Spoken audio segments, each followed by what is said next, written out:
Okay. So nimetuma link. Thank you brother Ben. Leo tutakuwa tunazungumzia ANC Party. Huyo Savula amesema kwamba bila Mudavadi Ruto atakuwa rais asubuhi sana, na pia amesema hakuna muungano wa NASA, labda waunde ingine ku stop Ruto. So as we wait for panelists, welcome guys. Kwa wale ambao mnatizama, karibuni sana.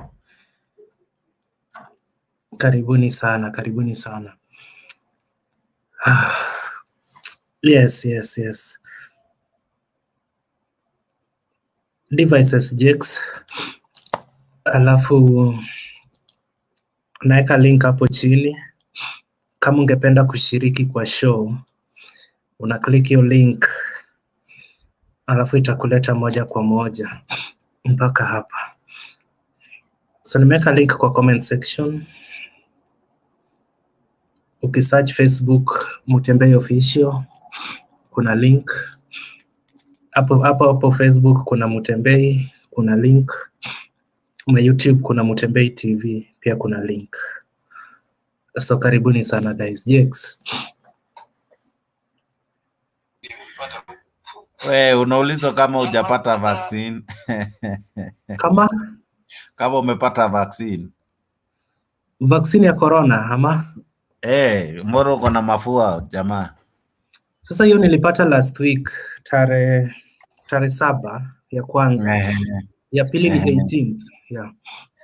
Na umetoa wapi mafua? Kuna baridi? Hapana baridi. Nilikuwa kwa corridor zingine, so maybe nimeitoa huko. Baba jamaa anakuambia huko saizi hakuna baridi, unamsikia? Yeah. Angela, unasema leo ni salamu. Nini imekunyonya? Inaitwa aje? Ni sawa. Mimi Collins, I call you bada. Dynasty wa group Angela, nitumie namba yako ya Safaricom nikuwekee data bundles. Daniel Mwita,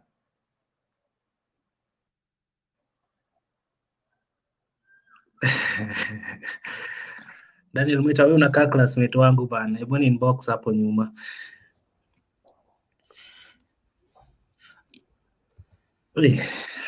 Jex. Yes sir. Mimi niko mimi nataka tu nikae hapa nyuma. Hebu kwanza nionyeshe topic sioni. Topic wamesema kwamba ANC wamesema kwamba NASA waungane, waseme Mudavadi tosha. Wasiposema my party leader atakuwa rais saa 2 asubuhi. Na pia wakiungana na waseme Raila tosha, bado party leader wangu atakuwa rais.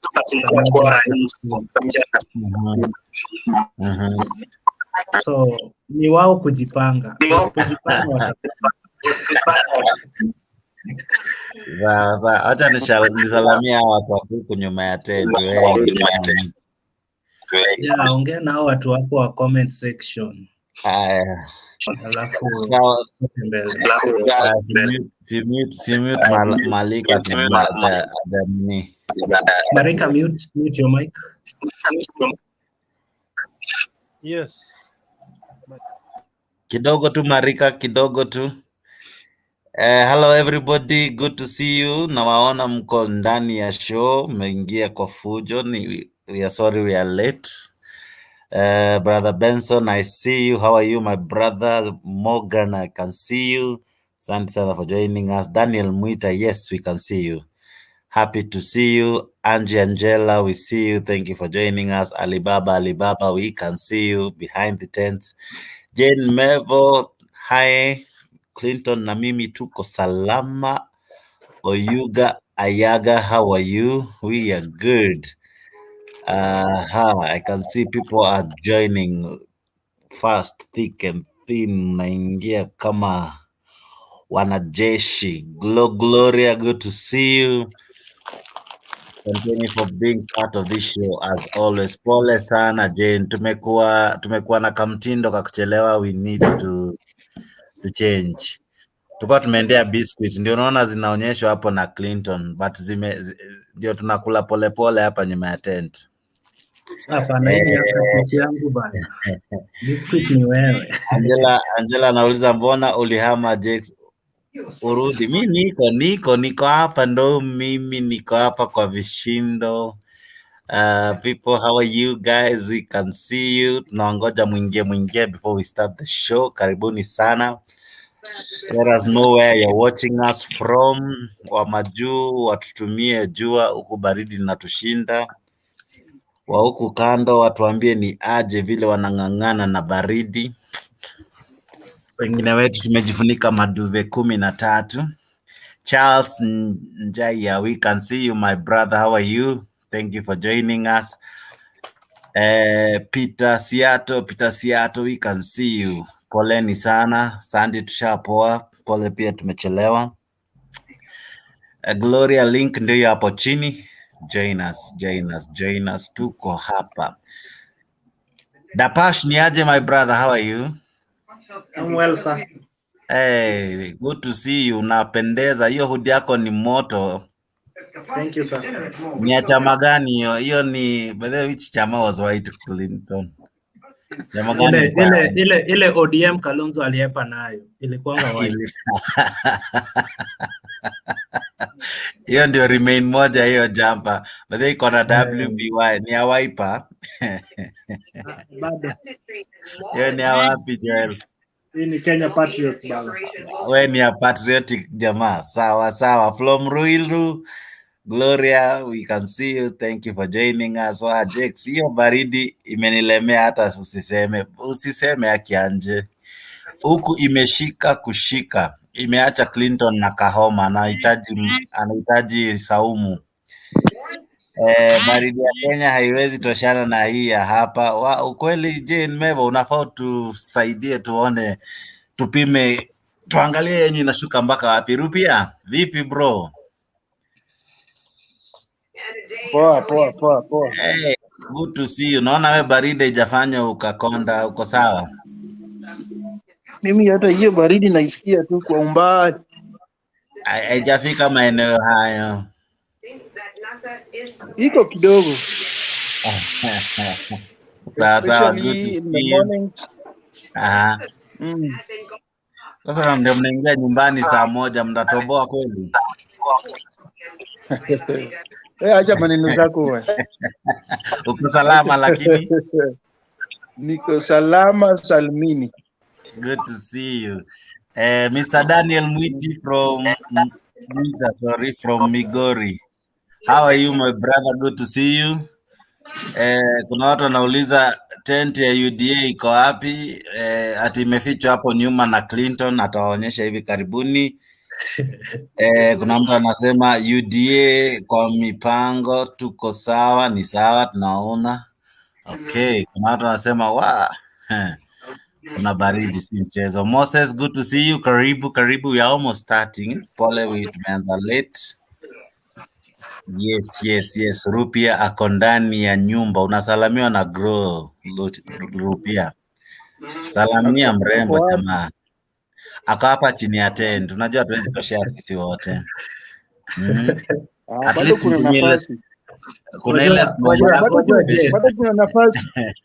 Jex, mimi nashangaa hadi watu kama Rupia wanatumiwa salamu. Kuna salamu zingine bana. Unajua mtu ako lockdown. Ile nyimbo ya Mzalendo, hata nimesahau kwa nyimbo aje. Mtu ako lockdown, hata wanaongezewa lockdown kesho.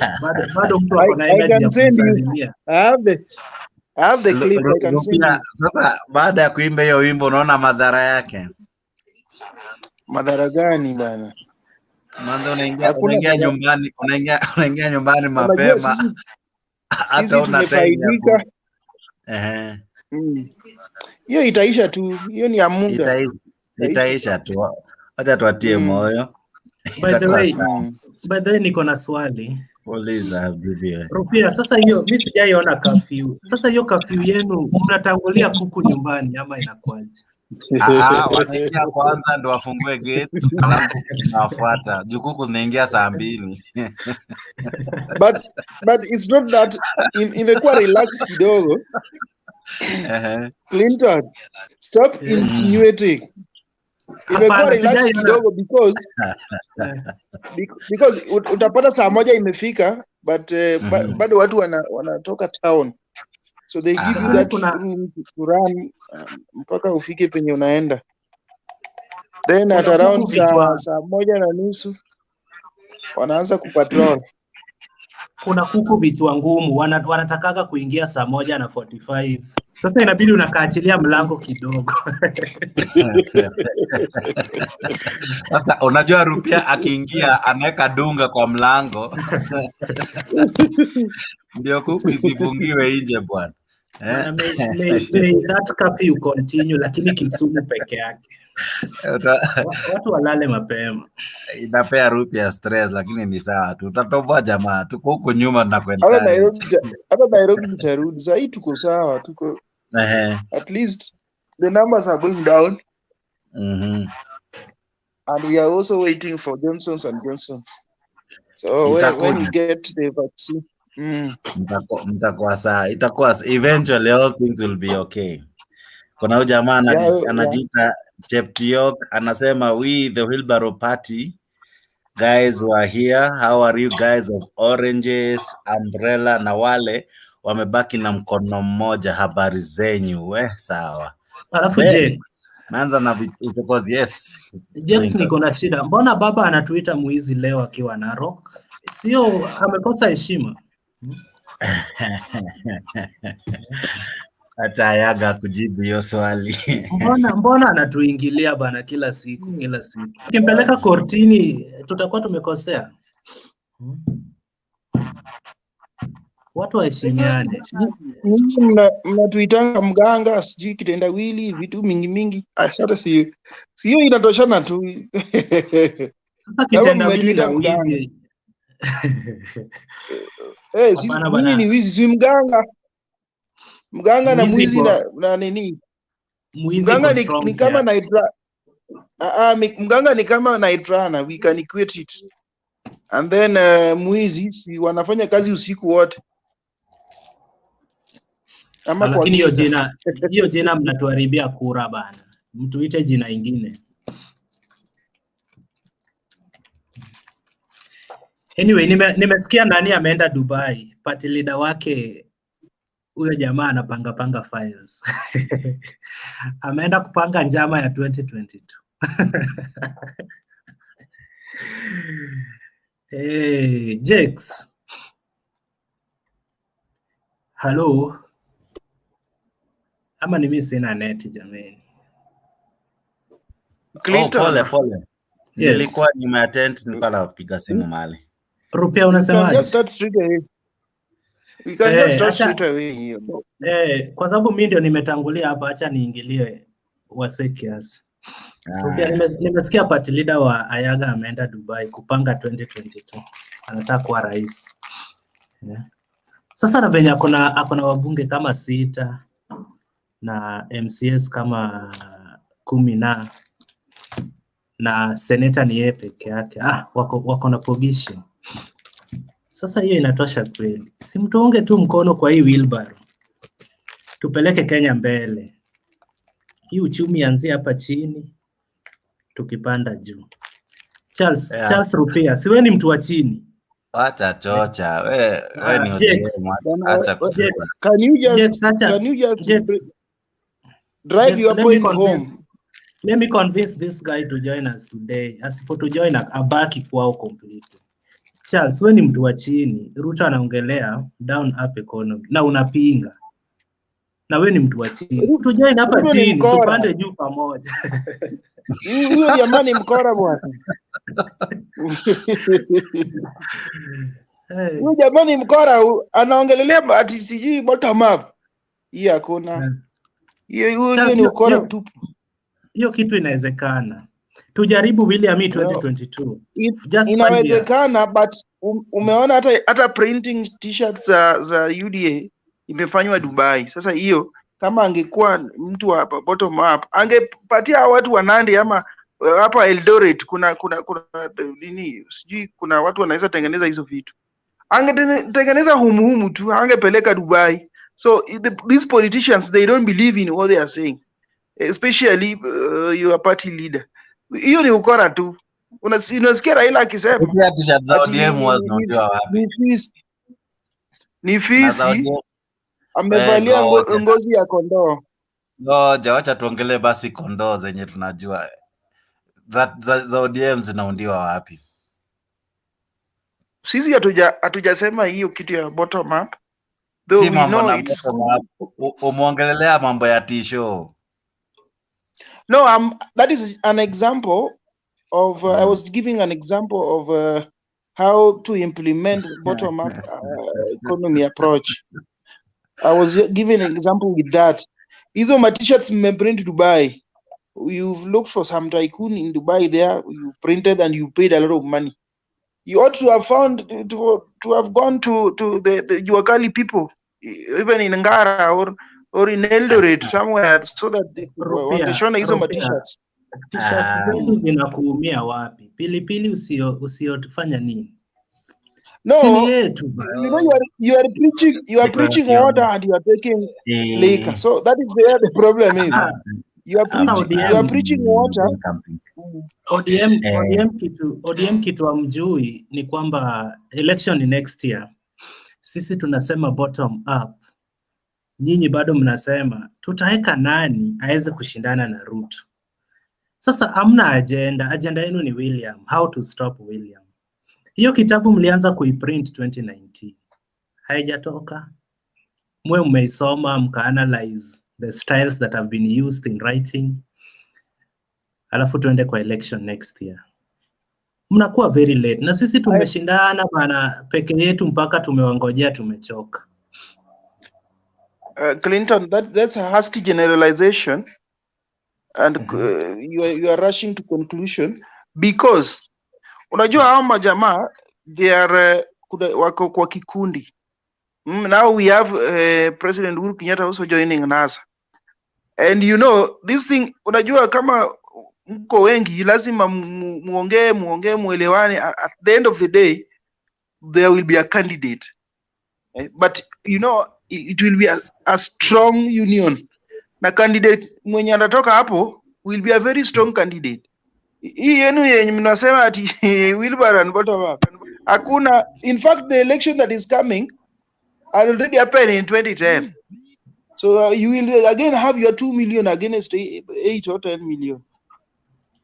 Don't be surprised if you get 2 million in 2022. But Rupia, sorry, yes. What new are you saying? Because I think all these statements we have had them before, and the results in a way have always been the same. You know, kwa sababu ya ukora yenu, you've gone and drafted some model that you want to dupe people with. But at the end of the day, we have policies and we must combine ours na ya Jubilee na ya hao watu wengine, then we will come up with something tangible and tutawaambia ni hii we are going to do. Right now, not so many Jubilee is not Jubilee. Jubilee it's made of people, so is ODM. So what you're saying is if wataunganisha policies, it means ni Jubilee wana combine na ODMs. That's what you want to mean, right? So these are the people who make Jubilee. Everyone who makes Jubilee, whether Tanga or Kieleweke, they form together with ODM, right? We have policies. We have policies. We just need to maybe modernize, but not in a conmanship, conman way. The way you have actually rushed with the bottom-up economy approach, and you even don't know how you will implement it. You believe that when you do it bottom, you start from Mama Mboga. How are you even going to empower Mama Mboga down there? And how are you going to ensure that because after all, you have to raise the funds that you are going to empower Mama Mboga with. So many things are involved in this thing. You know, the good thing that you'll ever do when you come to this debate is fail to talk about Ruto and talk about what Baba is saying, how he's saying it, and what he intends to do. I think that will be a good day, because there's something you normally say in advertisement. If you keep mentioning something so much, even if you're not consuming it, eventually it has a way of sticking in people's brains. For example, every day hautakosa ka advertisement ka Coca-Cola. Not that you'll buy Coca-Cola tomorrow morning, but because that advert always keeps on ringing in your mind, that name will not be rubbed off your memory easily.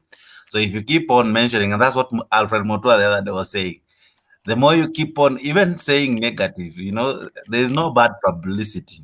So what you're doing basically, you're just there is negative publicity. There is negative publicity in that if I say that Coca-Cola has killed 100 people this month alone, then if you go to buy Coca-Cola, you will have to think twice. Yeah?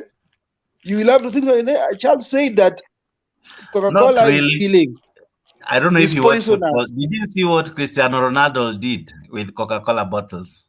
But Cristiano alitoka kwa tournament, Coca-Cola bado inaendelea na tournament. Alipofanya hivyo, in fact, ratings zao zilipanda, na this other guy tried to do it with using, I'm forgetting what he used, but there is no bad publicity. Even your stance ya kung'ang'ana kufanya kitu mbaya inaweza kundia opponent wako opportunity ukidhani unamkimbia shimo. Alafu Jex, my final say on this, hii ODM wanaturingia nayo, hii ODM na Jubilee. Party leader wangu ndiye hata aliunda hiyo ODM. Nani? Obado. Ruto was the founder member. We, acha kutaja. Obado is my deputy party. So hata hiyo ODM Ruto na Kajwang ndio waliunda. Na saizi wanataka watufinye nayo 2022. Nani Clinton, sahi mko party gani? Mko Jubilee ama mko UDA? Where are you? PDP. Uko UDA tunatafuta Ruto kama running mate. Yes. Then you are confusing me. That one I can't talk about. Ojamati yako PDP. I cannot talk about PDP. That is Obado is a very serious candidate, by the way. I want you to start talking about Obado. You have been talking about Obado. That's my presidential candidate. Unaona afai. Obado still has problems that he need to sort out. I don't even think hizo tutaendelea nazo. Akisha kuwa rais tutasolve out hizo nini zote. Okay, Jex. Acha niende final ya cup bana. Nianze show. Okay. Anza show alafu. Okay. Having used Mr. Wekesa skizi anajiita the fifth. Na hiyo cheo anatafutia baba. Watu wako very confused. Baba anataka kuwa the fifth, watu wake ndio hao the fifth. Washaanza kujiita the fifth. Ati ni kuprepare ground. Ati preparing ground. Na hii ground ilianza kuprepare 1992. Wekesa the fifth. Hii ground umeprepare mara mingi sana. Unaona kama nyasi round itamea. I follow your advice religiously. You have just said there's no bad publicity. So there's no bad publicity. Ndio nakuuliza kama raundi nyasi tamea. My friend, tuko na magazine. Alafu na hiyo magazine yenu, hii election bana tutaki muende kwa street. Piga kura, enda nyumbani. Unajua magazine uko matokeo. Magazine kuna a used magazine na kukona a full loaded magazine. Yenyu ni aina gani? Magazine hakusema kama iko na bullets ama iko empty. Jex. Yes sir. On Thursday tunawanyoa bila maji. Tunachukua kiamba seat tunachukua. Haina sisi tunangojanga matokeo. Atuongeangi na nguvu.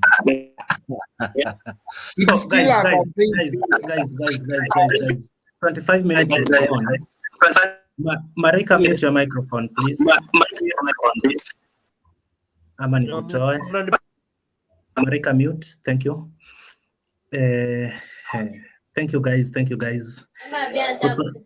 To socialize for 25 minutes na Ruto tu ndio anaongelewa.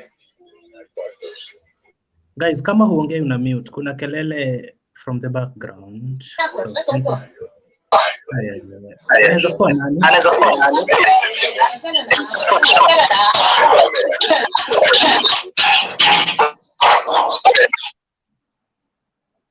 Okay. Kama ni Humphrey. See, I'm free. Rupia. Hello. Okay, ni Rupia. Rupia, mute your microphone. Thank you.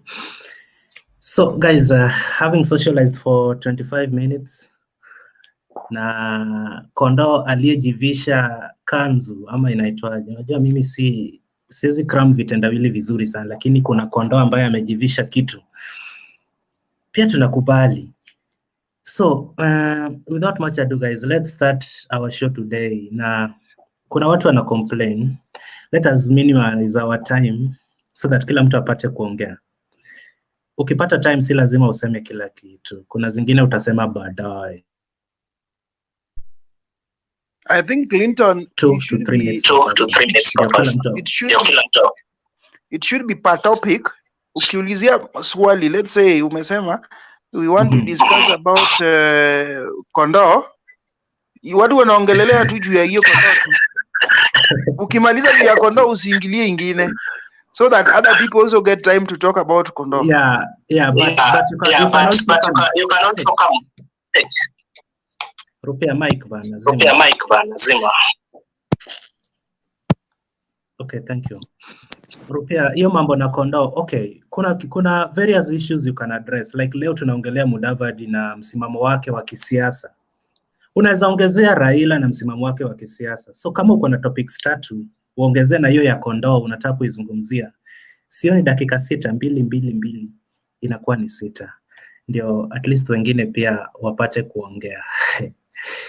Na nani amefurahi juu party leader ameenda Dubai. What's in life? So guys, thank you. Jakes. Yes sir. Jakes, naanza kwa kukuonya kwamba last month kidogo tu utoke kwa chama uende kwa kina nani. So keep lanes. Kwa kina nani? Kidogo tu utolewe kwa chama. So hakikisha umerudi kwa chama. Na nataka the fifth atuongoze. Juu mimi niko na points nataka kuargue na Rupia. Okay, but I gave you the first opportunity. Unajua the fifth ashajua kura yake ameamua. So okay. Mwenye naweza nyakua kura hapa tu ni Rupia. Rupia ndio sometimes anakuanga undecided. Then that chance goes to the KANU representative. Chama cha baba na mama. Wewe Oyuga. Habari zenu bana. Oyuga nena nasi bana.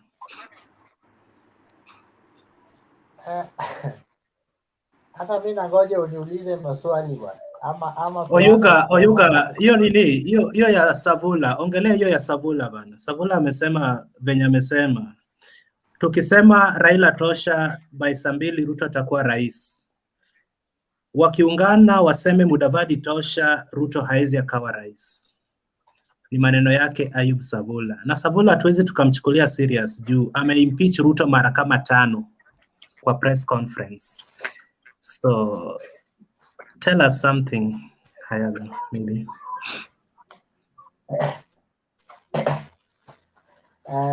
Savula is in a confused party. They don't know where they are going.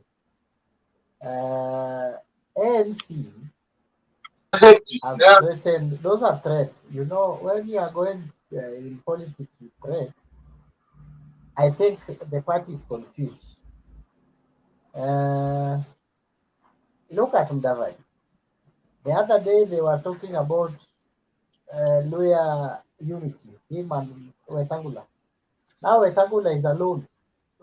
I even watched a video of MP Kalasinga, the one who was voted the other day, campaigning for Lusaka as a governor, Senator Bungoma as Wetangula, and William Ruto as the president. So he no longer do same press conference with Wetangula, which means that there is a problem between him and Wetangula. Who used Gideon Moi to checkmate the Musalia and the Luya unit through Okoa, Kenya? Gideon Moi has done his part and is moving back to the center. Okoa, Kenya is dead. So Kalol Musalia is now on a country tour. The other day I saw him in Nakuru.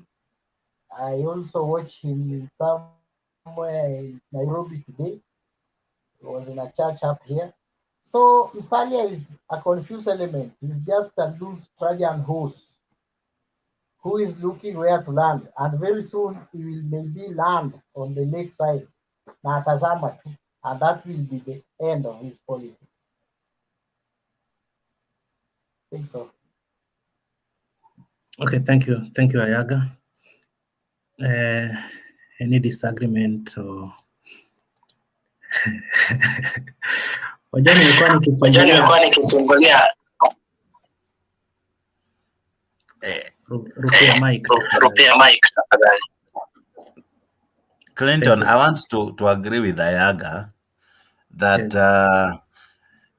yes. This Musalia leader, he's trying, but the only thing he's doing is he's not showing his muscles. Yeah, he is looking for almost someone to fund his politics. He's not willing to really come out.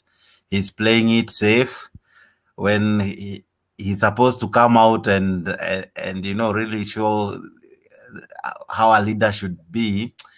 Unakuta kuna time anaegemea ama anakaa kwa fence. So basically I have yet to see his full potential. He seems undecided, mara anasema hivi, and we are yet to really see the potential in him. And what I think they're doing it to gain mileage, because unajua they are going for governorship position. So I think what they're doing is, if they get their voices heard that they were the ones campaigning for Musalia and all, watajiundia more mileages in the regions they are looking for governorships. So basically these are watu tu wakusukuma wakuchocha mtu, but deep inside they know their candidate has no mass of power, or does not really have enough or what it takes to be the president. So basically I liken him to Mse Kama, what do you call this guy, the bullfighter guy. They will torture so much, but deep inside, at times you cannot really say what they stand for. They don't really have clear ideologies. So Savula is not someone you can take serious. This is someone who has impeached the president on public television more than once. Yet when parliament resumed, there is nothing to show. We have not even seen a written presentation to the speaker informing him of the same. So he talks loud, he talks fast, he talks too fast to the media, but on actual sense, he has no muscle. So basically, this is a leader who needs to rethink his moves. He bado hajaiva, maybe he still needs to be an MP, because if that is a governor who is serious, I don't think ata make, because ana msimamo thabiti na we need serious leaders, honestly. Mr. Fifth, what do you think? I wanted to add something before Mr. Fifth, that we have a class. We can cluster politicians in this country. We have top politicians. We have the ones at the middle class politicians, and we have the lower politicians who will represent their constituencies. Those are the MPs. Then the top politicians in this country, we have Raila Odinga, Uhuru Kenyatta, and probably William Ruto. And Musalia falls in the class of Gideon Moi. Gideon Moi because of the name, I'm sorry, Ayaga, Kalonzo Musyoka. They are in that class. Because if you look at Musalia, where he comes from, which is Western, the Maragoli, he has not even managed to unite his people so that they can be in one party from their region. I'm not being tribal, but I'm just trying to explain a point. Because this, we have seen it with the Raila Odinga that has united Nyanza and have even gone up to the coast.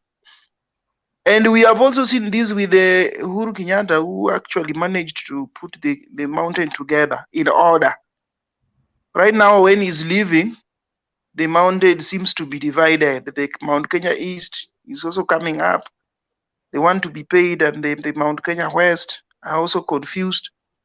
So William Ruto also takes credit because he has really worked hard and united the Kalenjin nation.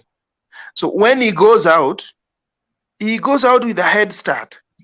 And he knows very well that when I'm coming to get votes from the mountain or elsewhere, I already have around 2 million votes that I'm coming with.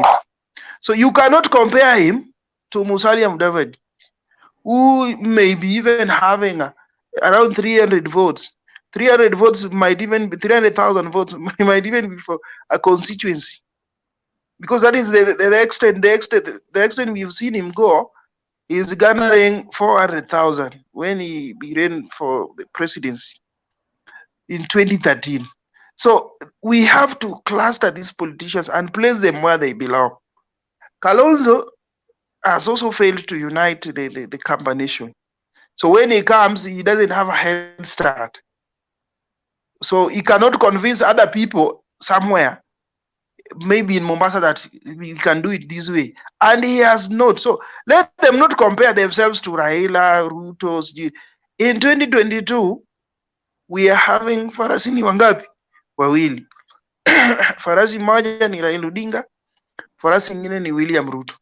Hao wengine wenye wamebaki ni ponda. So they are trying to cling on some things that are, Musalia was affected by 2013 when President Uhuru Kenyatta and William Ruto was supposed to be in The Hague, and then they were saying, now who could we compromise and give this thing?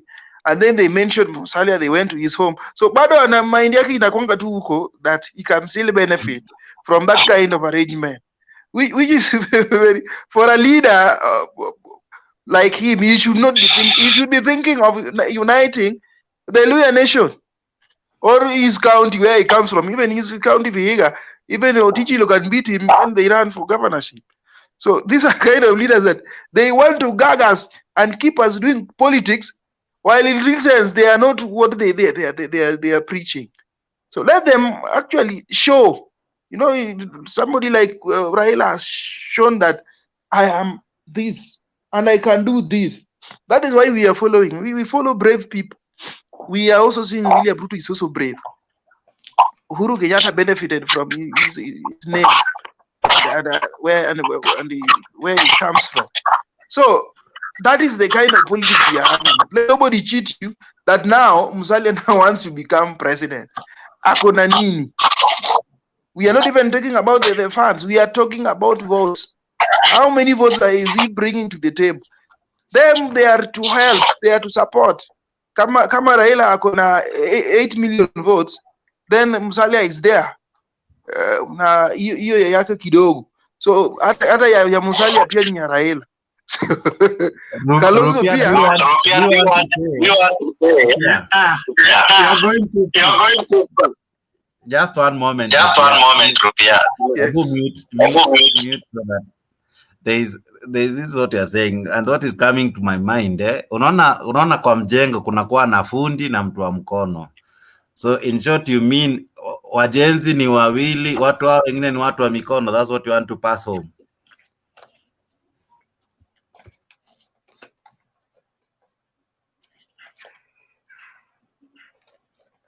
Unmute yourself. Nasema fundi ni wawili, hao ndio wanafanya ujenzi, lakini hao watu wengine ni watu wa mkono, na kuna watu wa mkono wamemachua, so they want to pretend to be foodies. Still they cannot even erect a wall, so they need to be able to erect a wall for them to call them be called foodies. Thank you, Rupia. Thank you, Rupia. Thank you. Thank you for keeping your time. Rupia, my last question to you before mtu next aseme. Umeongelea head start. What do you mean by head start? Ukisema Mudavadi ana head start, do you mean a constituency like Raila has in Nyanza, William, Rift na Uhuru Kenyatta Central? So for you to be a strong presidential candidate, you have to at least have a constituency. That's what you mean, yeah? Yeah. Not even a constituency, a region.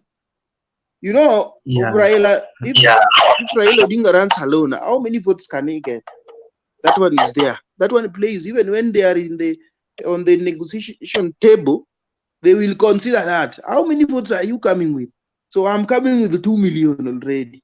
Now me niko na 300. Unaona, that is something that can be used to eliminate you, because kama mtu ako na 2 million shillings na wewe uko na 300 shillings, can you talk that we want to now do a business, we want to start a business, na hiyo ndio capital unaleta? So wewe unaleta 300 shillings na mimi niko na 2 million. Which business can we do? We cannot partner. The only thing we can do is that you can just bring that small one of yours, uweke hapa kwangu, alafu tuendelee. Okay, thank you very much. Joel Dapash.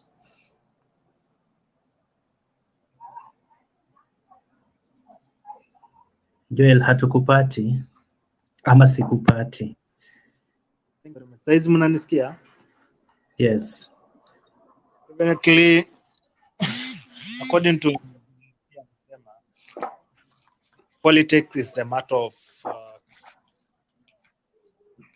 politics is the matter of interest now what you have in hand. Politics is just like vile Moses, nini uko nayo kwa mkono wako. So when it comes to the issue of these all politicians, everybody from president to MCA, kila mtu definitely, kila mtu ako na ile interest, and everybody here, kila mtu anatafuta kazi, na kila mtu vile saizi anatetea kukiona kwanzia MCA ana support UDA, MCA ana support ODM wa Jubilee. Kila mtu hapa, hakuna mtu hana interest yake in. So definitely the issue of every politician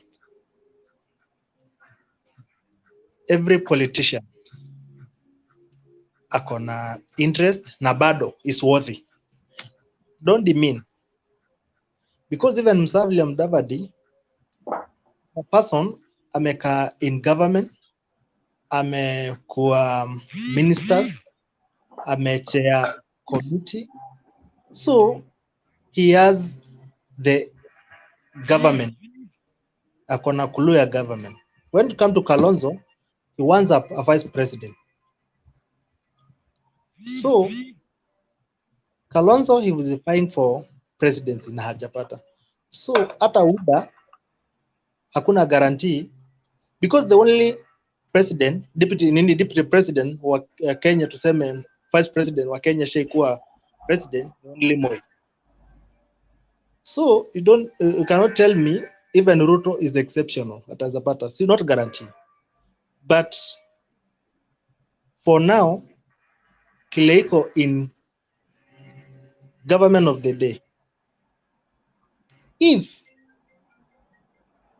Uhuru is meaning Kenya anafanya, na his words, kama atakuwa ule mtu atakuwa amesupport, definitely the high chances huyo mtu ndio atakuwa president.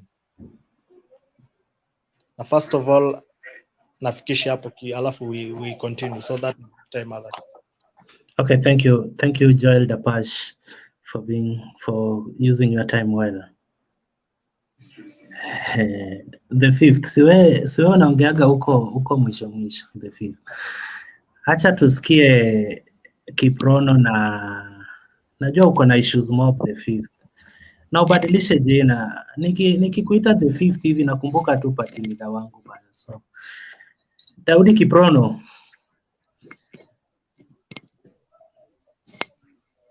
Okay, thank you. Personally, I want to say that somebody like Musalia Mudavadi has been testing water since the time immemorial. That person believes that Musalia Mudavadi believes in endorsement. Somebody like Ayub Sabula telling us that Musalia Mudavadi is the only person that is going to defeat William Ruto. Hiyo ni kama ndoto bana. Kwa sababu kulingana na maoni yangu, I would say that someone like Musalia Mudavadi ako ligi ya kina Matiangi, kina Peter Munya huko, he can make it when he's cabinet secretary, because huyo jamaa mi na mwananga nasema tu he has the best ideas but the man is outside looking inside. Sijui Musalia Mudavadi alikosea wapi ndio hajawahi ingia kwa serikali baada ya kutoka I think in 2002. Lakini kulingana na maoni yangu naona jamaa kamechapwa na baridi sana. Ndio kule nje ni kubaya, kwa sababu yeye akiwa kule nje anaangalia kuna vitu mzuri kule kwa serikali, lakini ni kama amekosa mahali pa kuingia. So he has been making a lot of noises huko nje, but you know Kenya, when you are outside and you are making a lot of noise, nobody is going to hear what you are saying or what you are thinking outside. But for me, Musalia Mudavadi have an ideas, lakini siasa ya Kenya wanasemanga kama una ideas lakini uko na pesa unaweza nunua ideas. Lakini sijui ama politician wenye wako ndani kina Ruto na kina Uhuru hawajaangalia ama kuona someone like Musalia Mudavadi is worth aingie kwa serikali. Someone said about story na Mount Kenya West na Mount Kenya East. Kulingana na mimi naona tu kila community inajipanga sahi, kila region inajipanga. Western region naona Musalia Mudavadi amekuwa tu hapo for a long time, but watu wa Western wanaona ni kama that person is not making it. It's not taking those people to anywhere. Any coalition anaenda into agreement, hiyo coalition anakuwa number 4, number 5. So nobody is guaranteed that hiyo serikali ikitengeneza. Take for example the serikali ya 2017. 2017 Musalia Mudavadi alikuwa number 4. That was number 3. That was after Kalonzo. Musalia Mudavadi, Raila, Kalonzo and Musalia Mudavadi was number 3. Then Wetangula was number 4. So shida moja mimi niko nayo kwa hawa majamaa Western. Wako na farasi wawili. Na farasi wawili kila mtu ako na chama chake. Kenya wanasema every region tunafaa kuwa na somebody who is somebody says about a region. Tunafaa kuwa na somebody who can come out with the majority votes, ndio tuende kwa meza sasa to discuss about let's say something like NASA. Lakini mtu kama Raila anamuonanga Musalia Mudavadi as if is not going to consolidate all the votes from the Western region.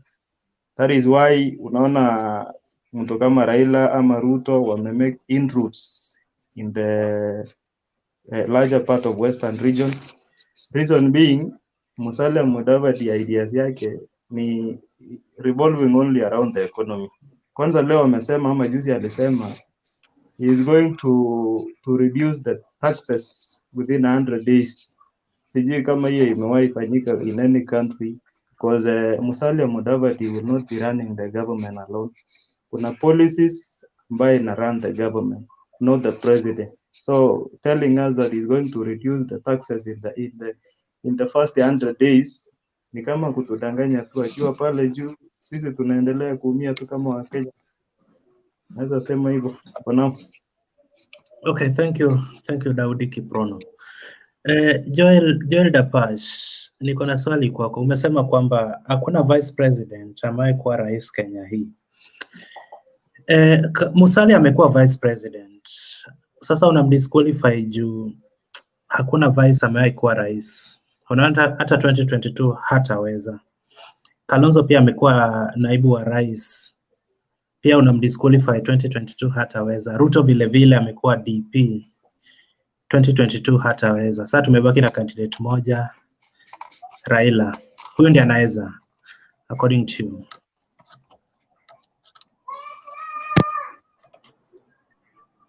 That is just it was a piece of little history. Yeah. The only person who qualified ni Moi peke yake, na it was accidental. Yes. Hiyo ni probability. Rutia kidogo. Hiyo ni mathematics. The probability of vice president becoming president is 0 unless the president dies. Kidogo tu. So definitely I was just an initiation. Lakini I'm not saying it is a guarantee, because in Kenya now everything is possible, because ukijaribu kuangalia the ways of Kenya politics, niliwaambia politics ya Kenya ni kitu saizi bado iko kwa giza. Reason, hata ukijaribu kuangalia pengine President Uhuru Kenyatta and Raila Odinga hata wanaweza sema they will leave this thing. Upate Muisa Kitui amepewa, ama upate Awamendo's Matiang'i, ama William Ruto. Politics has no permanent enemy or permanent friend, because ukijaribu kuangalia Matiang'i, kama mimi naweza ambiwa nani itapewa president, I don't like one day turudie 2017 and 2007 to 8 kind of elections. No. So eri upatiwe another person, hata kama ni Matiang'i, but we remain in peace. But the moment Ruto ameshika or Raila, definitely this Kenya will turn to ashes and this Kenya will go back to dogs. That's my statement. Okay, thank you, Bwana Joel Dapash. Yes. Watu wangu nyinyi endeleeni kupaka kidogo tu Korir. Yes. Korir, dakika 2-3 hivi, yeah. I just joined this conversation some few minutes ago, so I don't have much information to share right now. Let me just follow what you are conversing on. Thank you. The 5th.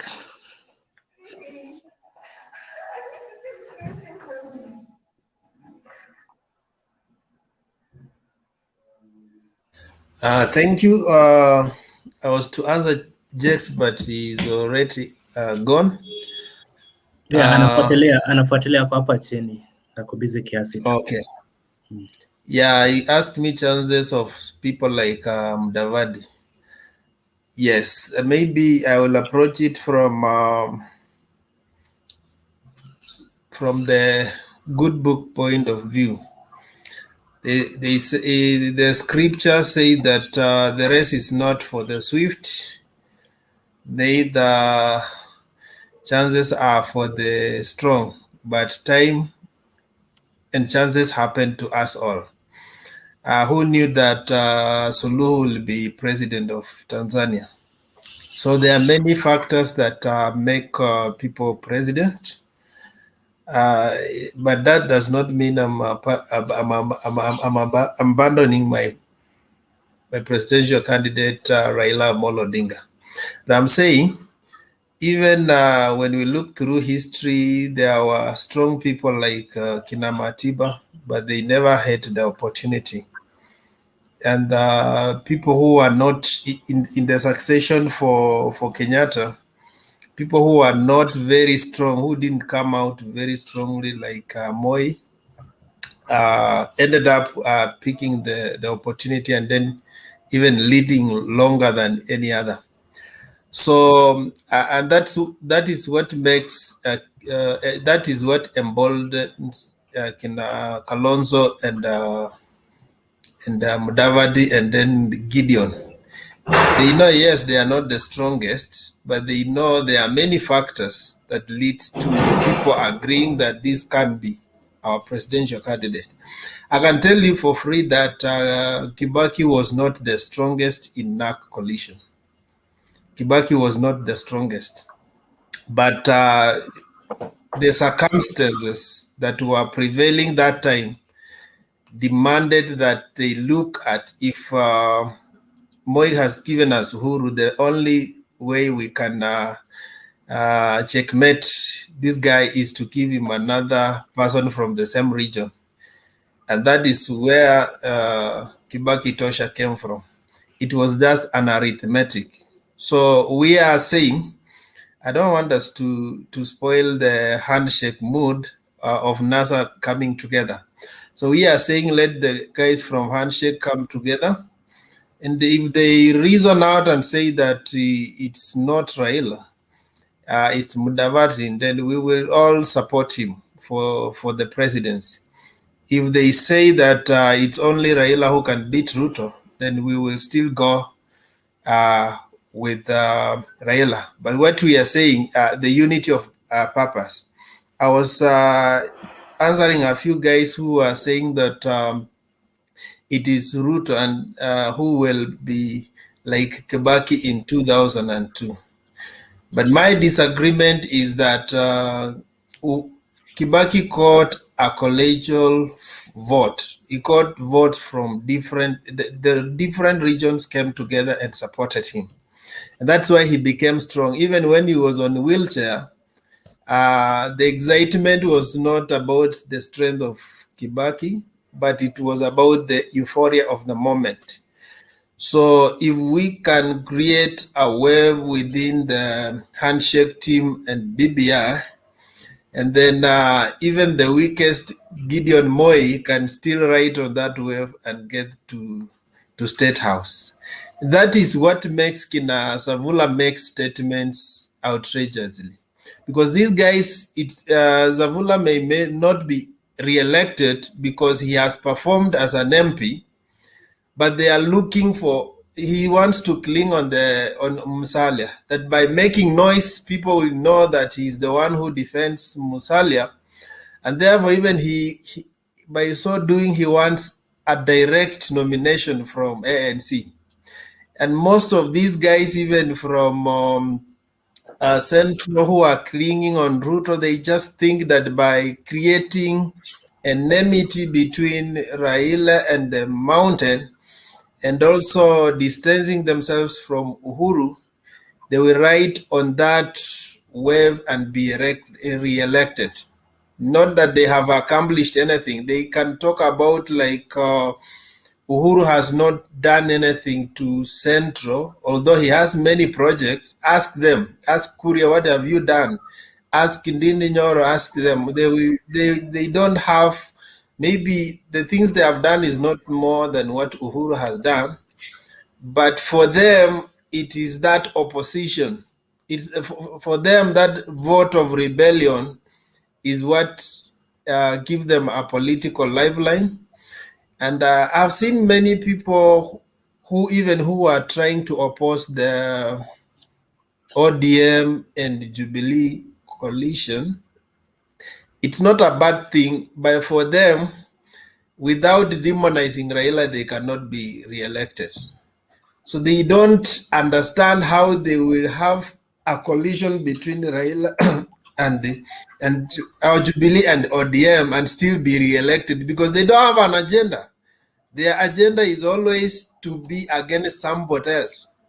Their agenda is always to threaten their community that this is the bad person. You see? So that is the tricky situation in our political arena. That is the thing that makes somebody wakes up every day. The first thing is talk up against Raila, talk against Ruto, because that is the agenda that can re-elect our MPs. For Obado, I see you... bado acha nisiongee juu yake, acha malizana na kesi yake kwanza. We, hakuna politician hana kesi. Mbona sisi tumalize kesi ndio tukuje kwa debe? Tuingie tu kwa debe, kesi pia tukutane mbele. Wajua utashtukia Raila hataki. Ruto pia yeah, but me, I like Obado is brave. So our son Muhiza Kitui was the gods conspired to give him something to excite the masses, but he fizzled out. He disappeared. He should have used that moment to create publicity. But now he's hiding somewhere, thinking that when he comes back, people will have forgotten how his manhood looks like. But that video haiku affect venye angekuwa nambari ya mwisho kwa hiyo election. Haijamtoa number 13 kumweka number 12. Bado angekuwa tu wa mwisho with or without the video. What I'm saying, he should have hijacked the moment and used it and turned it to his direction. Just as the same way when everybody was saying Ruto is corrupt. For him, as a politician, he used it to look even for sympathy. That is how even we ended up with the Uhuru Ruto ticket. It was just about heck. We didn't vote for anything in terms of leadership. We only protected our sons from going to heck. And after that, now tunasema wamalize waende, because we forgot the agenda and focused on salvaging them.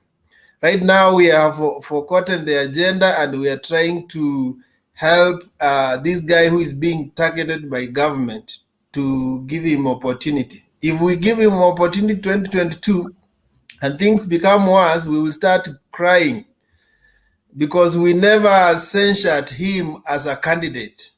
We just saw that, I don't know why Kenyans do mercy ministry when it comes to voting. We vote for widows of MPs who have passed away. We vote for, we do mercy ministry. I don't like that. By the way, there was this widow from Juja. A night hiyo election ilisikia akisema the government should repeat this by election. Yule mama ataiva kweli. Because he expected for mercy and now it didn't happen. Now he didn't have an agenda for the Nini. He only was writing on that mercy and the sympathy vote to be re-elected. But so maybe we need to be advising people like Kina Clinton, when you marry now, marry somebody who can be, if you want to be an MP, I can also be an MP. If you want to be president, he can also be. But I've never seen you guys do sympathy votes when it comes to president, that if a president dies, the wife becomes a president. Lakini kuna vitu zingine hapa kwa siasa kama gavana, wafaa tu kuchukua hiyo deputy governorship. Unapewa ugavana kwa a silver plate. Gavana anakuwa tu impeached hivi saa 5 hivi, by saa 6 wewe ni gavana. Mimi nikitaka siwezi endea ugavana, naendea udeputy governor. Ndio jamaa akicheza na system huko mbele atolewe. Kitu inakuja tu kwa mlango yako pole pole. Ama kama uko na katiba kama ya hiyo ya Sudan, ama hii nchi ya Magufuli inaitwa TZ. Rais aking'atuka tu hivi, wewe ndio una decide unataka uapishwe lini. So but inauma in a way. So Yeah, Ben, you see now, like Kananu has an opportunity to be a governor from nowhere. It was like a joke. Even Songo himself doesn't understand how he elevated that lady. But she might test that seat, even if it's for a few months. Yeah, atakuwa gavana by the way. So hapa kwa ugavana tuchague distance relatives kama deputy governors, ndio at least hii kitu ikuwe safe.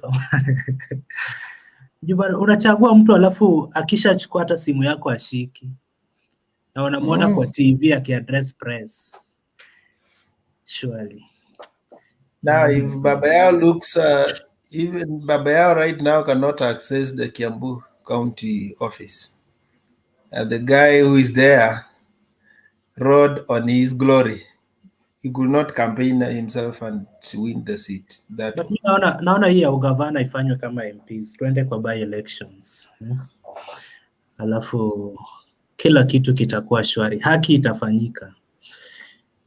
Kama gavana wa Nyeri alikufa sijui. They would have done like the way we do the presidency. When a deputy handles the seat is only for 90 days. You just handle the seat for 90 days and then the election is called. I think that is a little bit sensible than somebody doing the whole term. Just because you can imagine like the Nyeri thing. It was just immediately after election. And the deputy now got a full term. Alafu kuna county Kenya iko na 2 governors. Iko huko kwa kina Duale. Sijui inaitwa. And even now the worst thing is is not even the running mate. It's the choice of the running mate. You see, you elect a governor, he disappears, and then the deputy becomes the governor. If the deputy disappears, it is his choice that will rule. You see? The choice of who? The deputy governor? Of course, because when he comes back to power, he also picks a deputy. And this deputy was never on a ballot. By bad luck, if he disappears, and then that deputy runs, you see? And he was never anywhere in the equation when you were doing the election. Sasa hiyo ndio bahati inakufuata kama umelala. That is how Kananu have come in, because they were nowhere in the matrix. But because they were the choice of the governor, now they have taken over. But Kananu was just mentioned like Miguna was mentioned. Si tungeenda kwa ile alikuwa mentioned wa kwanza, tuchukue Miguna kwe kama the real running mate wa Sonko basi. But he's not around.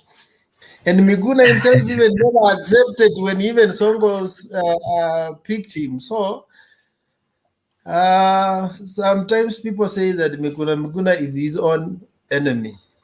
He cannot even be helped. But Wekesa, the Georgia woman deserved to be the MP. Alitumia resources ka zote. Bwana amezikwa leo, alafu after 1 week ashaanza campaign. Hizo resources bana, alafu anapata kura 5,000. Moses Kuria hakumfanya poa. Yeah, although Koimburi was a strong person, just as the guy for Nini in Western huko kwa kina Mudavadi, he was a strong person. There are people already who are established on the ground, and that's why I'm also seeing Karili Njama is a strong person. Although there is the UDF wave, but still Karili Njama will emerge the winner. But Karili deserve the seat. Mimi ni wauda, lakini venye ana express himself, at least ako na idea. Yeah, he's a sober guy. Okay, Ben, tell us something, man. Ben, we unatoka Western. Lakini Mudavadi bana, Mudavadi anasema Luya Unity. We umekuja ODM. Unatakaje? Si mjipange huko ndio mkuje kwa nyumba yetu kama mshajipanga. Corruption inaanzaga hivyo. Watu kujipanga kwanza ndio wakuje. So if you're going to win war against corruption, we must stop political corruption, whereby we galvanize our regions and then use them for trade and bargain power. Let us leave regional politics to the governors. They are the regional leaders. If you want a national seat, build a national capacity. Show us national muscle. Then ask for the seat. We'll give it to you because we want somebody who can carry the entire nation. But if you are coming for a national seat and you're telling us that you have a village behind you, you are a confused person. So we will suspect you. And like we are in Western Kenya, somebody said that Mudavadi is not taking us anywhere. It's true. He's not taking us anywhere because we never wait for anybody to take us anywhere. We go there by ourselves. So those people who sit and wait for somebody to carry them to somewhere, they know themselves. And that is why we are in a mess where we are, because of letting somebody carry us to somewhere. I think one of the things we must get right in terms of our Kenyan politics is break down all this regional so-called bloc and let every Kenyan decide their vote freely without undue pressure that because we are from the mountain, we should vote this way. Because we are from the valley, we should vote this way. Let every Kenyan decide who he wants his president to be freely without regional problems. Savula's statement. Excuse me, just a moment. Just a moment, man. Yeah. Okay. Guys, this is a live show. Na mkizima cameras, haileti shangwe. So, uwashe kamera, ama tubaki, nitume link kwa comment, tupate wenye wako na picha. Eli Mwiti, Koge na Angel. Thank you, Angel. So, ikiwa giza hivi, unaweza piga simu, audio call, lakini kwa screen haifai kwa hivyo black sana. Thank you. Ben, asante. Thank you. From Savula's statement that Madividi is the only one who can defeat Ruto in this race is telling a lot. For one, from where I see it, we don't need to defeat Ruto. What we're looking for is a national leader who is going to help this country move to the next level in solving the current problem that we have. So if the main aim Savula is looking for Mudavadi to be president is to defeat Ruto, then it's the wrong person. And for that only makes his candidate and himself to be due for reject as far as making decision for Kenya at this point in time is concerned. So let's forget about defeating who and begin to think about what is due for Kenya, what is right for Kenya, and where is Kenya coming from, and where is it going? Fisi amevaa ngozi ya kondoo. I had that, and it was a very powerful analogy, which, in my opinion, paints the required picture of what the Ma community needs to see of what salvation is being preached at this point in time. If somebody helped in fighting your livelihood and went to an extent of leading a mass exodus from ODM simply because there was a saving of the Mau forest, then I stand by every word Baba said, that this person coming to pretend to help you is really pretending, and he may be out to fry you as soon as you swear him in. So it is time for Kenyans to open their eyes and judge people from their history, from their current status, to tell what kind of future they can deliver. Let us not be carried away by the wave to think that because I am here and I am saved, I praise the Lord, so everything is passed away. history has a way of repeating itself. And if people have an interest in Mau Forest and they want to kill it for their personal gain, giving them power is giving them license to go and log anything they want and build hotels in there, which is going to end up destroying the entire downstream. So it is important that we should not just take it lightly. Elders don't speak like young people. Elders speak one proverb, but that proverb is carrying the entire history of the entire nation. And so I invite the .com people and digital guys, let's take serious when elders say something and dig deeper to embrace the spirit and the concern that may be out of what he is saying. Mudavadi, my regional tribesman, he's a good assistant, but a poor leader.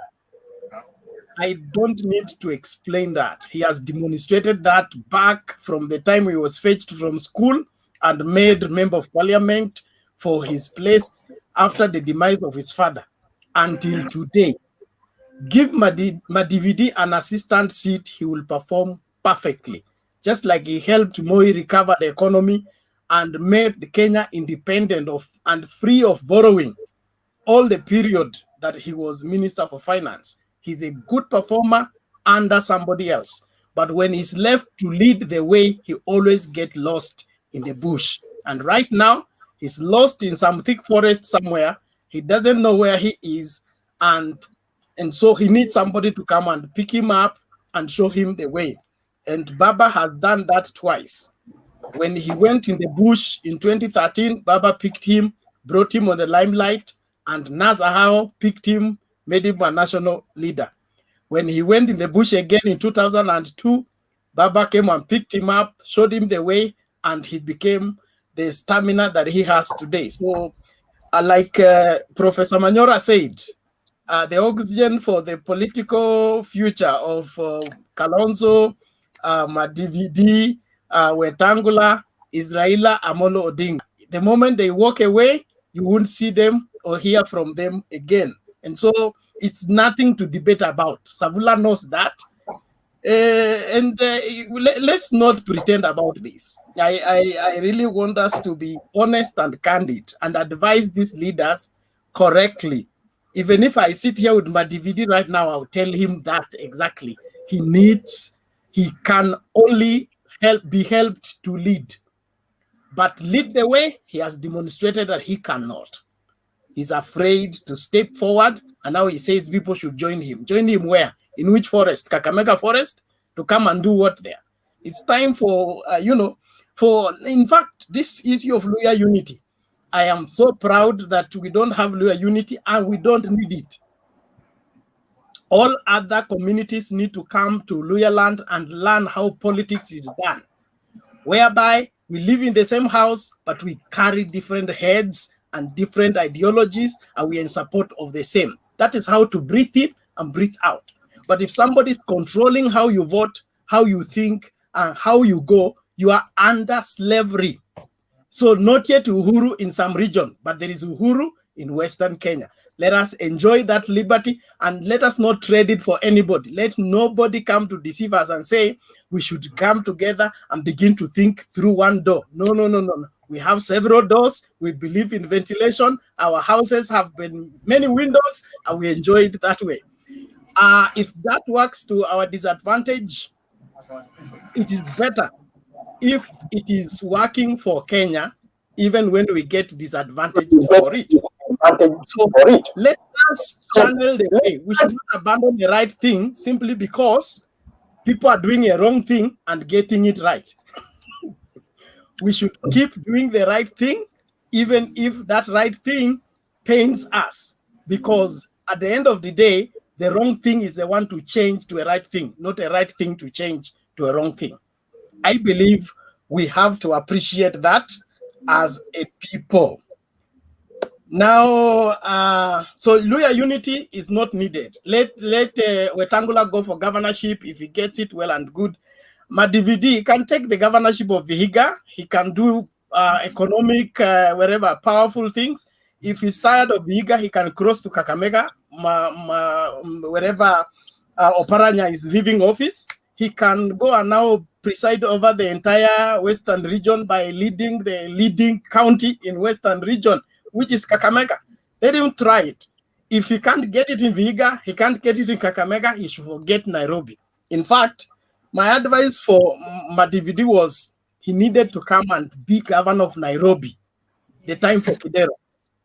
He would have made mileage politically, but he refused. He was given it for free. He refused and insisted to go for UDF. The thing that was cooked somewhere, brought for him to eat, he swallowed it.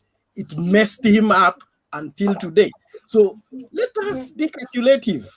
The other man, Khalwale and his bullfighting, the senatorship of Nairobi was free in 2017. Free. When Sifuna lost in Kandui and came back here, there was nobody. Khalwale left the free seat in Nairobi to go and fight in Kakamega for something he cannot get. I don't know what's wrong with these Luhya leaders. The Nairobi politics is where decisions are made. How can you run away from it, go to your village, and come back from your village and say you want to be a national leader?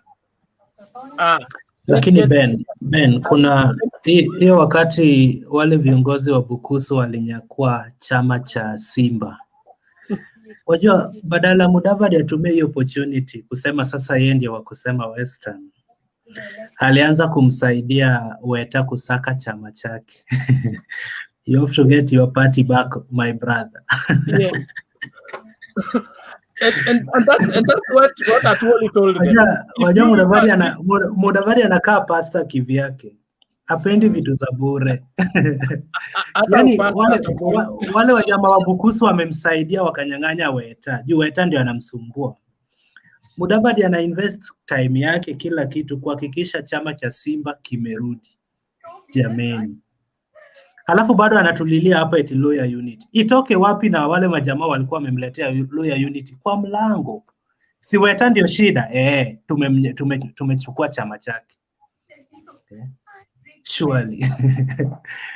hata kama namkataa, sometimes naelewa. No, sio kumkataa. Sisi as the Western region people, we are very sober in terms of who to follow as a leader. We would rather follow a brave outsider than follow one coward in a village. It doesn't matter. And that is our tradition from ancient of days. We don't appreciate people who are cowards, who run away from confrontation. I was in Uhuru Park for the swearing in of Baba. Nobody will stop me from that one because somebody stepped forward. He said, this thing, he got it, and we should Solomonize it. The same way we Solomonize marriages. I was there, Solomonize it. We can't let that. And when I reached there, I looked for Mudavadi. He was not there. I looked for Kalonzo.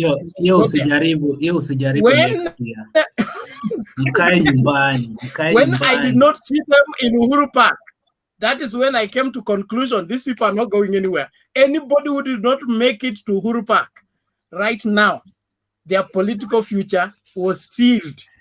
But they were waiting for a call, Raila's call from Dubai.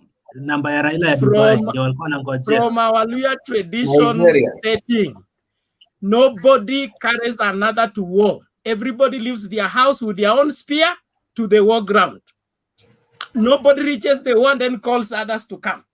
So that if you die, you will have nobody to blame. The excuse that you are waiting for a call in itself selling you as a man. You are not man enough to gather courage the way we carried ourselves from lower Karen, upper Karen, all Karens, and we were in Uhuru Park early in the morning waiting for the swearing in. So Mudavadi and the rest of the cowards, they are their own unmaking. They have laid the bed, walale hapo na wasitusumbue. For the record, Nairobi kona Karen moja tu, Ben. Hii yako ya lower. Don't underrate. It is the lower Karen that makes the upper Karen looks shiny. But you're also overrating cleaning upper Karen all the people feeding Upper Karen, raising the children in Upper Karen come from Lower Karen. It's a very powerful constituency. Clinton. Yes, sir. It's not called law. It is called Lower Karen. Alafu Ben, sijawa forgive tena kwa Mudavadi. Hiyo by election ya Kibra, 254 votes Ben, tuseme tu ukweli na mnaishi pale. Yeah. Exactly. That's what I'm telling you, is that if I was Madividi and Wetangula, after the Kibra experience and after the swearing in experience, they were supposed to take sabbatical leave like Baba did. Go somewhere and rethink. Not to continue whining and crying that the handshake took place at their surprise.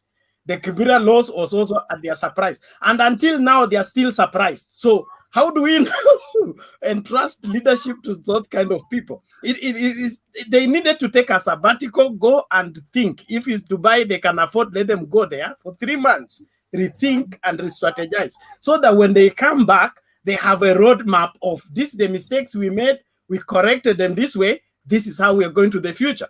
You cannot be in the dancing arena forever. It doesn't work. Alafu Ben, kiasi tu. Alafu, I think these guys should find a way of doing away with Wetangula. Alafu afanye hii chama chake kiwe strong. Seti mpaka MCA wake wa nyumbani ni ODM. Na saizi ako Lang'ata anatafuta kura na MCA wake ni ODM, surely.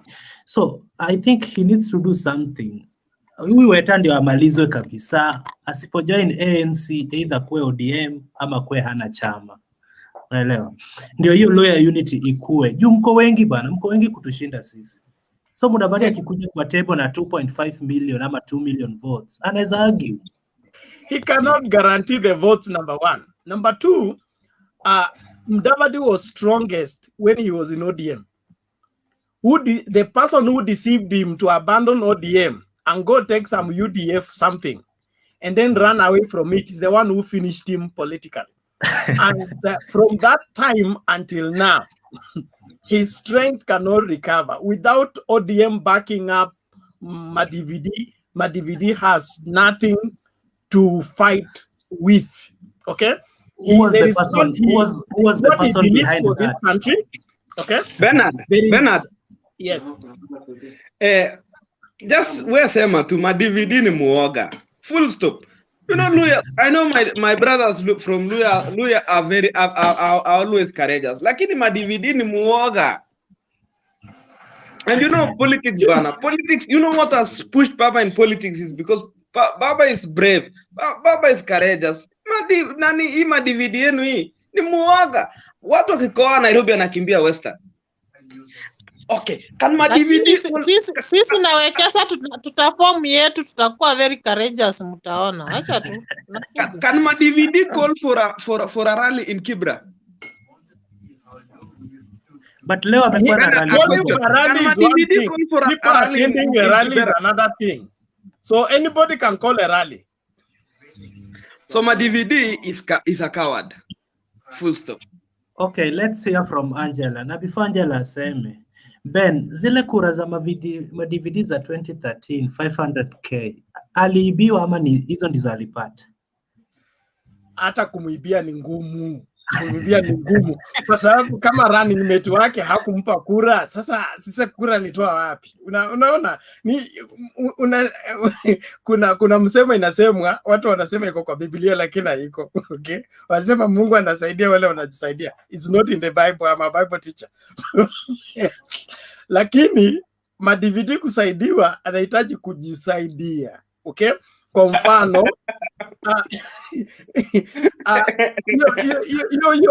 hiyo kura hata tungemuongezea kama 1,000,000, okay, ingejulikana tumeongeza kwa sababu his backyard and everything surrounding him was exposed.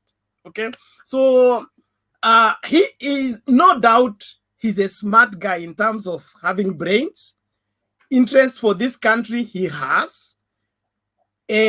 Can he lead this country if he's given a chance in terms of helping this country? Yes, he can. but he will need a very strong team around him. And being a good team player that he is, he will be better placed to help in the recovery of the economy right now, if given the chance. And I will also advise that whoever becomes president, even if Mudavadi does not feature, he needs to go and fetch him and bring him and give him a docket. We should have economic recovery committee kind of. But Baba alipewa. And if Mudavadi is left to preside over that, we will have our economy back in 100 days. Ben, wajua nyinyi watu wa handshake mmetuchezea sana. Kuna hiyo committee umesema si waliunda last year eti Baba amepewa ofisi kwa ofisi ya rais. Mnatupea ofisi zingine as exist ndio tusipige kelele. Hiyo ofisi ilienda wapi? Baba anafanya mikutano ya Afrika nzima. Ninyi mnamrudisha kwa ofisi hapa afanye nini? Sinyi ofisi muko na rais, muko na deputy president ambaye hana kazi. Ninyi watu mnataka nini? Okay. So Angela nena nasi kidogo na Simon Ndungu alafu Mgaza.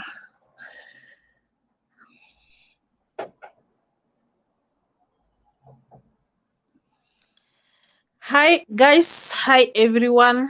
Hope mko poa. Nairobi ni baridi tu inatumaliza, hata uvae sweta, uvae socks, uvae longi, jifunike blanketi 10 yaishe.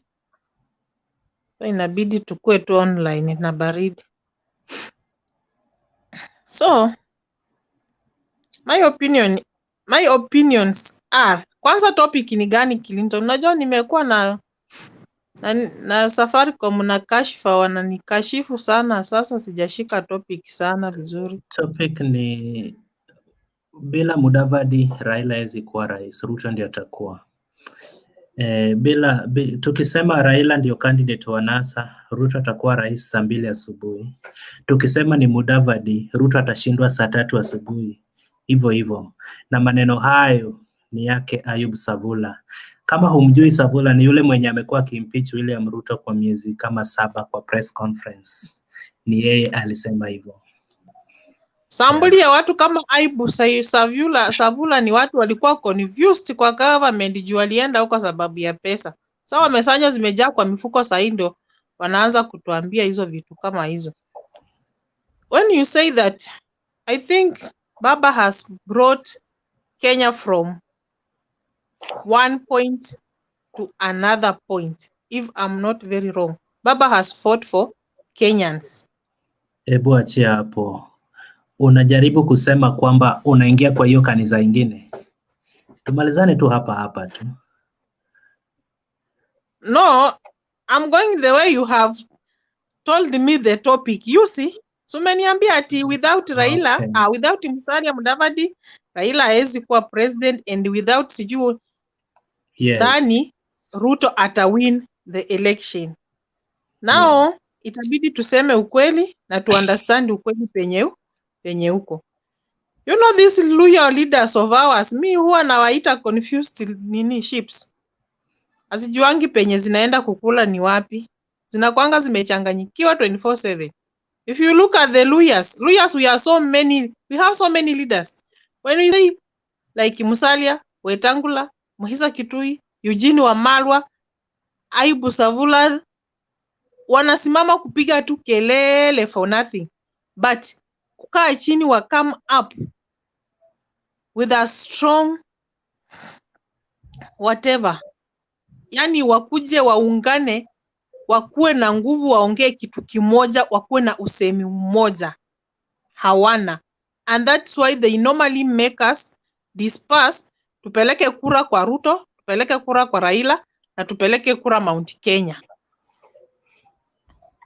Because what tunaona like, there's now where they are taking us. You see, ni waoga. They just have their own interest. Wakishafika huko waajiri watoto wao kwa makazi kubwa, wajenge maboma kubwa, waongeze wanawake. Then the stories end. Hao tu ni kukula. Lakini wewe unasema eti hamuoni wanawapeleka wapi? Mtapelekwaje mahali na hamko pamoja? Kama tumetoka hapa tunaenda kwa Matanga Central, si tunapanda gari moja wewe uko kwa gari ya UDA, uko kwa party leader wangu PDP, uko ingine. Mudavadi atatumia time gani kuwaleta pamoja ndipo wapeleke mahali? Kueni pamoja. I'm on your party leader because nilishaona haezi nipeleka mahali, so siezi andamana na yeye. You see, we cannot walk two planks together. We just have to sasa tukitembea vipofu wawili pamoja, si tutaanguka wote kwa shimo.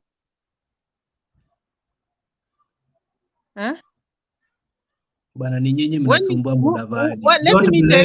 Let me say this. When 2017 election was there, then they went to Uhuru Park to sworn in Baba. As Musalia Mudavadi amekaa nikiwa tu kila swali nasikia Musalia Mudavadi ako kwa government, angeita Luyas awaambie, now this is the point, we have to stand up like Luyas and come out with one point, tutangaze msimamo, tuseme hata sisi pia Waluya tumefanya nini, tumesimamia hapa. Oro 2013 he can make it. It's not that he can't make it, but he's just like Timbiti. If I say Timbiti Wekesa will just fafanua it for you. He's just a Timbiti person in front there. He can't lead you to any place. Hata afadhali. So that's why they give Ruto chances to win Western region. They give Baba chances to win Western region. Because when you sit down and say, Baba akona mwelekea, at least Baba atasimama na aseme hii na ifanyike, acha nipe kura yangu Baba. Oro Ruto atasimama na anasimama anasema hivi, acha nipe kura yangu Ruto. Hivyo ndo wanapea Ruto kura, hivyo ndo wanapea Baba kura. They'll be there blaming at home, Waluya wetu hawatu support. It is not that we don't support them. The way Bernard has said, Mudavadi had chances in this government of Kenya, even winning for presidential election, na angepewa kura all over the Kenya. But yeye mwenyewe nyumbani kwake hajasanya mayai kwa kikapu moja, akajua kuibeba ifikishe town na auze. So hao wengine watasanya aje mayai wampea apeleke kwa town na aenda auza, aseme leo ameuza pesa hii? Ni ngumu. So Luyas, tutaendelea tu kukua confused, but tukiungana na Bernard na the fifth, I think we shall be coming up with a very strong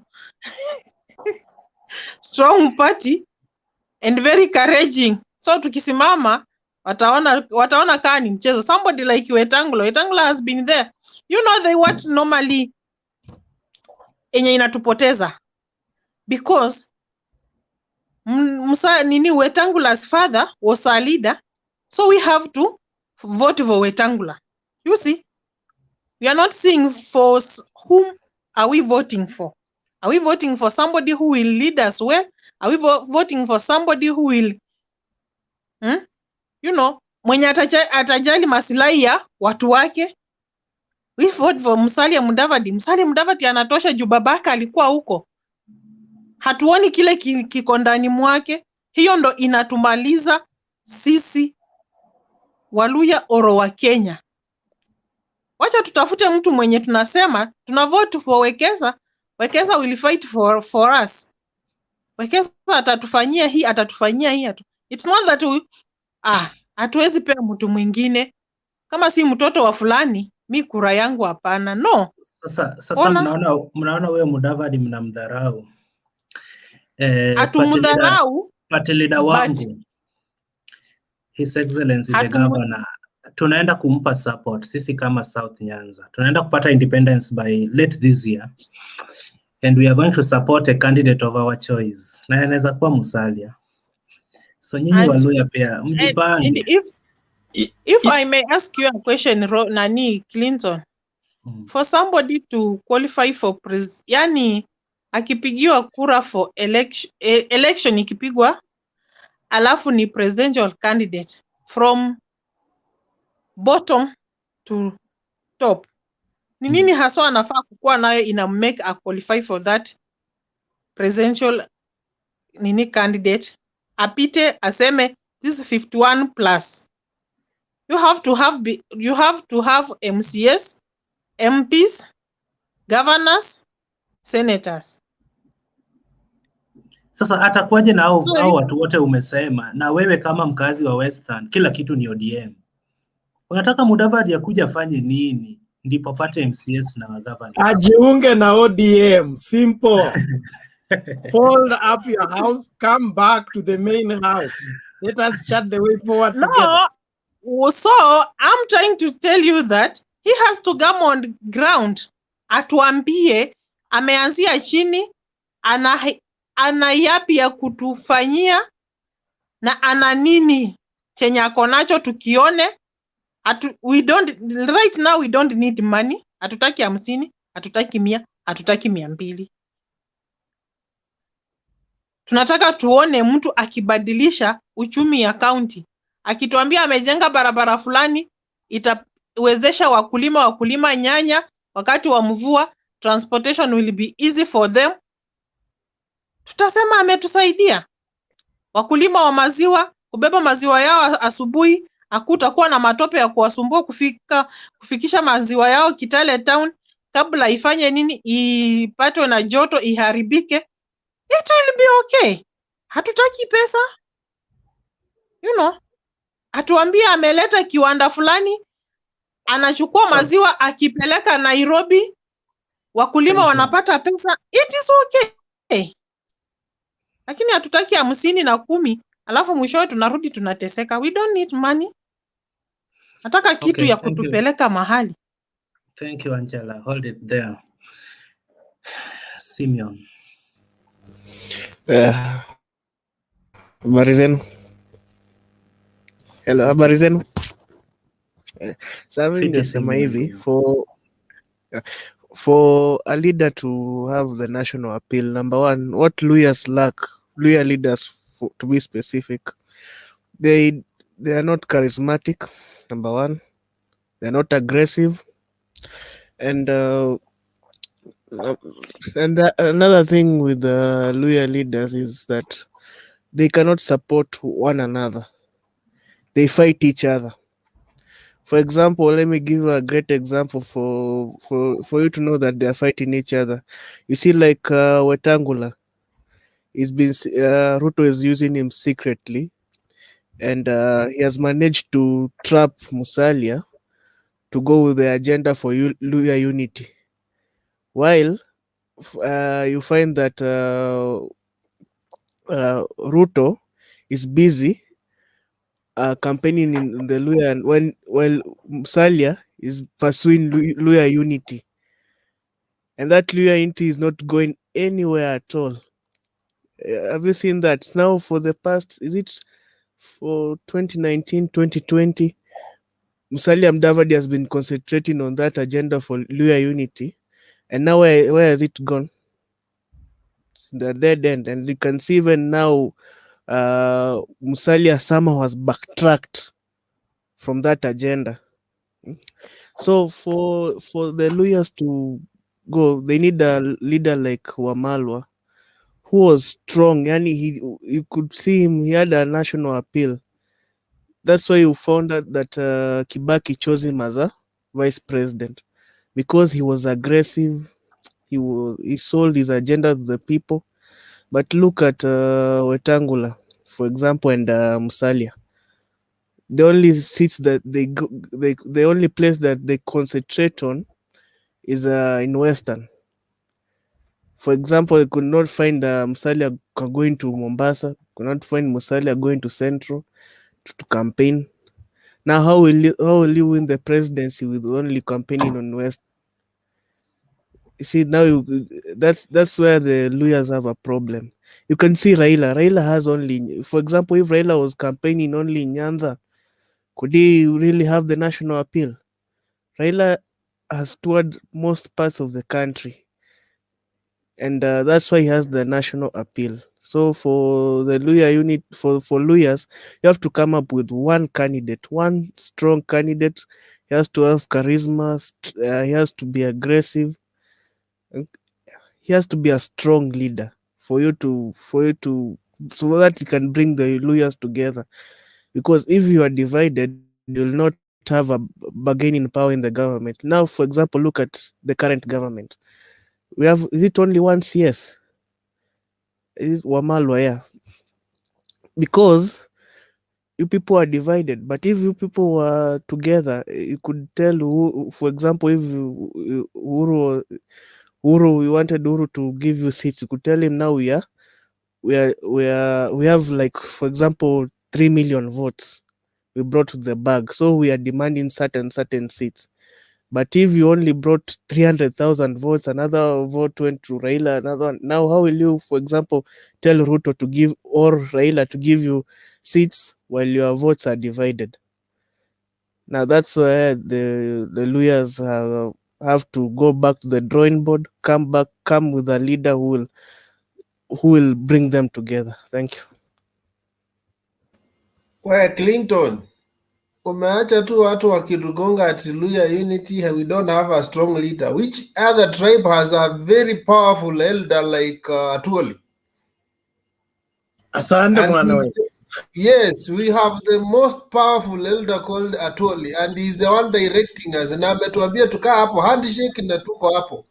And within the handshake, we know there are leaders who are for the future. Na tunajua after Raila, there are coming leaders like Eugene Wamalwa who are very strong. Sasa nini elder alituambia nilianoint huyu mtu anaitwa Madividi akapotea. Wacha ni watafutie leaders wengine wenye wako na mwelekeo. So Eugene is our future leader. Tumepatia tu baba tukiangalia we are the 6th after the 5th. Asitashtuka mkipea UDA, mkipea ODM viti. Acha tuone 2022. Unajua hiyo ndio shida yenu. Utakuta sasa we are in ODM, but we are in ODM. The second seat, we are the deputy in ODM. Oparanya is the deputy. So we are not in ODM as squatters. We have shares there. And after Baba retires, Unaona pali mnakosea. Unaona kumbuka wakati mlikuwa na Wamalwa, mlikuwa na chama yenu, and then hiyo chama ulikuta kama ungesimama na ilikuwa Ford Kenya, kupita huko kwa Waluya ilikuwa ngumu sana. Now let me teach you history of Luya, because you guys are telling us that there is no Luya unity. I don't know even which community has that unity. Every community has different leaders. It's only that maybe you have one strong leader. In Rift Valley, we have Gideon has his own party. We have this other guy, Isaac Ruto, has his own party. It's only that one leader is more powerful than the rest. When you go to Central, there are, in Kenya, there is a different party. Then we have these even other splinter groups that are there. But because there is a powerful leader called Uhuru, even these splinter groups don't make any sense at all. Let's also come to Kambani. Every governor has his own party. And you guys, I don't know why you are focused on Luya unity. The only problem we don't have is, and we have said that leaders come in different shapes. We have a very powerful leader called Francis Atwoli. For now, maybe we may not get the presidency, but we are the 6th. Wow. Thank you. Excuse me. Wekesa, ni nyinyi mnatusumbua. All communities are united. Lakini nyinyi saizi mwa DVD badala akuwe push atafute urais, bado mmemweka na siasa za vijijini eti atafute hiyo Luya unity kwanza ndipo aende ashindane na kina Raila na Ruto. Si mumsaidie muende huko mkuwe united, tokeni ODM, endeni muunde yenu. Clinton, wacha hiyo story ya ni nyinyi mnasumbua Mudavadi. Hapana, Mudavadi sisi tunamsumbua vipi? Yeye alitoka kama wewe Mluya anatafuta hiyo ODM wakati all mashati yake yote wardrobe was orange. all his toothbrush was orange. Then one morning he wakes up afraid of nomination at Kasarani to go and collect UDF that was cooked in State House in the pretext that he wants to be president. History cannot forgive him for that. So Mudavadi knows the right thing to do if he wants to continue being relevant as far as our national politics is concerned. Number two, we don't need all our votes in one basket so that we can bargain for CS seats in the cabinet or the rest. In the NAC government, we had seats. In the Grand Coalition government, we had seats. The only time the seats became limited is when we let these two tribes come together and then say they will share the lion, they will share the gazelle by themselves, and the rest of us will be watching as they eat meat. That is not to be blamed on us.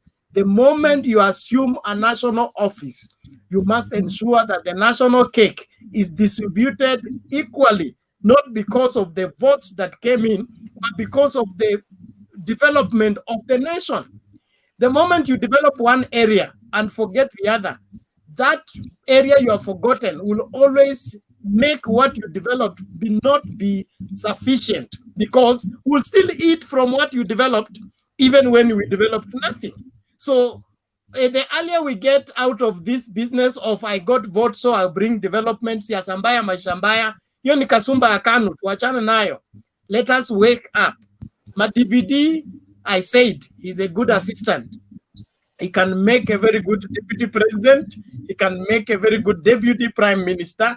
He can make a very good, strategist for how to recover the economy. We need his brains, and we will give him a job. But as at now, hiyo maneno ya ANC for the Kenya na hiyo chama ya watu wawili waachane nayo, wakuje kwa nyumba kubwa, tufanye kazi pamoja, tuokoe Kenya kutoka kwa mikono ambayo inataka kuiuza. Sasa ulikuwa unaongea vizuri, ukimalizia unaharibu. Nani anataka kuuza Kenya? Rudi Western, muunde Luya Unity. Kesho mkikuja kwa platform tuambie mko united, tuwapatie kura. Maureen. And Clinton, Wekesa has spoken, Wekesa has said something. You know, when Atwoli tomorrow stands up and say, now we are dropping Baba, we are supporting Musalia. Baba will not see anywhere. He will have to pull down, and Musalia will be the shining star. So just remember that the biggest umbrella is the Luya Unity, making Baba to shine on our way under Francis Atwoli. Na kama maneno yake Atwoli mnafuatilia, kina nani walitoka wapi?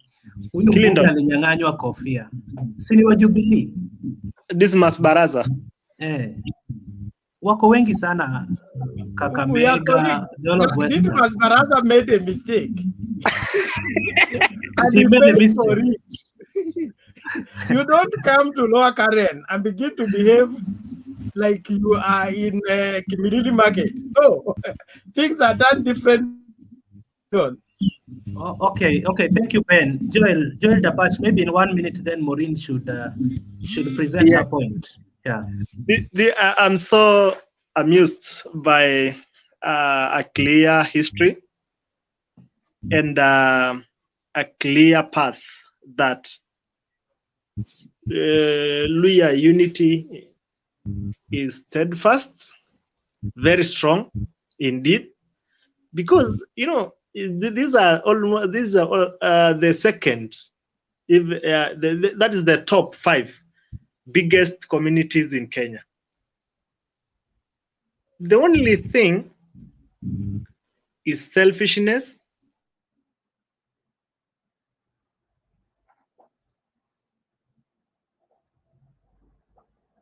Amehang ama ni mimi devices zangu hazifanyi?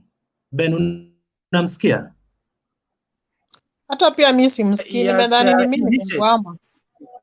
Aja mute, maybe ni network. Maureen, ongelesha hao Waluya bana. Kesho wakija hapa waseme tuko na unity, kiongozi ni Musalia ama Weta. Alafu kabla Maureen anene, Wekesa, kuna kitu Simon Ndung'u alisema eti Mudavadi ako busy na Luya Unity na rafiki yake aliyemsaidia kutafuta chama chake kutoka kwa wale wakora wa Bukusu. Ruto anamtumia chini ya maji kuvunja hiyo Luya Unity, na hiyo meeting ya Luya Unity Weta pia anakuanga ndani. Surely.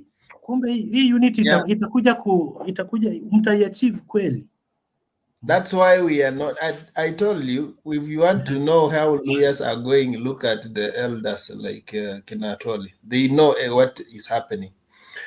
These guys who are on the surface, they are telling us Luya unity, but beneath there are underground currents that are going on. There are people who are brokers and they are on somebody else's payroll. So they want to paint a picture that they are brokering for Luya unity when they are actually want to derail it for political expediency. This guy you are calling Mudavadi, not Mudavadi, Weta. Do you know to win the 2017 senatorial seat, he needed the NASA support?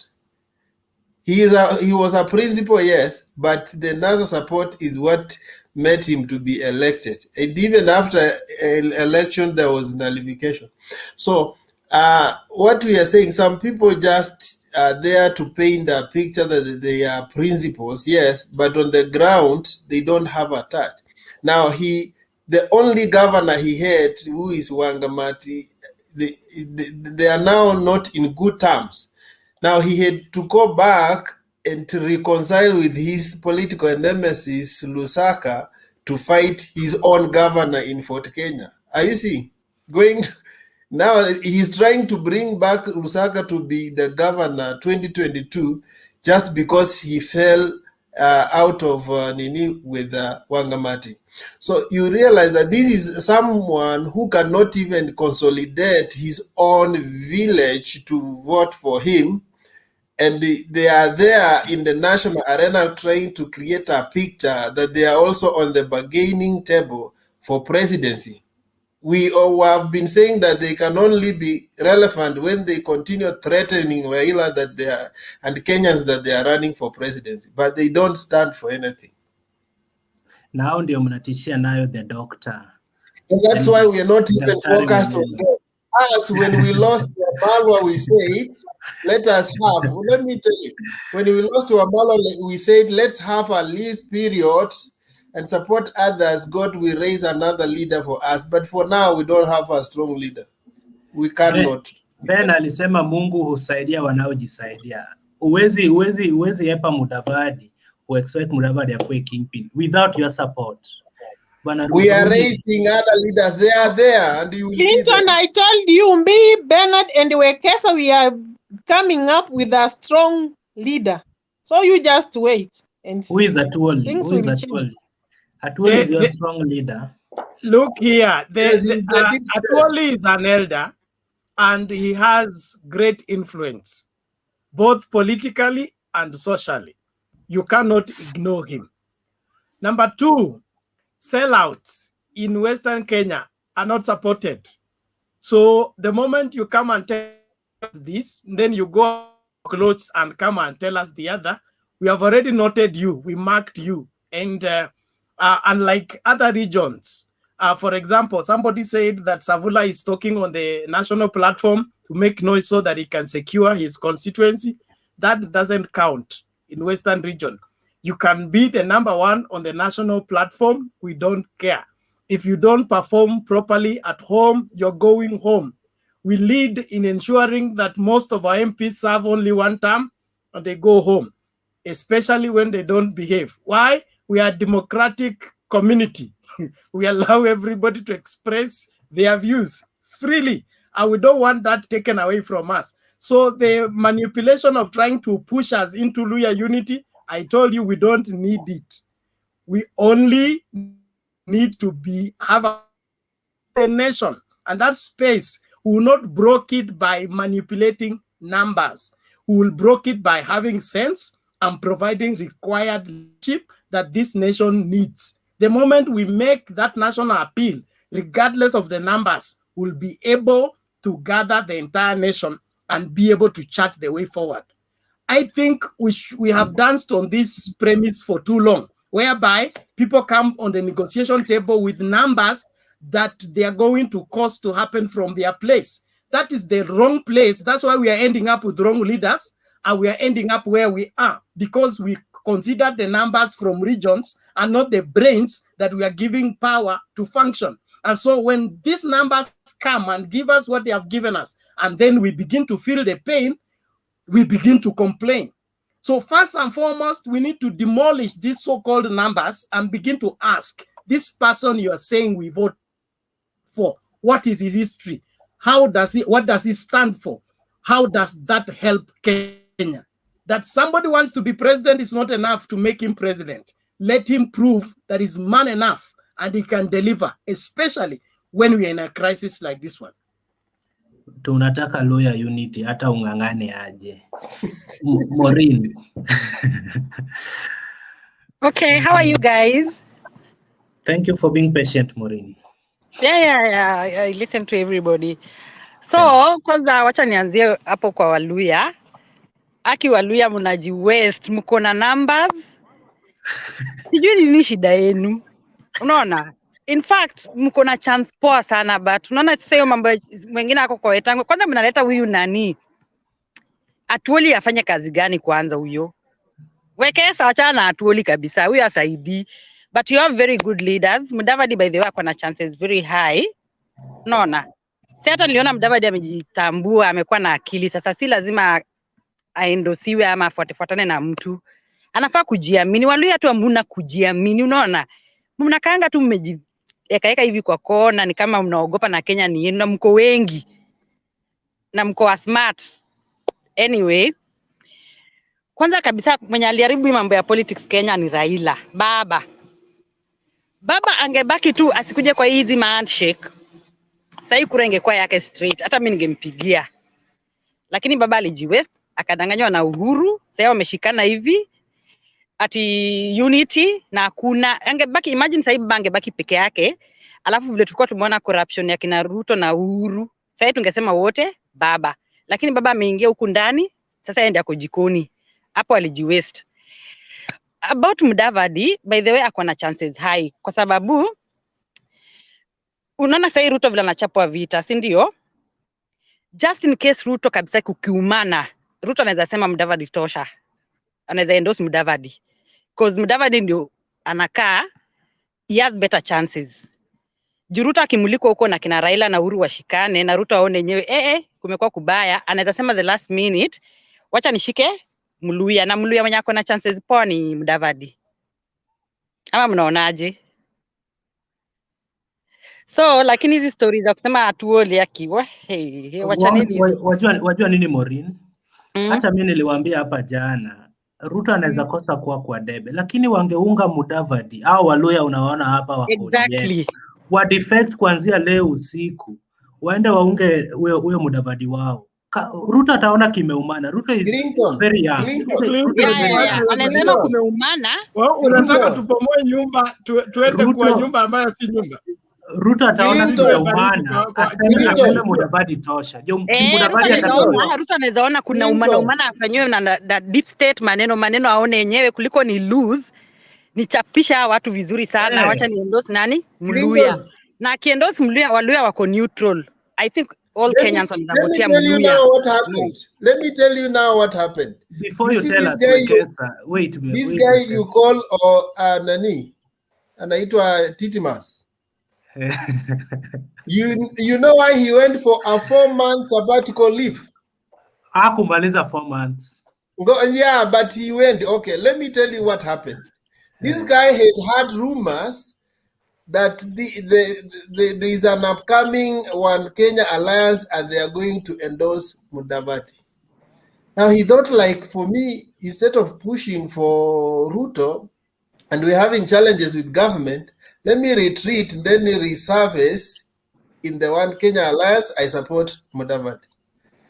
When he went and he sat for 2 months and realized it was a marriage, he had to come back and sneak back to his own nini. because he realized these guys, the same guys who lied to Mudavadi when they were going to Hague, they said that we are going to support you as you are going to be the president, so come and we support you. They lied, and the guy went akaingia box. Now he realized amedanganywa, baadaye ndiye akakasirika akaenda akasimama peke yake.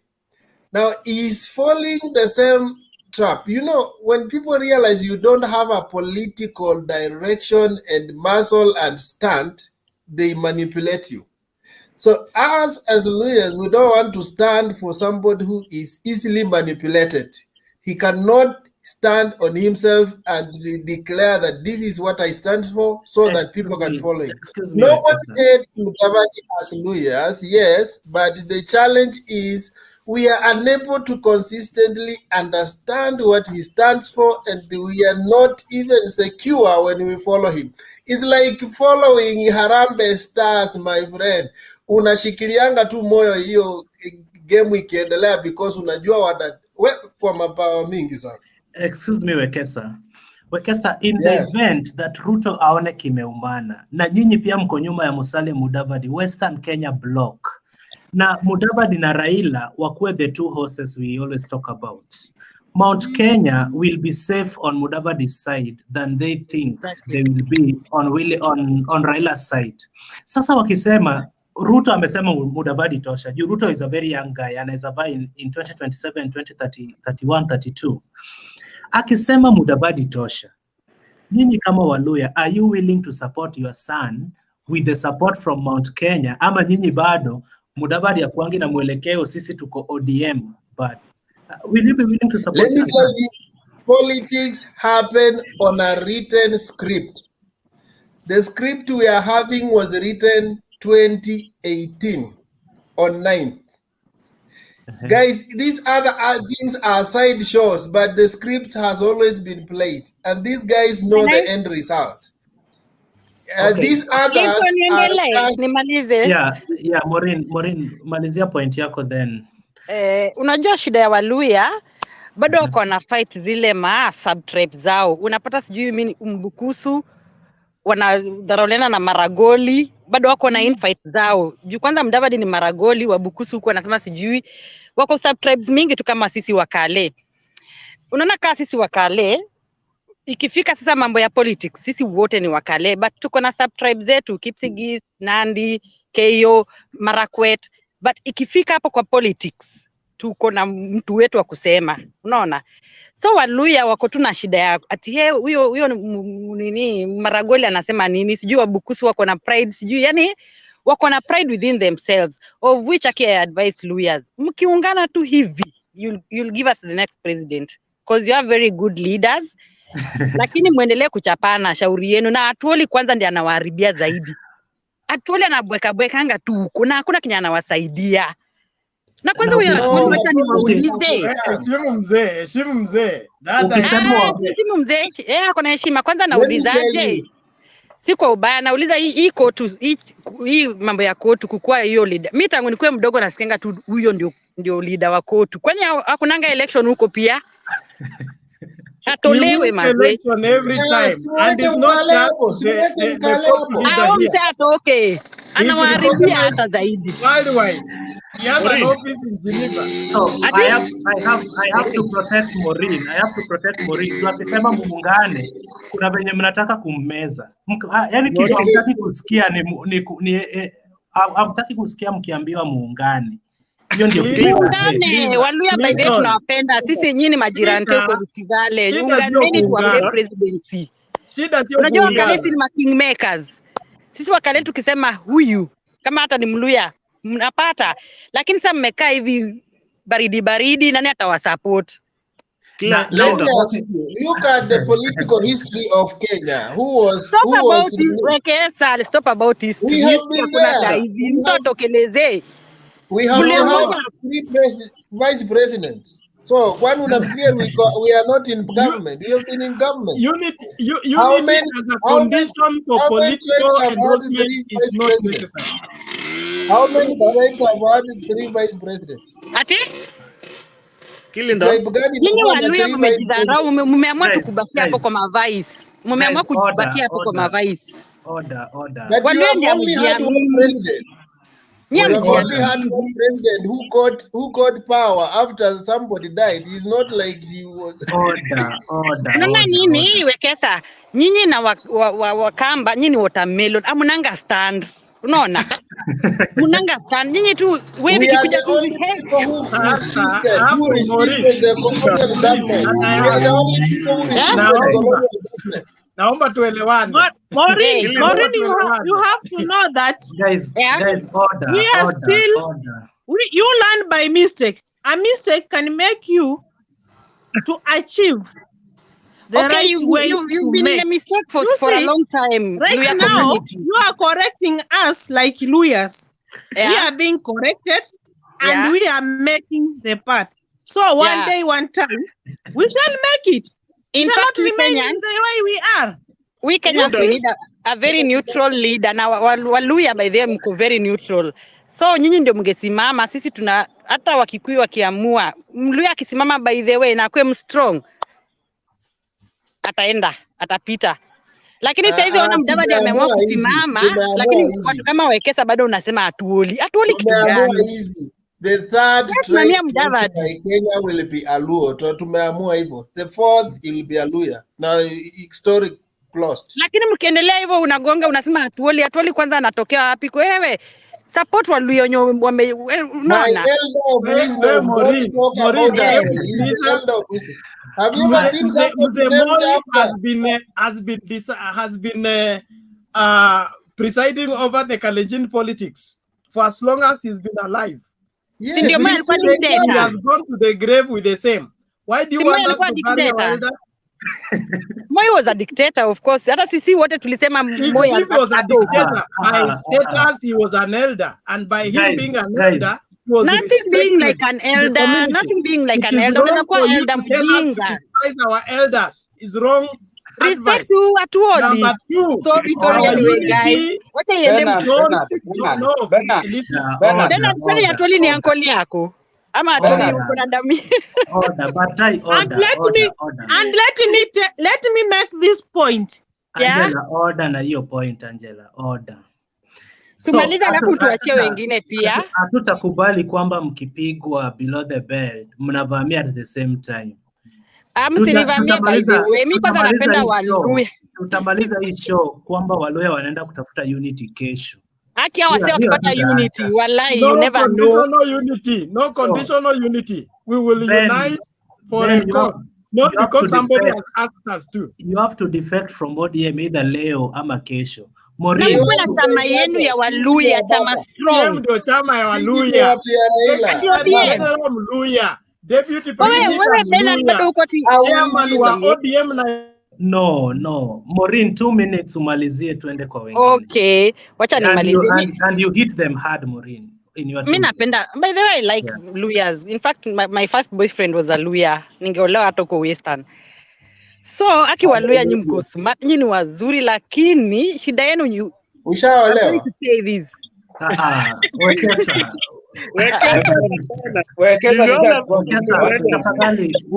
Ufisi usilete hapa Wekesa. Usinilete ufisi Wekesa. So, mimi napenda Waluya sana, lakini Waluya hawananga courage. Unajua Waluya hawezi simama. Wanaogopa. Wacha boyfriend wako hapo na courage. What do you mean hatuna courage? Achana na mambo na boyfriend hapa. Sasa nasema tu nilikuwa napenda Waluya by the way. They are our neighbors, tunaishi nao. Wako straight, wapendi. Yani they are very nice. Lakini sasa hapo kwa politics. And Maureen, you are taking a very good point. They are very straight. Yani hatupendi exactly. You know, multi-party was hatupendi kuvurutania huko na kuiba na kusanya na kufanya whatever hatupendi. That's why we will remove lawyers juu hamna unity. Sasa nyinyi mkuwe na unity tuwavotie. By the way, mi vote yangu inaniuma, nivotie Muluya. Nisipovotia Ruto na votia Kamuluya hivi. Who brought multi-party? Muliro was the most courageous guy. Wacha history. Sasa tunaendelea mbele. Wewe leta mtu. Unasema hatuna courage, kwani Muliro hakuwa Mluya? Unasema hatuna courage. He's the only guy. Wewe usilete marehemu. Sasa tunaendelea mbele. Sasa amaliza dakika zake 2. Anyway, nice guys. Nimemaliza zangu. Thank you. Clinton, I want to say something. Wait Bartai. Maureen hajamaliza dakika zake 2. Maureen, 2 minutes. Sasa wewe Waluya mfuatane majirani zenu kama sisi Wakale. Sisi wewe hata ukue Mtugen, Mkeyo, nini ikifika politics tuko moja hivi. So hata Ruto hajapita kura akakuwa president. Ngoja akiwa president tutuambie hiyo. Angel relax. Ati? Maureen, unaona nini si Wakale, hata Ruto akianguka tunaangukanga na yeye. Na tunajidas tuendelee mbele. Unaona? Si ati Ruto atakuwa president by the way, lakini at least sisi kuna kaseng, kuna Mkale hapa Bartai. Kuna kaseng inasema kwa Kikale, ngoya muriat ko bagot ne bago. Yani ngoya muriat, yani kama hata mtu ni mbaya na ni wenu. Ngoya ko nenyo. Ngoya ko nenya, exactly. Nenya sasa nyinyi msikriticize leader wenu ati sijui Mudavadi nini na kama ni mbaya ni wenu, ni mtoto wenu, mumshikilie, mumsupport. Apambane na national standard. That's why we support Atwoli. Do you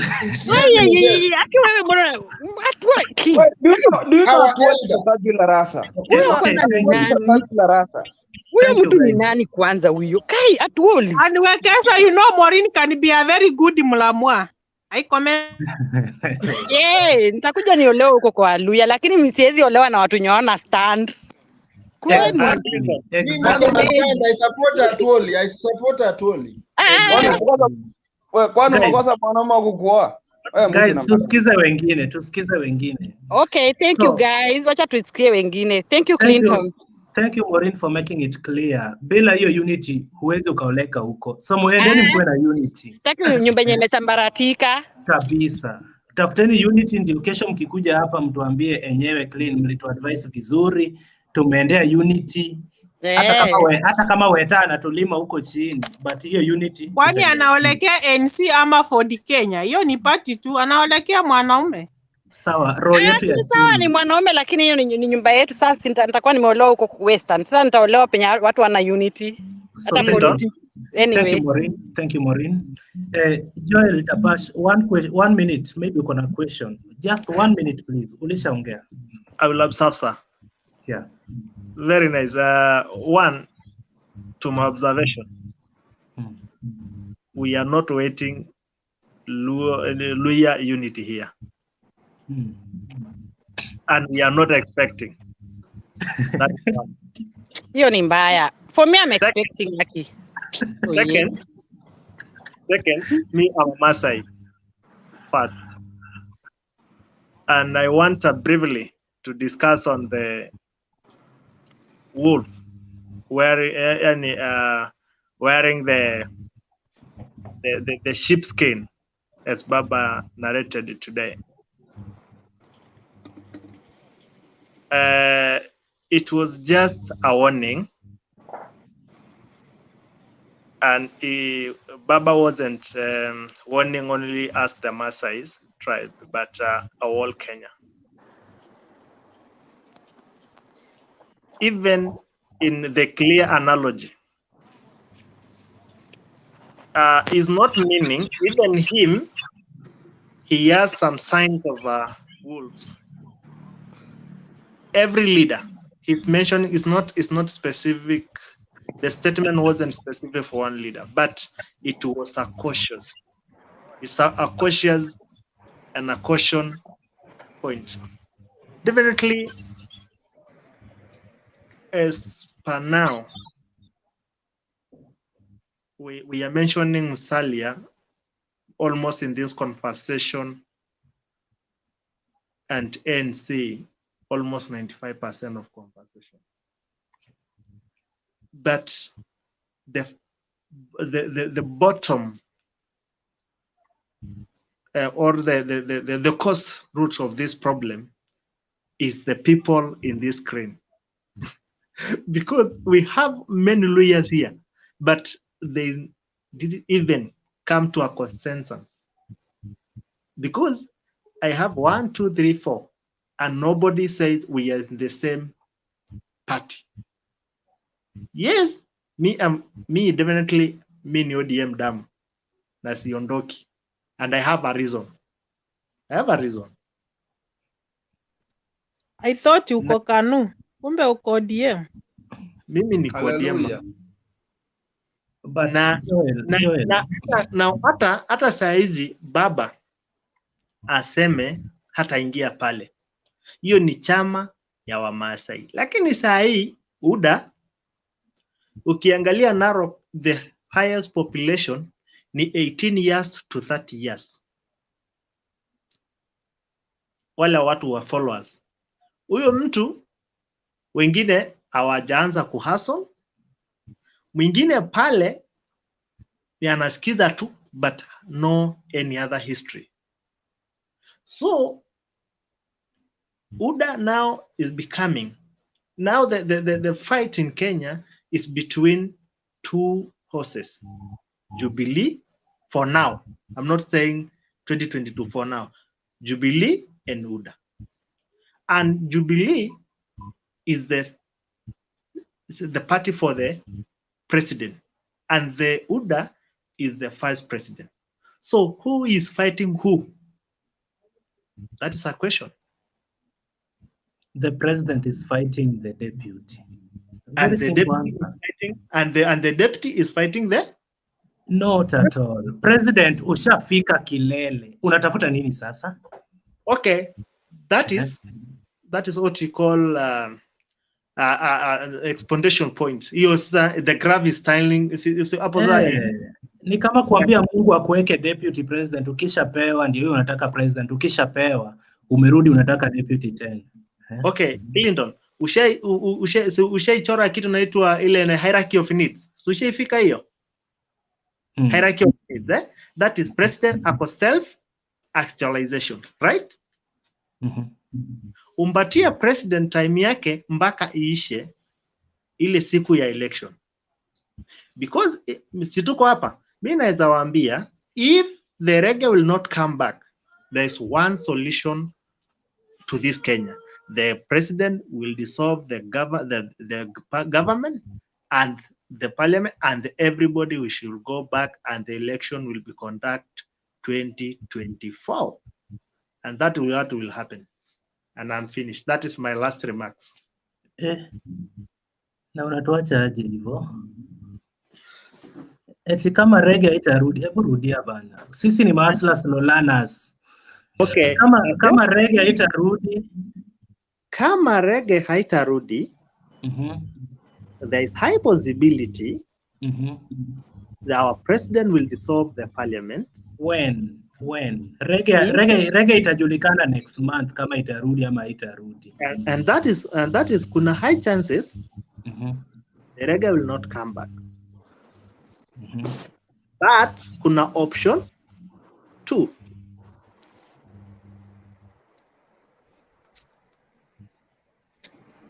Joel, option ni gani? Option 2 ni gani? To dissolve the parliament. When? Tupe timelines. Just before the deadline for the election. Mimi nakuacha hivyo, Clinton. Joel, kama uko chwana kitu unasema na sisi tunangojea election next year. Clinton. Wait, Bernard. Kwanza hamna unity. Ben, it doesn't matter. We are giving you information. Maraga's advice for the president to dissolve parliament did not have a deadline. So the president has kept it. He can use it as a weapon. And one way of using it is just before August of next year. Like in July, he dissolves the parliament when he's only 1 month in office. That gives him a new lease of life in office. He gives the governors and the MCAs a new lease of life. We only have parliamentary elections. which will go to 2027. So no reggae, no election.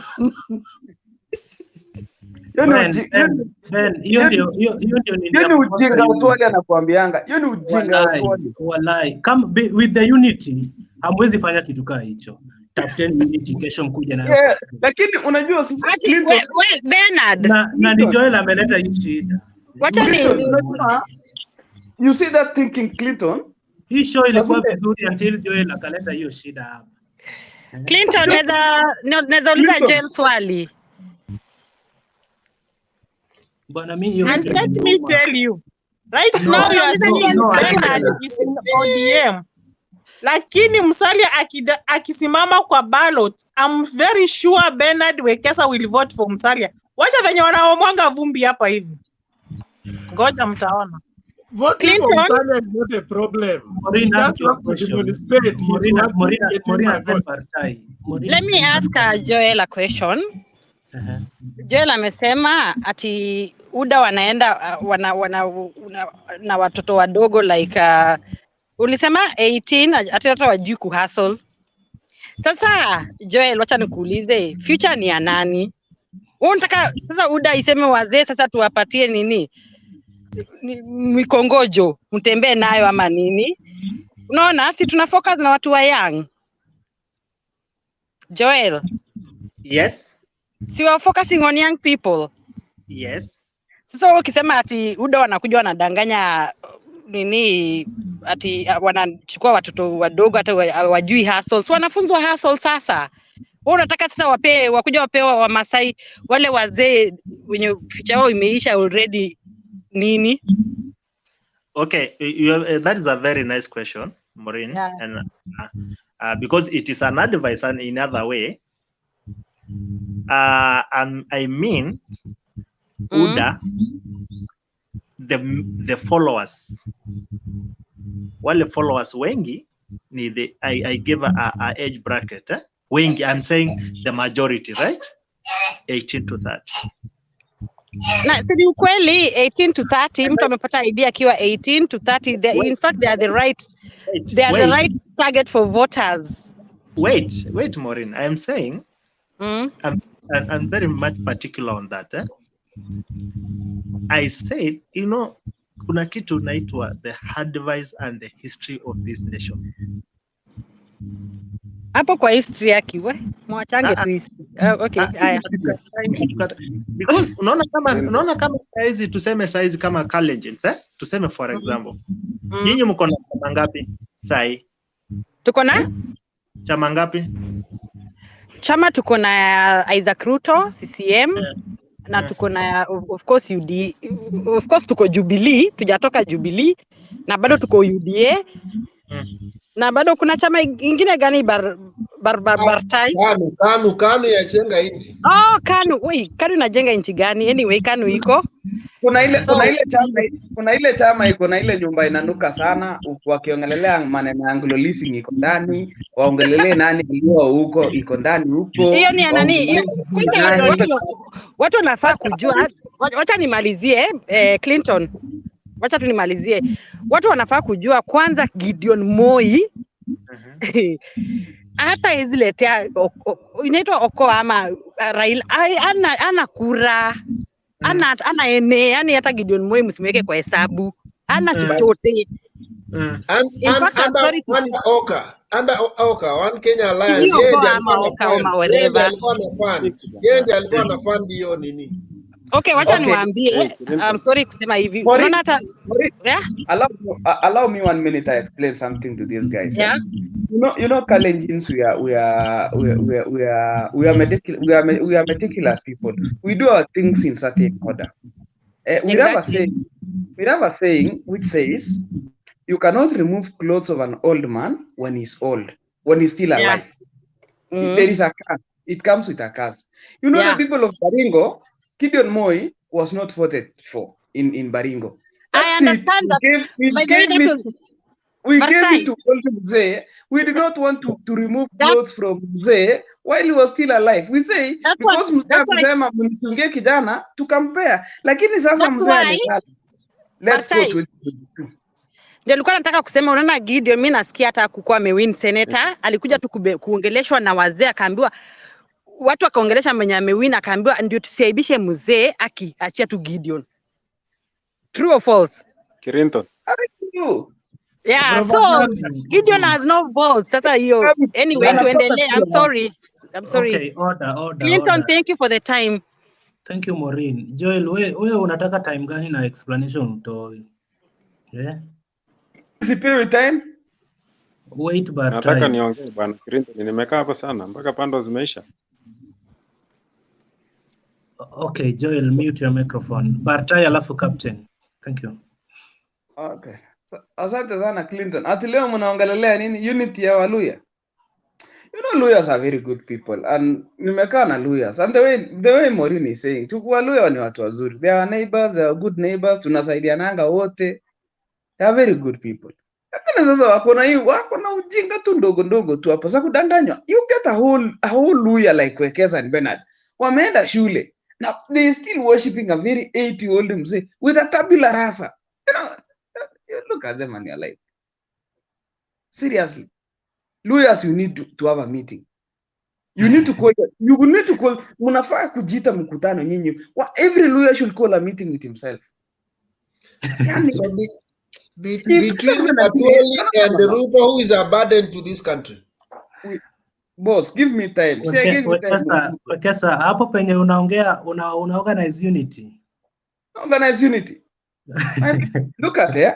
What unity? You people you forget about arranging Luya unity. You set your house in order. Let us meet in the ballot. Wanna to divert. We are not worshiping elders. It is part of our culture. If you people disrespect your elders, that is okay. But as for us, we honor elders, we respect elders, and there's no future for the youth without na Bernard unaagu kama wewe ni Mluya kweli ama wewe ni Mjaluo? Wait, Maureen. Anyway, are you suspecting me? Please, Bartai, make your submission in 2 minutes, please. Or you see, 3. Yeah. The last time Luyas had unity is when they had the late was it Masinde Muliro, and Luya had the biggest share in government, and Moi trusted Luya, and they gave them everything. They had the biggest share, and that is when all the economy, when the Mumias was working, and all those giant industries were working because they were organized and they were united. In 2003, audit, and allow me to speak. Listen, the 2003, how did Luyas get to have the vice president, the late Kijana Wamalwa? They are as much as they are their own small. You know, these people like small party. Mimi nitalala leo niamke kesho nikumbuke I need to form my own small party. That I'll only win seats within Bungoma County. They'll form. Not even Bungoma County, a very small village in Bungoma.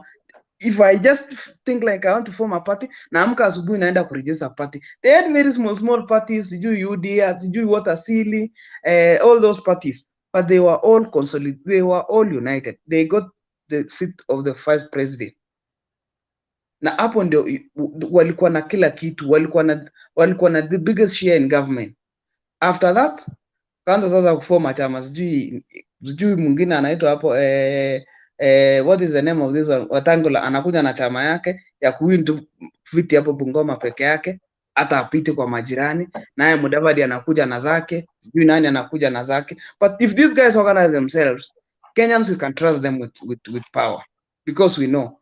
If we know this Musalia Mudavadi, shida ya Musalia Mudavadi ni muoga kidogo, lakini akipata deputy amejipanga mzuri, mwenye anaweza mpanga vizuri, he can easily lead this country. We can trust. Hii ya Ruto ikienda kwame kidogo, tunaweza sema wacha tujaribu.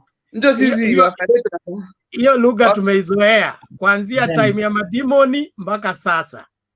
Saa hii the Madividis now you're darling, you are wooing him only to abandon him before the wedding begins. That will not work this time round. Ben, relax, Ben. Relax, bwana. Wacha feelings. Malizia At me, the other Bartai feeling. in 1 minute. Well, you see, let these guys plan themselves one. Before they lecture us or before they tell us, sijui Ruto is what, mjipange polepole. Huyu Musalia wenu si mbaya, lakini ajipange tu polepole, ajipange polepole na atoke hiyo kwa Kenya. Sijui hiyo hoka hiyo. Atoka hiyo anadanganywa, atoke na asimame yeye mwenyewe. Otherwise, atatumiwa tu. You see, Raila now is crying that they need to organize. Raila without Mudavadi, Ruto will win. Sijui nani without nani. You see, let Mudavadi come out and lose genuinely. We will honor him. Pati ya kukaa nyuma ya mtu hataki kujitokezea, atoke tumuone, tuseme sawa, we will not vote for you because of ABCD. Or kweli atoke, Raila atoke na Ruto atoke, mwenye ataweni sawa. Pati ya kukaa nyuma ya mtu hii is a very old mzee. Kwani bado nini anaogopa? Question to Bartai. Okay, thank you. Bernard, what is your problem? Bernard, what do you smoke? Thank you, Bartai. Captain, Bro Benson, just bear with me. Captain is seriously complaining, bro. Captain. Okay, thank you bwana. At least nimepata nafasi nikazungumza kidogo. Nimesubiri sana. Amjambo wanaume na nimeona wanawake hapa. Mudavadi is a good leader. Kuna madem pia sisema bali wanaume peke yao. Sawa. Nimekutambua madam. Mudavadi is a good leader. Mudavadi ni kiongozi mzuri sana. But not the environment we have for now. Mudavadi akipatiwa nafasi is a good leader. Lakini kwa ile environment tuko nayo kwa saa hii na ile siasa tuko nayo, he can't make. He can't make 2022, he can't make 2027. Unless or otherwise, ajipange 2032. Why am I saying this? When you get a leader who wants to become a president of Kenya, na unapata kwamba ana mention vyama ndogo ndogo vile vya nyumbani, unasikia Mlembe Nation, sijui Luya community. That's not a leader. A leader is supposed to mention a chama ambao inajulikana the whole country. Lazima atafute hii tactics ambao mtu kama Ruto amekuja nayo, mtu kama Raila. Can you see Raila? Alitengeneza ODM. ODM inatajika kuanzia the word go mpaka leo hii ODM haijapoteza radha. Kwa sababu gani? Si chama ya nyumbani, ni chama inaeleweka kwamba iko countrywide. Angalia ile Ruto walishikana wakatengeneza Jubilee. Jubilee haiwezi potea leo hii ama kesho. Kwa sababu gani? Sio chama ya nyumbani, ni chama ambayo inaeleweka countrywide. Angalia hii chama ambayo inatengenezwa na Deputy President William Ruto, UDA. Ni chama ambaye si leo itapoteza radha. Hata Ruto akitoka hapo, bado hiyo chama itapaki. Kwa sababu gani? Haijatengenezwa chama ya kinyumbani. Ni chama ambayo inajulikana. Somebody is mentioning Atul. Mimi nitacheka tu. Atul is somebody who is not supposed to be mentioned in Kenya. In fact, anafaa akae mahali penye haonekani na hajulikani hata kama yuko. Kwa sababu yeye ni kiongozi wa court, wafanyikazi. Lakini kitambo tulikuwa tunaona ya kwamba siku ikifika ya court, siku ya wafanyikazi, tunaona mabadiliko kidogo. Lakini sasa yeye mzee ashapita miaka ile ya kufikiria. Akisimama mambo ya Labor Day, unasikia ni kulima Ruto tu. Ni kulima Ruto tu. Kazi yake is just a watchdog of William Samoei Ruto. Yeye every time anataka kujua Ruto amelala wapi, ameamuka wapi, ameongea nini. And yet wafanyikazi wanateseka huku nchini Kenya. He has destroyed the court.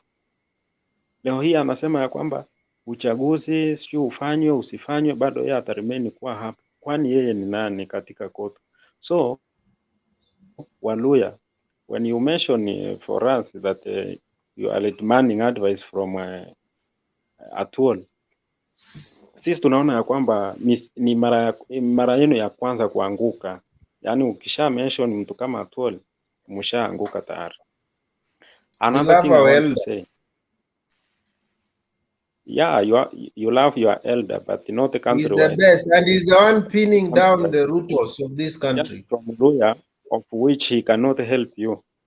Kuna kitu ingine nataka niwaambie, my friends. Which help do you want? Wakikuyu ni watu wengine wana akili sana. Ukiangalia saa hii from Central wamechigawa. Washajua ya kwamba 2022 we might not make in terms of president. Saa hii wametudanganya ya kwamba washaanza kuchigawa huko Central. Kwa sababu gani? If deputy president akisimama, definitely atachukua nani? Deputy president from Mount Kenya. If Raila will make any coalition with any, if they wakiungana na Jubilee wasimamishe mtu mwenye atapeperusha bendera, definitely wanataka wachukue nani? Deputy president from Mount Kenya. Hiyo inatuambia nini? Hakuna mtu wa Central anataka ya kwamba haachilie uongozi. Anataka akae kwa uongozi. Anataka angalia ya kwamba he is watching everything the government. We Kenyans, let us wake up. Tuamke tuangalie, why is Mount Kenya every time wao wanataka kukaa kwa serikali? Why? Hii country ni ya kila mtu, my friend. When Ruto is telling us ya kwamba wacha tuanzie yule mtu wa chini, tupambane tukija juu. Saa hii you want to tell us Mudavadi can fight the two men? He can't. Yeye wacha akuje kwa Ruto, akae hapo nyuma ya Ruto polepole. Ruto amuoneshe mambo vile inaenda, Waluya wakae pamoja hivi. Aliwaambianga ni kujipanga, ndugu yangu. Ukae hapo nyuma ya Ruto polepole, wacha tupitishe huyu muungwana. Alafu Penad mambo itakuwa mzuri. Thank you. Musalia Mudavadi ako na chance ya kuongoza hii Kenya, lakini sio 2022, sio 2027. Lazima ajieke mahali penye is winning. Sasa hiyo ndio unabii ambayo hatutaki. Naomba. Thank you, as long as somebody is a good leader because he will be leader in the future. You don't want him to be leader now. You want him to be leader in 2032. When 2032 arrives, you will have framed something else. You will say you need something youthful. You want something that is this. So thank you for the seduction, but it's not working. But Ben, that one is happening so because umeshindwa kujipanga, ndio maana tushajipanga. We twende kwa ballot. Wacha hii story ya kusema you have made inroads in the Western region as UDA.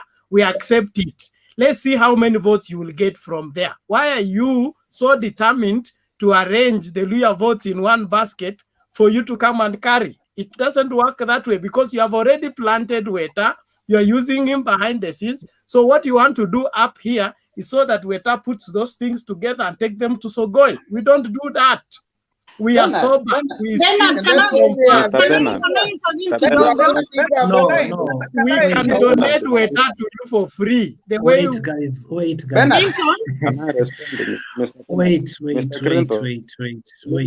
Let me respond. Wait. Wajua Captain, uko na like 30 seconds or 1 minute umalizie point yako. Alafu mtaniruhusu Bro Benson aongee ama Bro Benson aongee tu. Alafu ndio tusonge mbele bana. 2 hours mtu hajasema kitu bana. Captain, 30 seconds. Haya, wacha nimalizie basi aongee.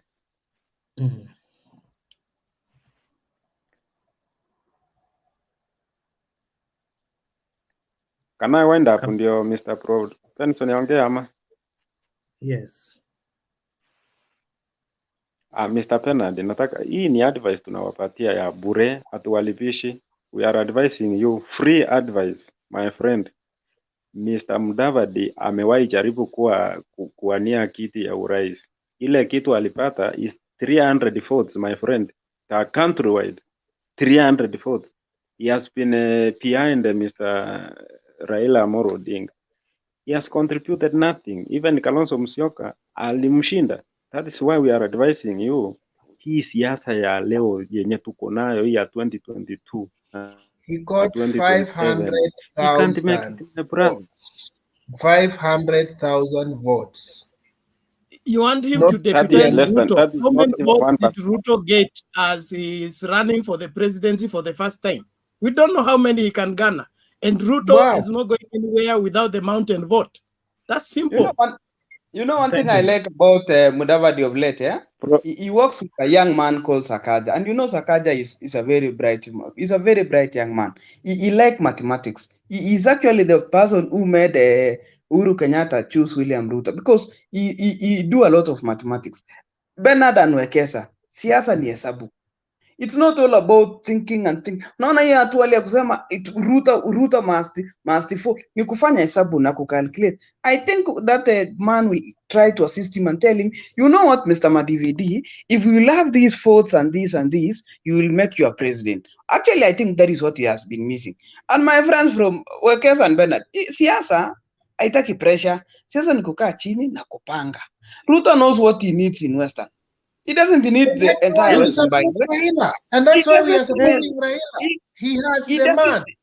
Ruto doesn't need the whole of Western, but he knows that if I get 30% of the votes from Western, I'm done. That mathematics is the main problem as at now.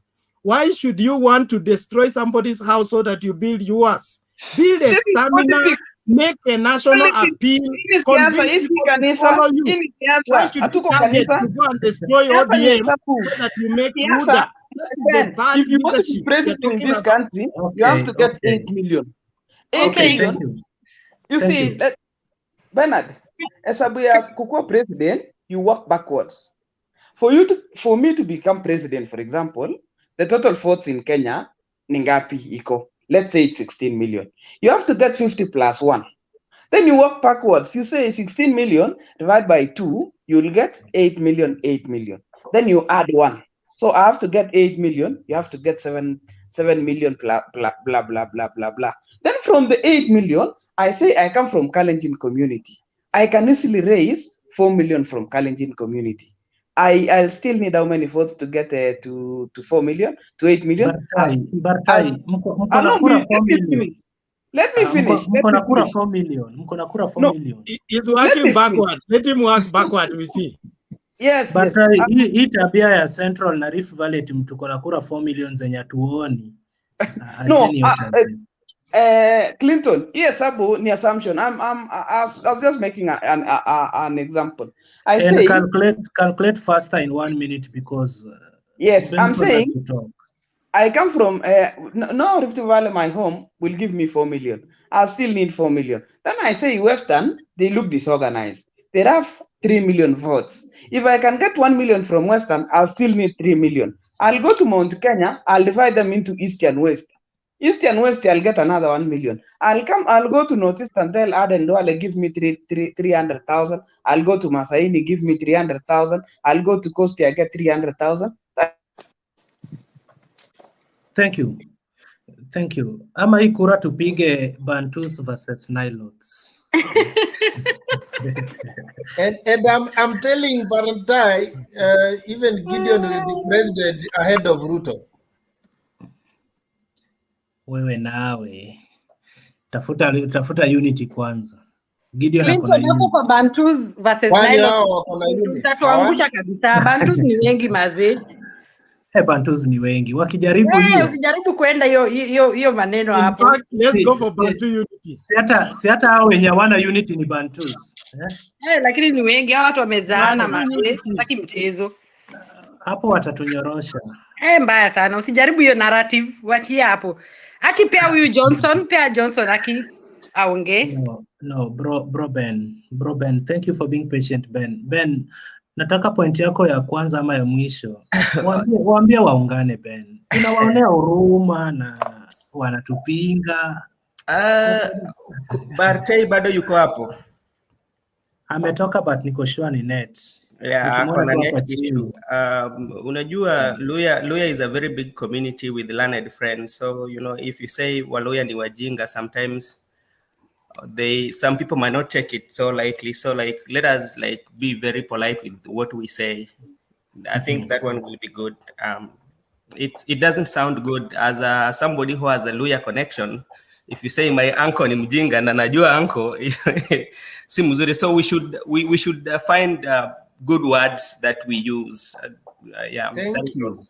Yeah. Thank you. But I think aliambia kinawekesa in good faith. Hakumaanisha. Yeah. Hakuambia, lakini ukienda kwa comment, you will see somebody doing something. You know, kuna mtu amecatch feeling. Okay. Mtu amecatch feeling. So, you know, we have to also to respect people's feelings. That is one. Yeah, another thing that I tend not to agree with Captain Mwenyewe. You know, there is no way in which you want to convince us that what DP is doing is the right one, so Mudavadi can come. You know, like there was a way saying like, akuje kwa Mudavadi kwa Ruto ndiye amfundishe venye vitu zinaenda. You know, I think Mudavadi in his own self, he knows himself, he knows his powerful machineries, he knows his capacity, and he knows what he can garner in Western Kenya. And so that one also will determine that. But when it comes to Luya unities, from the history, they've never united. I think even during like when the colonization was taking place, the root cause of this started very well when you look at the history of the how Western Kenya was colonized by the British. They were divided in terms of their subgroups, you know, like Bunyore and all that. So you find like these things usually affect the generations, you know. So it will not be possible based on that kind of like the history of how they were before. If you read Luya history very well, you will know on how the Western Kenya was colonized during the colonization, on how it was done. So it is not very possible as compared to some other tribes, like when you come to Luo, the way Luo also was colonized, because like the Luo, ever since they had what we call clan elders, and like they have to have an elder that speaks on entire Luo and they will listen to it. You know, ilikuwa kitambo. Hiyo ilikuwa kitambo, but hizo vitu za kitambo, you will find they still have a play in today's life. But sahi nawaambia hapa kila siku, Luos tunaenda kupata independence. Hii next year hii. I don't independence from who? Clinton. Unajua wewe tuna share with you the same county. You keep on talking of Obado. You know. And for your information, that government you're talking about, if you go to my Facebook page, I've hosted him once. You know. So, but like if you look at critically, even in Migori, he might be having some powers, but he cannot still make a change even to Raila. There's something that he will still have a long way to go to make that even to become a spokesman. Though he have endured, he have passed some hurdles, but like the presidency, president-wise, he's not going to make it with Raila. He will have to calculate his step very wisely. And another thing, the topic was talking about the coalition of Mudavadi. You know, Bernard said it well. You know, if you look at the history of Mudavadi, there were times like Mudavadi was out of, nobody was talking about Mudavadi until Raila brought him back. You know, then is when that Mudavadi name resurfaces. So he doesn't have that influence because like there's also something we call trust. There's people who feel like if you betray their trust, they cannot trust you second time. It happens with everybody. Trust is only for once, but once you betray that trust, to build it again, it will take time and years, you know. So he's not at the position to kind of like unite lawyers, you know. He's not at a position. And another thing somebody was talking about Atuoli, you know, Kenya is a cultural and a tribal kind of like a nation. There are things that are very cultural. Yeah, you might feel that Atwoli is saying something that you don't like, but like as the Mulembe nation, there are people who trust those, and the majority of people trust what Atwoli says. To you, it might not make sense. It will not make sense to you, but to the Mulembe nation, there are people who trust those Atwoli words. And if you think I will be wrong, just watch. Atwoli will call a meeting to go even to what stadium. You will see the population that is going there. And we tell you that Atwoli is not wrong. So do not dismiss Atwoli in Luya land. Hallelujah. Even in a country, na nilisikia Barteo akisema tuwezi toa nguo ya kama mtu kama ni mwizi ni wenyu. The way mnasema hivyo is the same Luya saying that. Even if Atwoli is saying something that is not making sense to you, that is the Atwoli. They just only have one Atwoli. That is them that they will listen to. You see. So as a dynamic of Kenya, sometimes try to learn the internal communities on how they operate before sometimes we dismiss some of their leaders, you know. So that is what I would like to say. Thank you, Yes. Bro Ben. Thank you, Bro Ben. Wekesa relax. Yes, you amesema point na kuunga mkono. Unity bado ni unity tu, haijabadilika. I was just saying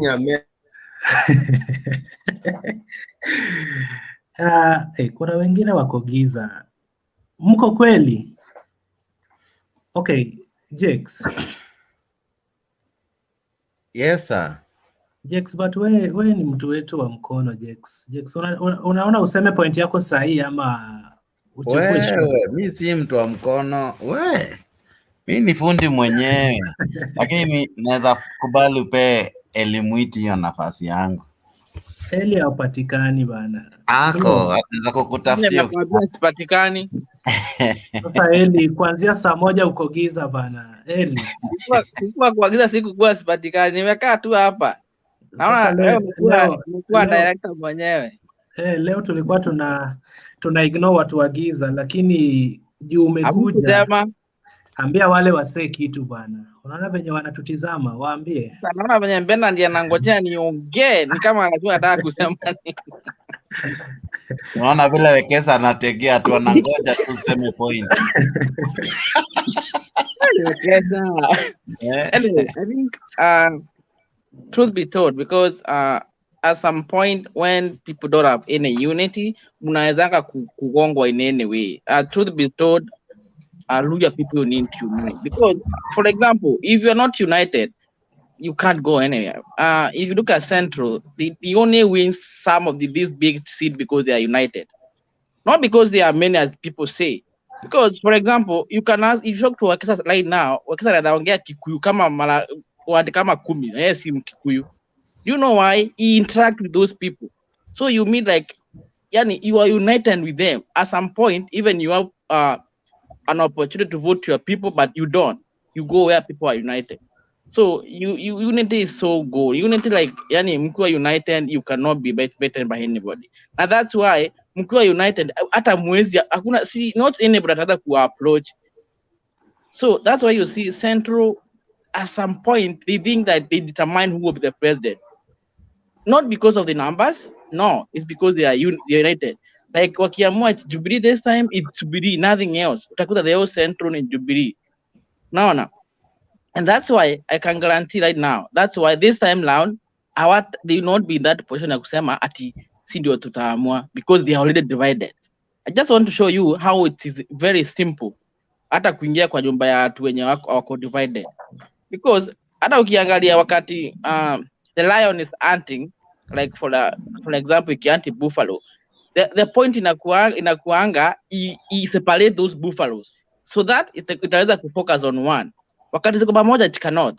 So with Luya people, you have what it takes to have a president, but shinda ni nini? Unity. Utakuta Divya kwa huku, Weta kwa huku, yani people right now, you need to be united. Na mkikuwa united, hakuna mtu ataweza kuwapiga. So when I say that, I mean that they need to be united. And then when it comes to Atwoli manze, well, ni mzee kweli, but at some point, no. I don't think ni kwetu mali mtoka kuna wazee, but they don't behave like one. Venye huwa na behave kwetu huwezi ona mzee kama huyo, like mzee mwenye amevaa bling, amevaa ma chains all over. Yani, well, not unless maybe there's another meaning in wazee in Luya, maybe that's what they mean. But where I come from, that's not how wazee behave. Ukienda pale Joricheke, you don't even hata ufai kuambiwa hawa ni wazee, how they talk, how they behave, what they wear. Utaona huyu ni mtu nitaambia twende unipeleke ukanilipia mahali, but honestly hata niko sure mtu kama hata wekesa akienda kupeleka mahali haezi ita Atwoli, because utakuta huyu jamaa hata amepita hivya. Excuse me Eli, kuna kitu sijasikia vizuri. Nataka nirudie wekesa. Sasa hiyo kitu unarudia na nishaeka mouse kwa microphone ya Wekesa ndio asikuattack. Umesema hata kwenu kuna wazee lakini behave kama kuna wazee tangu Joricheke, but ukikuta wakiwa meeting hata wakiongea they don't talk like the way Atwoli talks. I don't know, I think this guy is older, maybe around 70 or something, but hata kuvaa hata sio kuongea, hata kuvaa hawavangi hivyo. They don't wear like anyway, maybe if I don't understand, maybe Luyaland there's a way how wazee behave. Ongea tu, you are safe. Mike ya Ben na Wekesa nimeshikilia. You're very safe. I don't know what it means by wazee in Luyaland, but I just want to guess sio hivyo. Yani.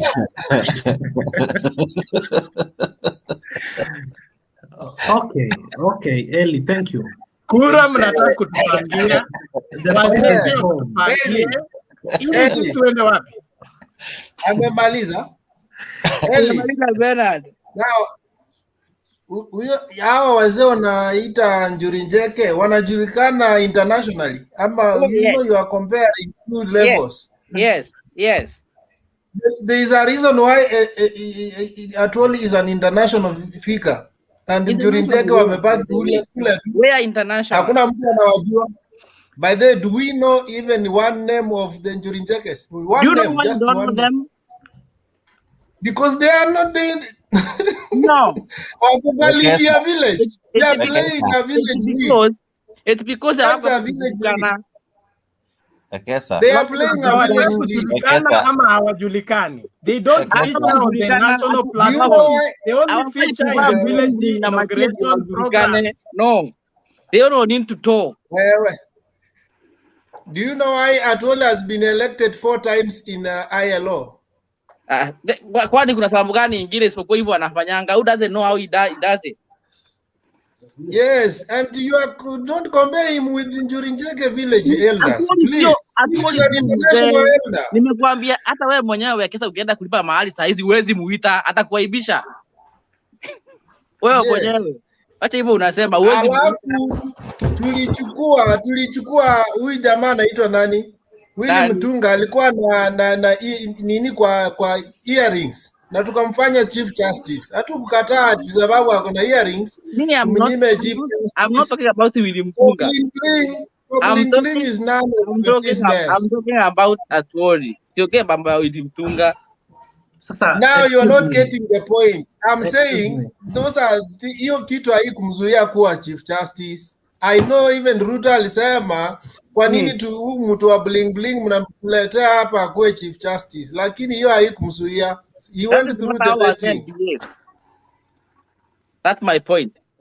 You are not aware that how your elders should carry themselves. That's why I say maybe Luyaland kuna meaning ya wazee. Observe the Njuri rules and regulations for elders. That's why maybe Luyaland kuna venye wazee they are wearing, not because of where they live, from the fact that they are elders. They deserve to be respected. Ndio wewe mwenyewe unaweza ita Atwoli kwa dawole yako akuja kusema kama mzee. why should I be calling Atwoli for dowry Why? negotiation? I That is respect something you. very small. That is Unasema local mzee, arrangement. ninakuja Atwoli kukuongelea should be kama called mahali. Wewe to hata wewe mwenyewe resolve una trust matters na that yeye. involve national discussion, like who will be the next president, not where I'm going to Clinton, marry and how I can convince them Atwoli to cannot reduce discuss the on number who of will be the animals president. to submit. Clinton, hebu balance gender, wacha Glow aongee. Wait, Glow time yake inakuja tu fully after hii argument. Sawa. Atwoli aende kachagua nani atakuwa president when it comes to Luya. It's you Leave people. Atwoli out of this. If you ignore him at your own peril. Full Sasa stop. It's But you comparing him to Tunajua mahali you have amewaguza missed it. babaya. Tunajua mahali amewaguza, that's why hamumtaki and we love Ametuguza our elder. wapi? Ametuguza Hiyo kama sisi alisema karani. jamaa wenu hatakuwa kwa ballot, hiyo tu ndiye nawauma, hakuna kitu ingine. Mimi I'm not here like atinatetea ati nani. I'm talking about sijui hata sijui atakuwa president by the way. Mimi si wa Ruto. I know hivyo ndio nataka kusema. Mimi si wa Ruto, nimekuambia sasa hivi. We know when you come Jitetee. Hizi amevaa ngozi ya kondoo lakini mjihadhari. Unaharibu na Hizi ni nani mic tena? yako. Ni fisi gani imevaa ngozi ya kondoo?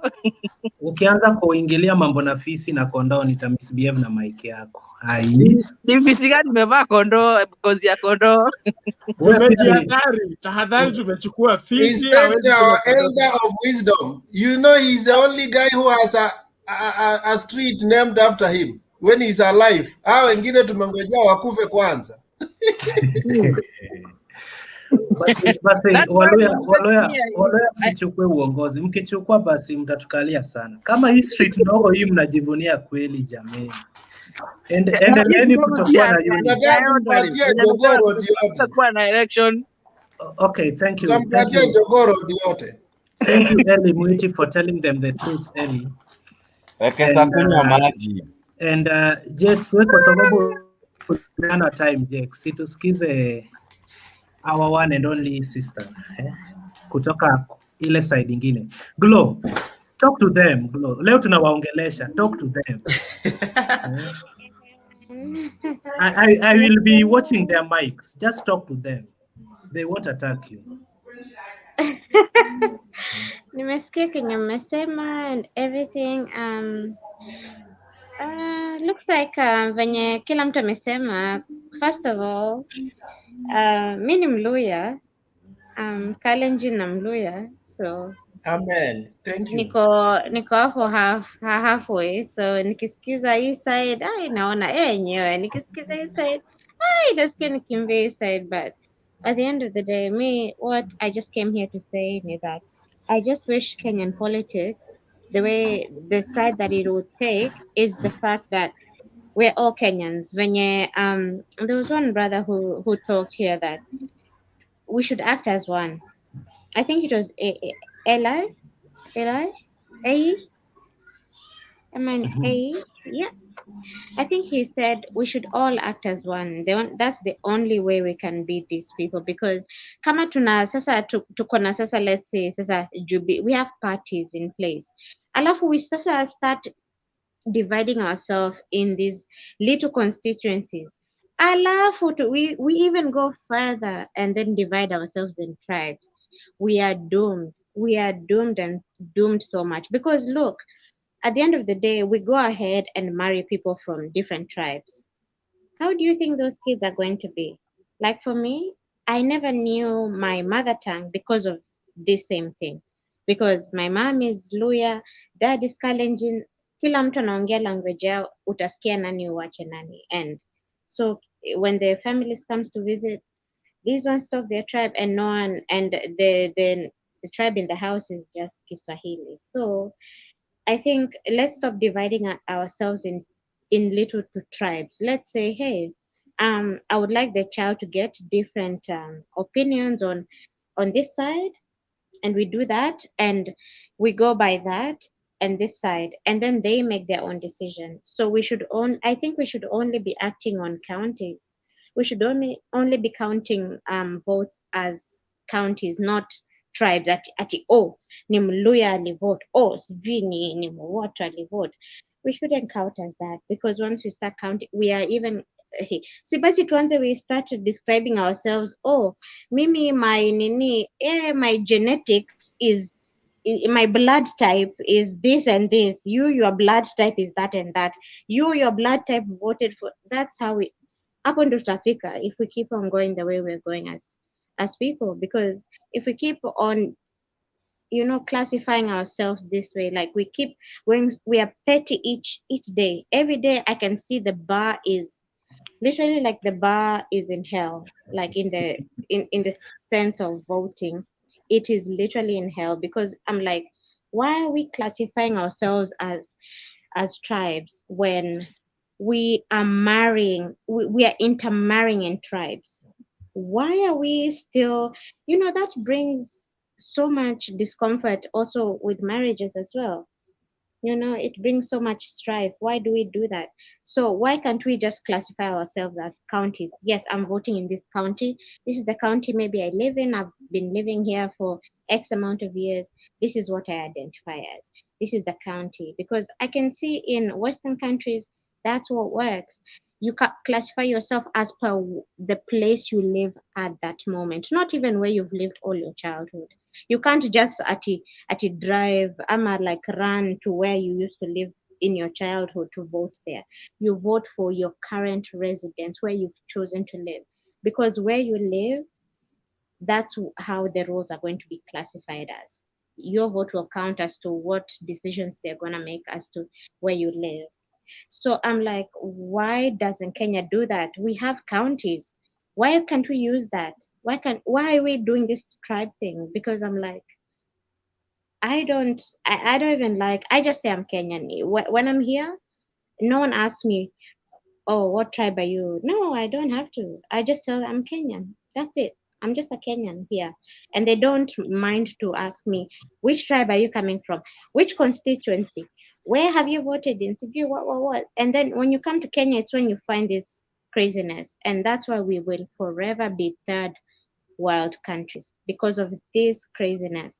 Look at what we're discussing here. Instead of us discussing about the topic at hand and how we are going to propel this country into a way of thinking that is not so tribalistic, because elections are coming up.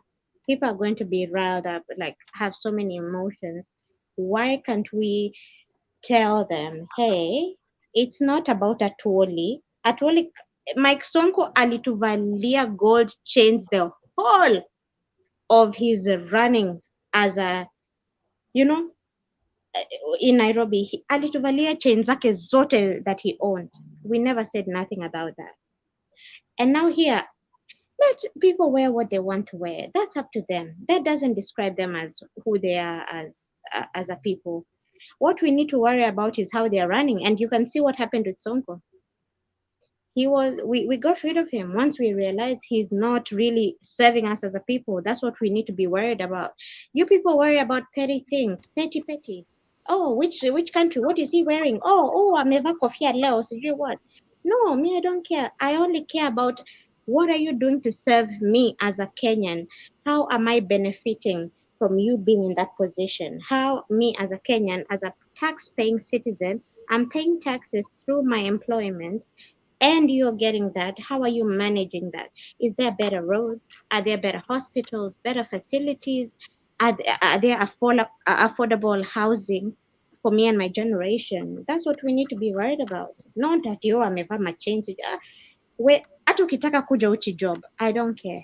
As long as you do the job you would need to do, as you are being paid for that position you want to do. That's all I have to say about this topic. Let's stop worrying about tribes and the nitty-gritties. They don't matter. Those really don't matter in this. In the day and age we are in, I don't think so. As long as you have clothes on, that's all that matters. As long as we have, pardon me? Clothes on. Clothes on. Mavazi, we na wewe.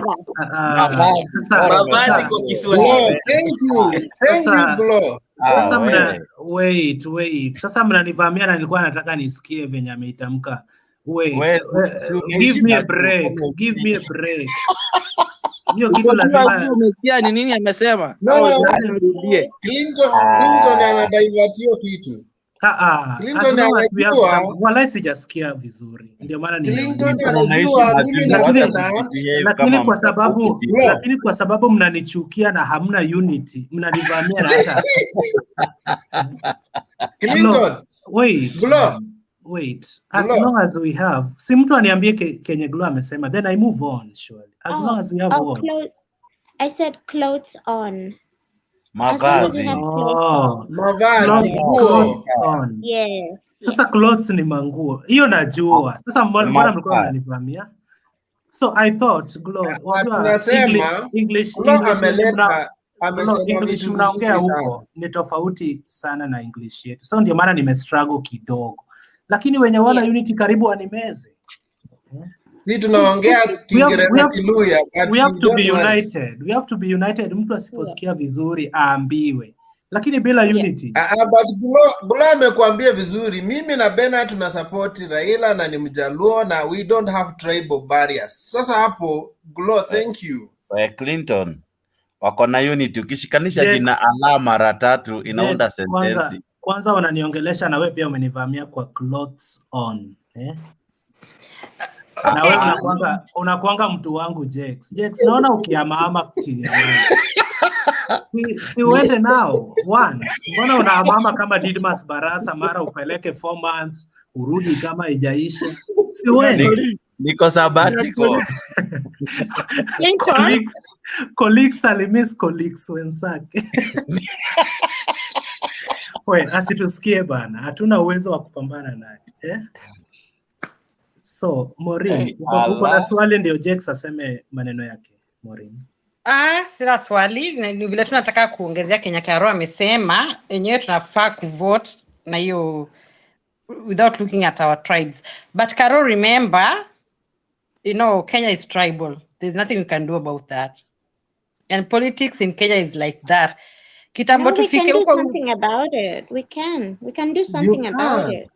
Yeah, of course we can do something, but by the way tunaweza fanya kitu, but it's far from vile tunafikiria. Haiwezekani, yani ni ngumu. Kitambo tufike hapo, it's so hard. Sakaro, we were in the topic tulikuwa tuna discuss to how the Luya community can unite, kama wanaweza unite. That is basically about that. But enyewe hata mimi naishi majuu, niko Finland. Huku Finland hakuna tribes, hakuna anything, but Kenya na transport unaileta Kenya. Kuna transport tribalism unaleta Kenya. Huku kuna tribes. But Maureen, as Glo said, Maureen, maybe you don't have tribes, but there's that race card, right? White, black, and everything. No. Of course, kuna racism kiasi, but the thing is, we get the services. Ukienda osi huku, wasemi wewe ati ni black, ati nini. Everybody is delivering. Kazi inafanyika. Hakuna ati ukienda osi unafanya shughuli yako unaenda.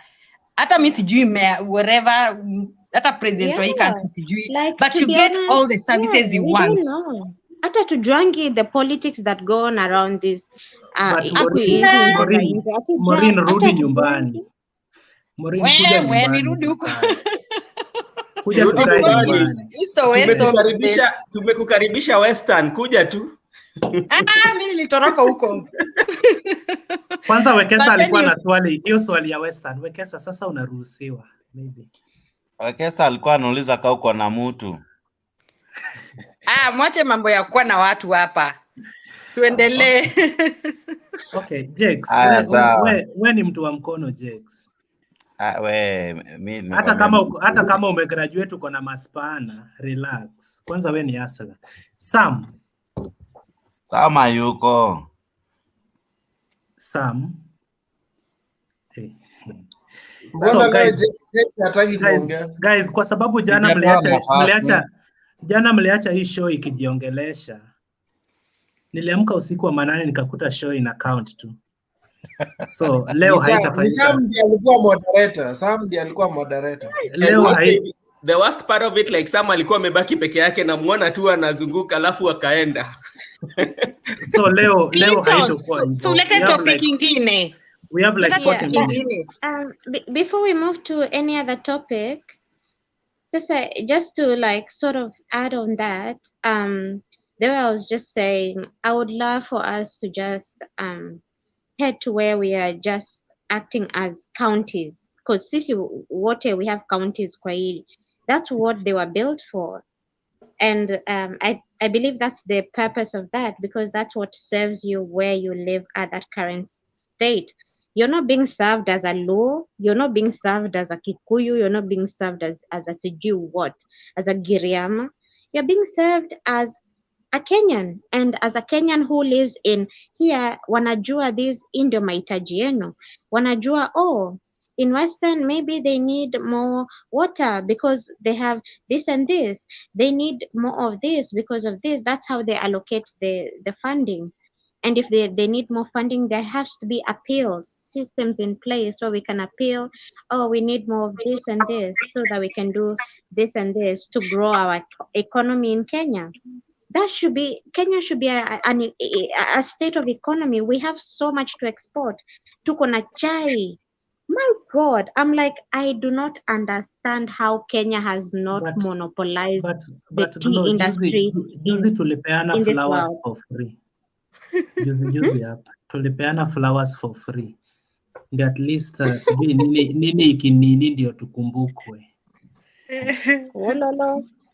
Okay. Anyway, sina evidence. Okay. Clinton, before we move to the next topic, hatuwezi enda to the next topic kabla senior wangu anene kitu. Senior wangu naona. Yeah, I think we need to have some conclusions.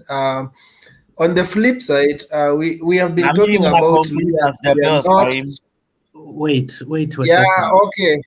Wekesa, you are ahead of time. So Jakes, huh? Yes, sir. Chukua instructions kutoka kwa kiongozi wako. Jakes, toa point yako. Naona mwingine ameongezeka kama Simon hivi. Atumie dakika zake 2. Alafu Jakes, uintroduce your new topic, Jakes, unajua wewe ni mtu unaelewanga hizi vitu, lakini since kina Ben wa kuchanganya uende ODM, utaki kuelewa vitu. So Jakes, malizana na hiyo sema unajua Ben anajua nilikuwa wao, lakini tangu tusalamiane kuna venye. So sema point yako Jakes, alafu moderate, lakini msiache account peke yake. Jakes, nipige tu nizime tafadhali. Unajua saa hizi ni saa 8:20. Si saa 8, saa 5:28. So mkimaliza unipige nizime, usiache show account peke yake kama jana. Sawa, lakini hata kama mnaleta topic nyingine, waambiwe tu kweli kwamba unity inawezekana. Hata mkiendelea kuambia hivyo ukweli. Lakini national unity, yes. Ben, we need unity. Lazima mkuwe united. Umesikia? Utaingiliaje? How comes you have been united here? How comes you have been united in opposition forever? Hiyo nasa kesho wewe tunaingilia. Niliona hiyo post FB eti sisi wakale tutakuwa opposition from 2022 to inakuwa 2082 ama 20 inaisha na 2 huko mwisho. 92. Ilikuwa 2092 ama 20, kuna 2102. Kuna 20 inaitwa 2102 ama ni 2092 ndio mwisho. Hiyo si poa. Ndio tutasema hii election tuende Bantus na Nilots. Na Nilots tuko wengi, River Lake, sijui Highland, ni Highland ama Nilots. Kuna Nilots zingine hapo 2. Unasahau Kamba ni Bantu, Luya ni Bantu, Coast ni Bantu. Utashtuka jamaa. Coast tuliambiwa na nani? Kuna mcoast alikuja hapa akatuambia wao ni Wapemba, sijui walikuwa na nchi yao.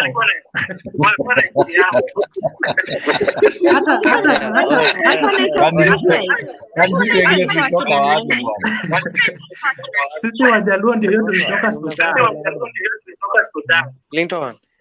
Alafu pia tunasema this time kutuingia bana Nyanza ni Republic. Nyanza ni republic. Alafu Uko na nasikia echo. Wilson, uko na echo. Echo imetoka kwa Simon. Echo ilikuwa ya Simon. So, Jex, namalizia point yangu kwa kusema hivi. Jamaa alituambia Coast ilikuwa republic, lakini walituhurumia wakatujoin. Tungekuwa landlocked, of which it may be true. Na tunawashukuru sasa tuko na port juu walitujoin. Sasa yeye alikuwa na demand wapewe uongozi kwa sababu walitusaidia, of which hiyo haitowezekana. Sisi pia nasikiaga Idi Amin alikuwa ametuweka watu wa Uganda bana. Of which tungeachwa tu huko, tungekuwa tunalalamika hivi kila siku. Lakini mwenye elections. tungezoea bana. Lakini hii yetu tunaenda election every year. Tukifungulia redio usiku wa manane eti Raila bado anamleta lakini hajamfikia. Mpaka siku Chebukati anasema sasa imeisha. Anyway guys, have a nice debate. Wale wa kulala mlale fiti. Na Mungu awe nanyi popote mlipo. Thank you. It was nice debating with you people. Kama nimesema kitu ambacho kimekuudhi, naomba msamaha. Kama mzee Moi, unizame. Ben, unity mnaweza kuwa nayo mkipenda. Kama mpendi venye mmekuamilia ODM, pia ni sawa. Unity ya kupangwa hatutaki. Si tuko na unity. Hatutaki. We are in unity. Tumekusamea uende. Unity, diversity. Okay, thank you guys. Msinimeze wale watu wa roho ya juu na wajua. Sasa Sam amerudi, ako on ama umemuongeza tu? Nimemuongeza, unaweza muuliza Sam. Yeah. Sam huko? Mimi niko mbona mnani? Sauti yake iko chini. Sam, hebu tukuulize sasa, hata mnanisikia lakini?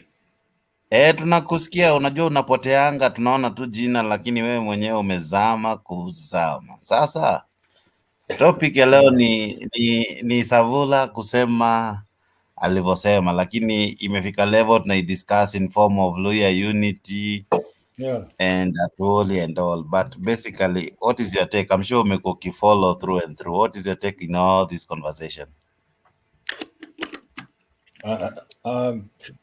I've been sleeping anyway, that's why. Just give me some few minutes. I'll talk to you. I'll let you know more. Okay. Sawa. Can we go to the next topic, basi wapenda? The other day, Wekesa, I think I should begin with you. I saw governors complaining that funds are yet to be released. We also saw a delay in last year's funds. Actually, ilisha government ikiwa na deni ya counties. But the president is seriously busy launching government-based projects. Do you think that it's wise that tuwanyime do lakini president awe ndo anawapelekea? I thought devolution ilikuwa ni kudevolve functions na pesa zisikuwe ni mtu mmoja ati lazima tuende tumpigie makofi na salute ndio atuachilie some developments. Do you think we are headed in the right direction? Do you think devolution is under threat?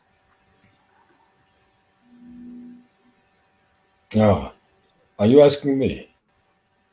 You can start since Ojongea. Okay. Let me tell you guys one thing. We are still in. We are not in democratic country. We are still in a monarchy. I'm sorry to say so, because the way the president is behaving, it makes no sense. Baka mtu wende mpigie magoti, praising as if he's the king of the whatever. Anyway, it depends to people themselves. Those we thought that they are going to make the country more in a democratic way, they are the ones who are now kneeling down and praising the king. So we have gone back we've gone back to that time when people used to praise the king. Anyway, that's how it is. Okay, acha sawa. Okay, Jack. Yes, sir. Somebody else. Let somebody take it on. Okay, Wekesa, what is your take? What do you think?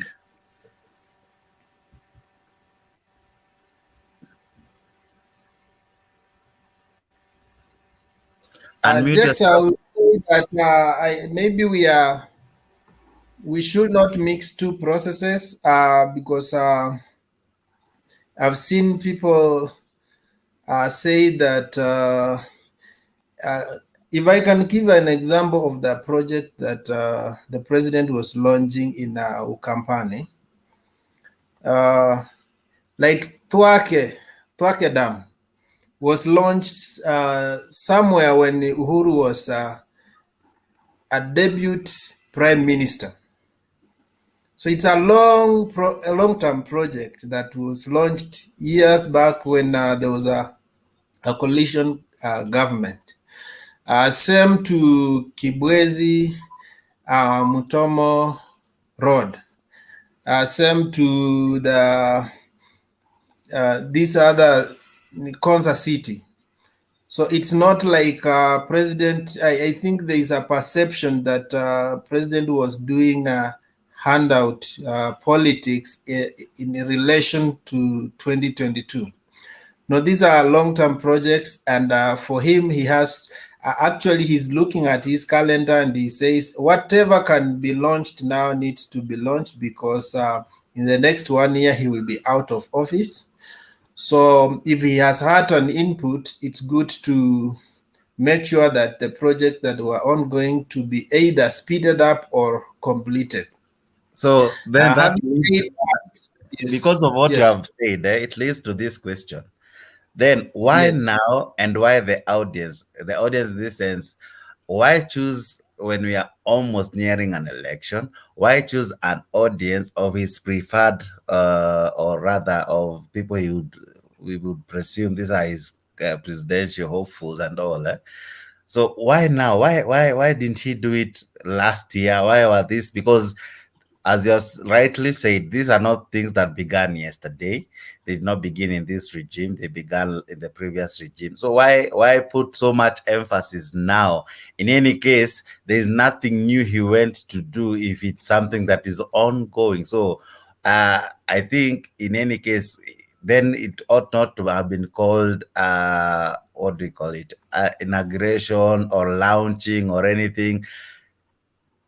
Singeitwa ameenda tu kuangalia vile kazi inaenda without so much PR added to it. Why was it so much typed?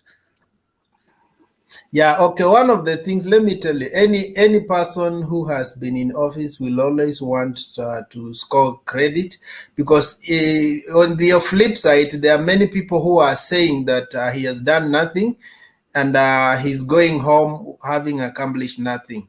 So it's upon him and his government to highlight some of the projects that has happened under his watch. And now there are also those who argue that the reason why we had handshake is just for these people to acquire power.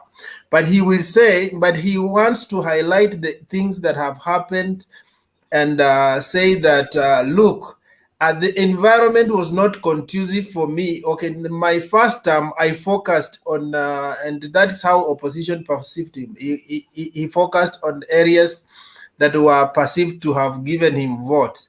Now that there is a political goodwill in the areas that never voted for him, it's just proper for him to walk there. Oh, yes, the projects were there, but he could not step there because of that unconducive political environment. But for now, having had that handshake and given him a leeway to areas that were perceived to be hostile to him, he went there and part of it is to reconcile with the people who he thought were not part of his government, but now the opportunity has come in and they are participating in his government.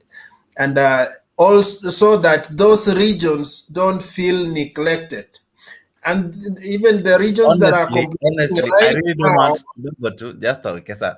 You're just driving me to more questions, and I didn't want to go there. But let me ask you, what happens yeah. to that person in Lendile who doesn't have a politician who is close to the president? What happens to that person in North Hor who cannot come closer to the president? I thought that was the purpose of devolution, so that we don't raise someone's bar too high that until yeye amekuwa accessed, ameinuliwa, amepraiziwa, amepewa all sorts of sweet names, ndio ataleta development. Don't you think it's wrong to even have such an argument that you're trying to bring, that it is the president trying to unite the people he was not in sync with during the last election? So projects zitakuwa zinaletwa kwa wale wenye tulishindana nao kisiasa. What about that person in North Hor, that person in Moyale, Mandela? Don't they deserve equal rights as you, who your candidate was against the president in the previous election?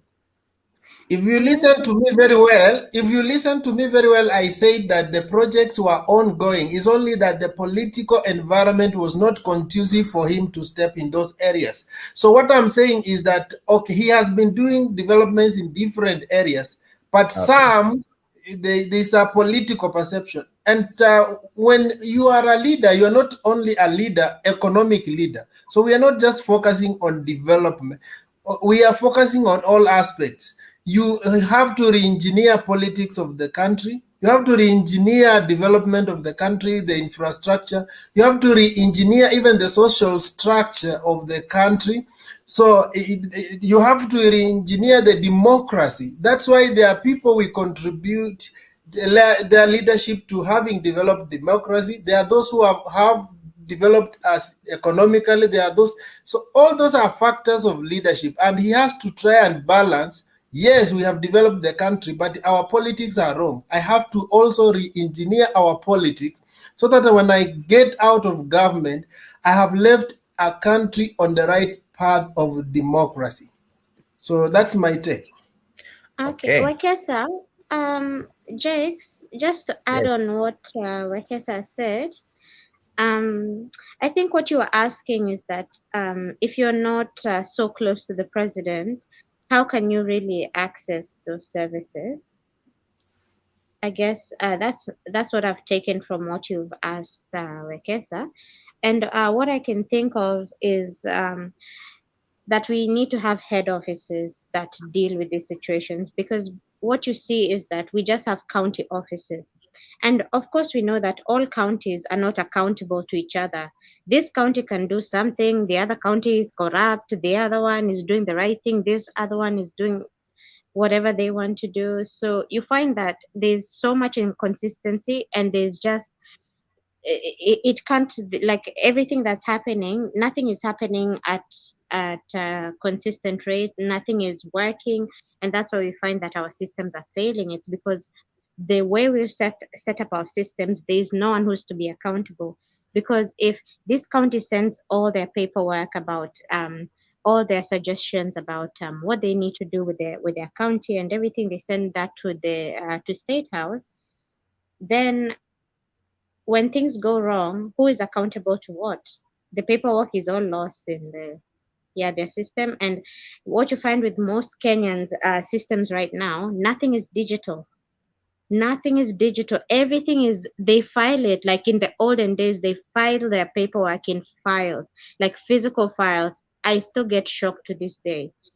So I'm like, why don't you have like the other? We've just recently gotten an electronic passport just recently.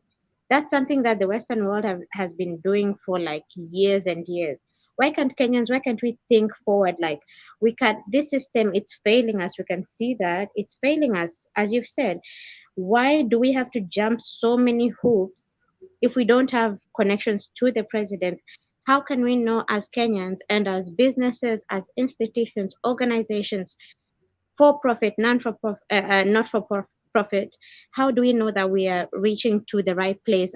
How do we know we are doing the right things to get to where we need to be? How do we know that our issues are taken seriously by the right people?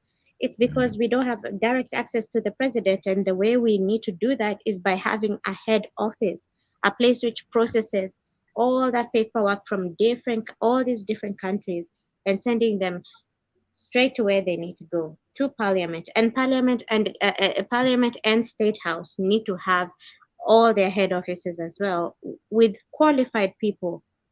That's why we have lawyers who are being trained to be lawyers. That's why we have auditors. That's why we have all these people who have been trained, but it's just that what they don't have is the jobs. And this is where I'm like, this is where we create jobs. If you have a head office which receives all these inquiries from all these different counties, we have auditors. We audit because people send in weird things as well, which don't even need to go to parliament. So we have auditors to sieve through that, and then we have other people who sieve through that information that the head office has sent through to parliament. We have other auditors, lawyers, people who look into it, financial advisors, people who, an internal access team which has a look. Does this really need to go to the president? Before it reaches the president, that needs to be like a very important issue. It has to be like top tier. So we have to have different tiers, tier 1, tier 2, tier 3 level of importance before it gets to the president. That's how, because I'm like, the way we are doing it, it's not working for us. It's failing because counties are sending, president, unasikia mwananchi on the radio, serikali saidia.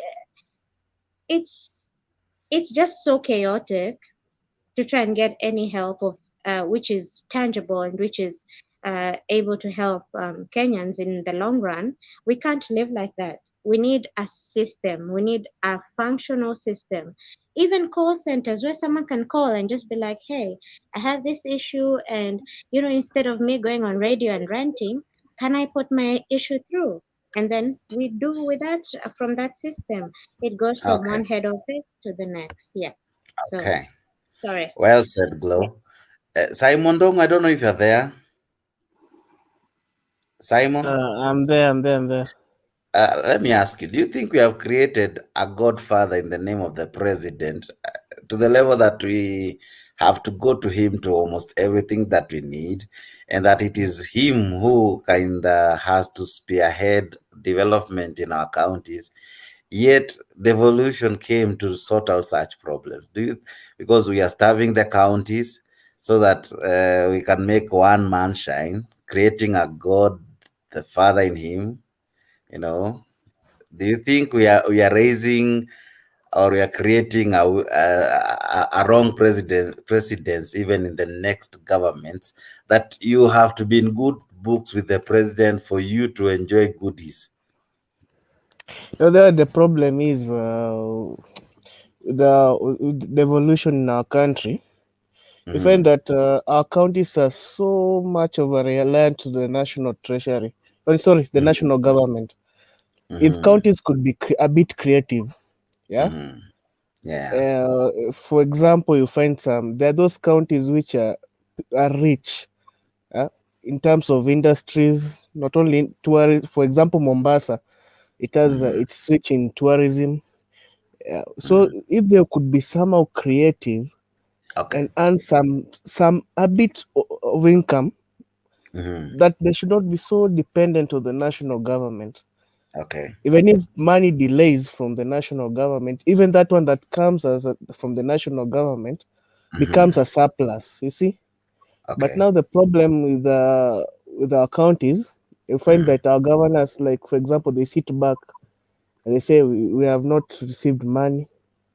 For example, we can find that institutions which have been built by the counties, for example, hospitals, schools, they can build schools and they can say that money goes direct to the counties in terms of school fees, in terms of hospital bills, in terms of, for example, in Central, where we are good in coffee, milk production. You see, they can come up with alternative sources of income, not only depending on the national government. Yeah. For example, let me give you, for example, in the United States. But you see, Simeon, it's in the constitution. It is well stated that the counties are guaranteed not less than 15%. So it is their right. Rather, they need to be funded as much, because all you have said is good and it's allowed. But there are counties that don't really counties like Mandera, for example, apart from pastoralism and all. We have counties that are kind of marginalized in even resources. They don't have as much as other counties. Other counties are highly blessed, but basically, you find that a county is still blessed, but even the development that they come because of the timings they have with the president. Don't you think it should be fair that we should have equal distribution of resources, equal distribution of all the goodies? And it is not because you're in good terms with someone. It's not because you want to endorse someone. It's not because you want to create a notion that it is only this person who has made me work, because I think it is also a perception being created. What do you think, sir? What I think the problem is, okay, how is the president elected in the first place? You find that it's a coalitions. You see, if we could shift from that the presidential system, to me, because it's no longer working in Kenya, we shift from the presidential system to the parliamentary system.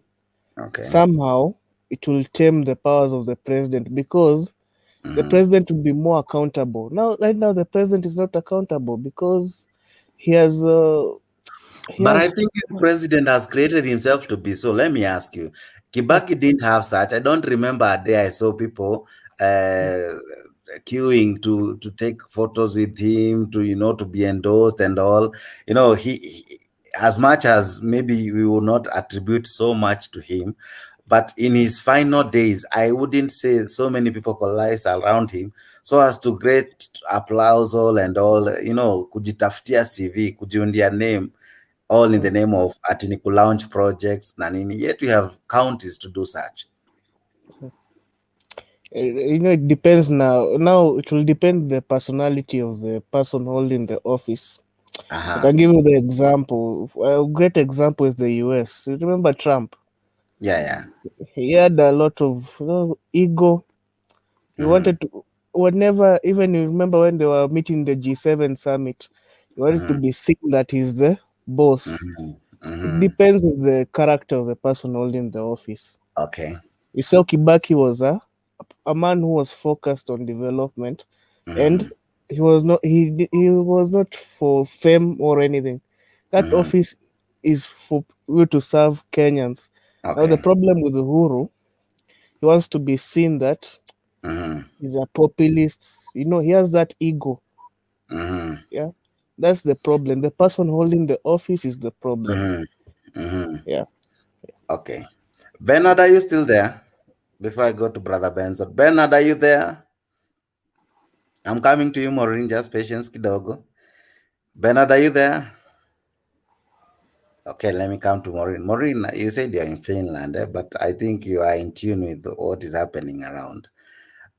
What comes to your mind that before you get development in your area, your leader should be in good books with the president? And if your leader is not in good books, even the projects that have started, they are stalled.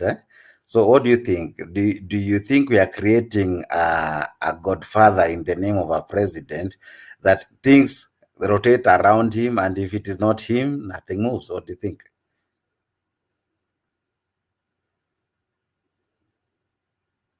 Unmute yourself. My take is that I think development in Kenya has been politicized so much, like Uhuru now is just basically playing politics. And as Kenyans, we don't need to beg that Uhuru should come with goodies to our side so that, he's the president. And those projects should be done, not by begging or anything, And as Glo said, the system in Kenya is not working. Basically, in all African countries, the systems are not working. So it's easy for these politicians to penetrate into using development projects to gain mileage in politics, you know? Basically, now we can just see that Uhuru is playing politics. You know, Uhuru wants to keep this point that in my first term, I was not delivering because Ruto was not like we were not in good working terms. But now, because of the handshake, I'm delivering, you know? And it's not a must for the president to go so that to launch these projects, you know? There are people in the ground there, government people, like people who can launch the projects on behalf of the... Yeah, because the president can even go and launch a tap of water. Yeah. Yeah. So my take is, I think Uhuru is just playing politics. It's so unfortunate. Kenya is just, everything is about politics. But I wish Kenya tungefikia vile tuko sahi huku Finland, the systems are working. Hakuna mambo ingine, unaona? So unfortunately, Kenya, we are just so far. I don't know what we can do, but yeah, I think that's what I'm saying. I think the solution for Kenya is, you know how I was thinking the way you're there. I think our systems are the same as where I am here, huko Australia. I think the systems are the same because here, if parliament things are going south and people are not happy with whoever is in charge, all they do is just tell them, please step down. And everyone in the country is just like, step down and we're impeaching you. Hey, we had because here we don't have a president. Here we have someone called a prime minister. And as soon as they realize people are not happy with them, themselves, they just step down. They step down, they exactly. just say, I'm not going to do this anymore. I'm not going to be the president or the prime minister anymore. I've just stepped down. And I think that's what is the biggest problem with our leaders. They have this big ego. I don't know where they get it from, but they can clearly see people are suffering. They can clearly see people are hurting. People are not liking what they're doing in parliament, but they still choose to stay. Why can't we as Kenyans say, we are not happy, step down, we don't want you, go, just get out. Okay. Yeah, Brother Benson, let me come to you. Yeah. Brother Benson, let me come to you. There's this analogy going ahead that in the second term he has done well, and in any case, the notion that comes to our hearts is that in the first term, his DP or the vice, or rather Ruto, went on a looting spree, just like someone is commenting here. Our president has been blessed with intelligence. He has a way to do investigations. Our courts are well able. We have a well able DCI and all. If there are facts to support that the first term, all his deputy did was to loot, why do you think he has not been brought to books? Number two, the other question I think I would ask you is, if he recently he said 2 billion is lost every day, if you calculate, we will be losing close to a trillion by the time he's out, just in these 5 years. Let me ask you, that is almost equivalent to a third of our budget. Don't you think in one mouth he's saying that he has done well, in the other side of the mouth he's saying he's losing 2 billion, yet he has the ability to cap it? Yeah, and this time we will not say Ruto is in power. Ruto, rather, he has been sidelined. Yeah.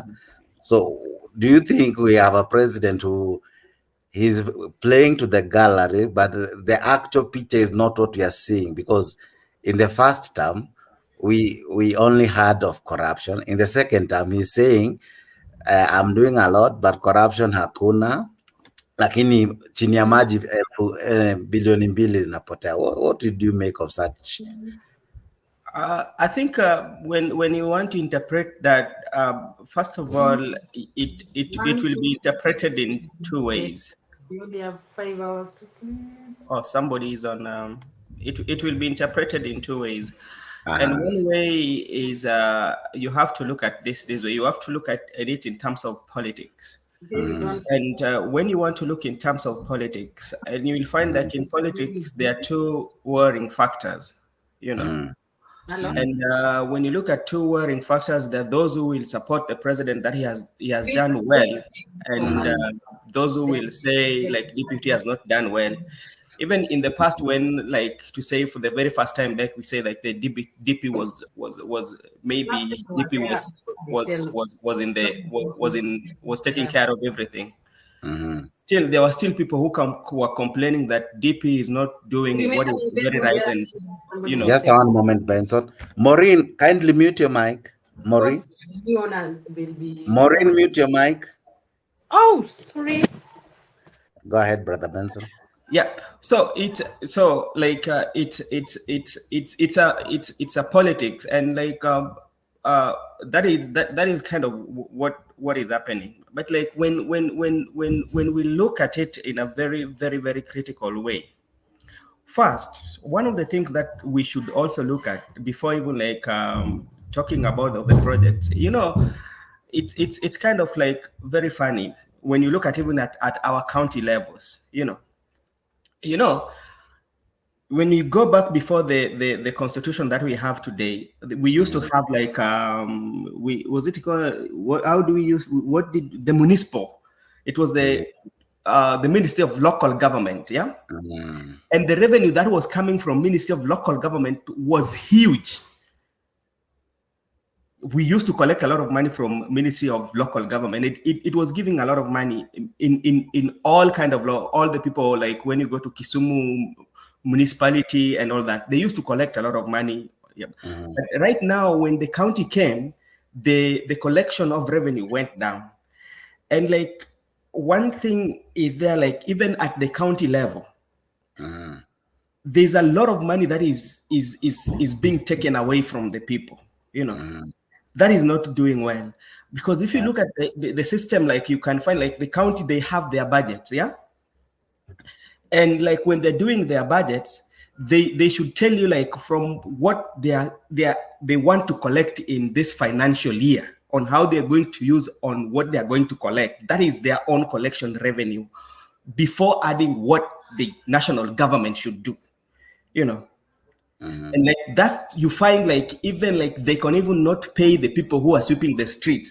And like if you look into that, what they are collecting should be able to pay the people who are doing the street cleaning and some other clerical works in the office. We cannot wait for central government. We are waiting for 15%, at least 15% to come and pay clerical works, which is a problem in the county, So that's one thing that we have to look at. And in terms of president, Simon talked about it, is about the kind of the parliamentary system that we have.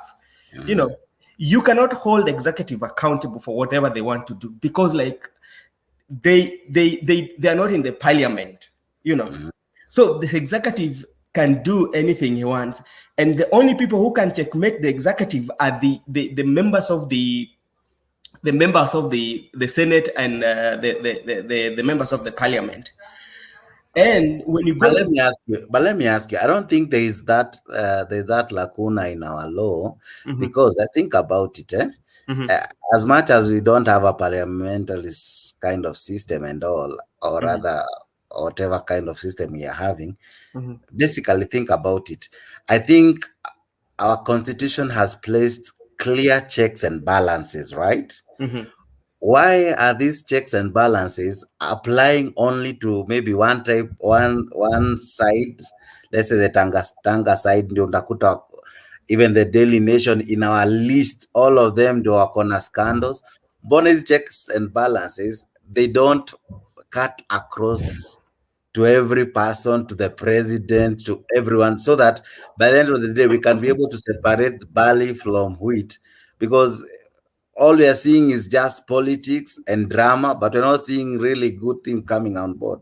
You see, Jakes, we all know all about what our members of the parliament are, and I've always said this. Our members of parliament, even everybody who is in parliament, their interest will always surpass the interest of the country.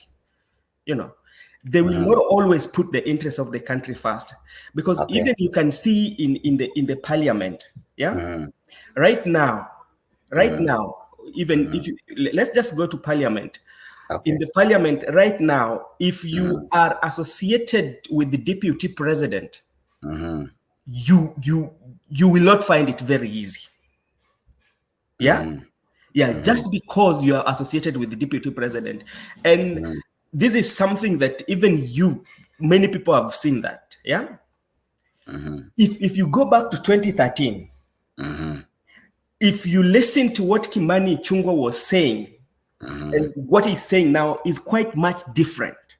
You know, it is because when the loyalty of politics changes, and the person who is going to suffer is that person who is not aligned to the people who have the power.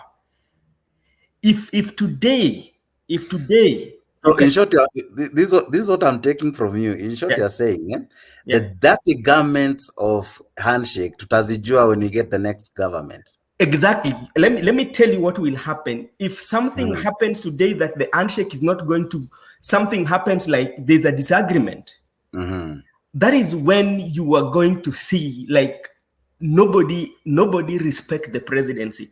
Because, you know, there's the presidency and there's a president. The president is Uhuru Kenyatta. But the presidency is a symbol, is that seat, right? Yeah. If today, I think you were there, I just want to give a typical example. You were there when Millie Odhiambo talked about President Uhuru Kenyatta. You can remember those days. Yeah. And that was the presidency. He was talking about the presidency. But when you look at today, what they say, what has really changed? Yeah? What has really changed? So what is making all this, even like sometimes you might say the projects are being launched is political, is because there's a political interest, you know, if somebody is paying a price. Okay. Yeah, that's what I think. It's not for the benefit of the country. Because if you're talking about the unity, yeah, Kenya is of all of us. There is no place we will take Deputy President William Ruto. Is ours. That's something that is there. There is no place we are going to take the Right Honorable President, the Right Honorable Raila Odinga. There are no place that we are going to take the President Uhuru Kenyatta. We belong to Kenya. Our issues, we have to discuss them as issues and put the interests of the people first. But what is happening is like you look at their interests that have been put first. The interest of the people will always come second. And then they say the words that will always corrupt our minds and feel like so and so is bad, so and so does not like. And that's what is happening in the political landscape of Kenya. It's not about people, it's about political interest. Yeah. Maureen, I want to come to you. Let me ask you that all the good things we give praise to the president, and all the nasty, corrupt, and evil things, they are all attributed to the deputy president. Honestly, how does that come on board? Honestly, how that the good things, it's only the president who can do them. The bad things, it is only the deputy president who can do them. What do you think? Unmute yourself. Looking at the timing alone tells a lot, you know. Why could the president be launching these projects earlier? Why now when it's political, like political time, you know? So basically, it's just politics, you know. And Uhuru wants to use these. I'm not like in support of Ruto or Uhuru or Raila or something. Generally speaking, is Uhuru is just trying to use this to beat on Ruto, you know? You understand? So, like this thing of handshake, why is it that when he's launching programs, those projects, he could call his deputy, you know, to Kambani and say that we and the deputy, when we were in the government, when we were like the beginning, we started these projects because all those projects were started long time ago, you see. So you could go with Ruto and say, these projects we started with Ruto and we are launching them now, you know. But it's just black and white. Uhuru is just using these projects to get political mileage And I don't know what is his agenda. I don't know if he will really like get out of power or he wants to cling on power. But from all the indications, he's playing politics, basically. Okay. Yeah. And think about it, the scandals that are being alleged.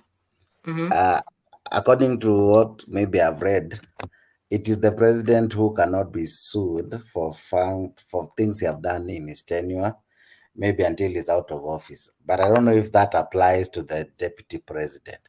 So if there are facts and evidences against him, and it's like everyone is ganging up against him, why do you think they have not tabled such in the relevant institution and have him prosecuted and even in case be serving his term at the moment?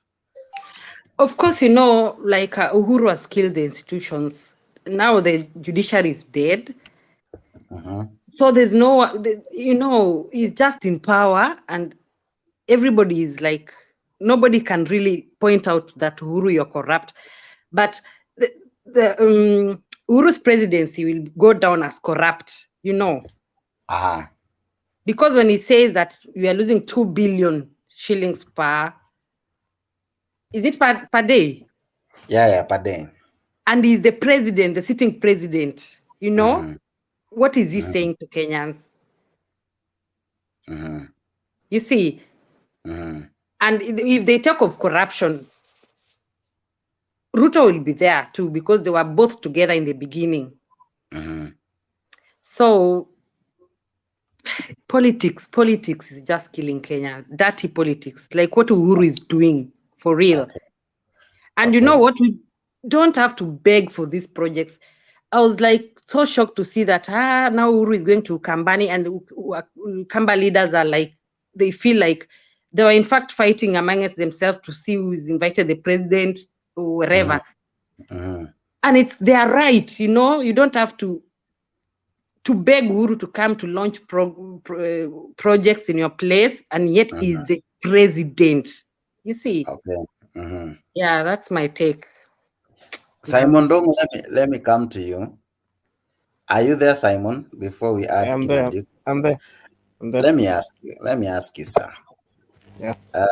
When you look at the whole picture, you as a voter, when you elected the president, I'm sure you had expectations. You had what he told you as his manifesto rather, and what he intends to do, right? Yes. Now, when he does them, why do we have to make it so big a deal?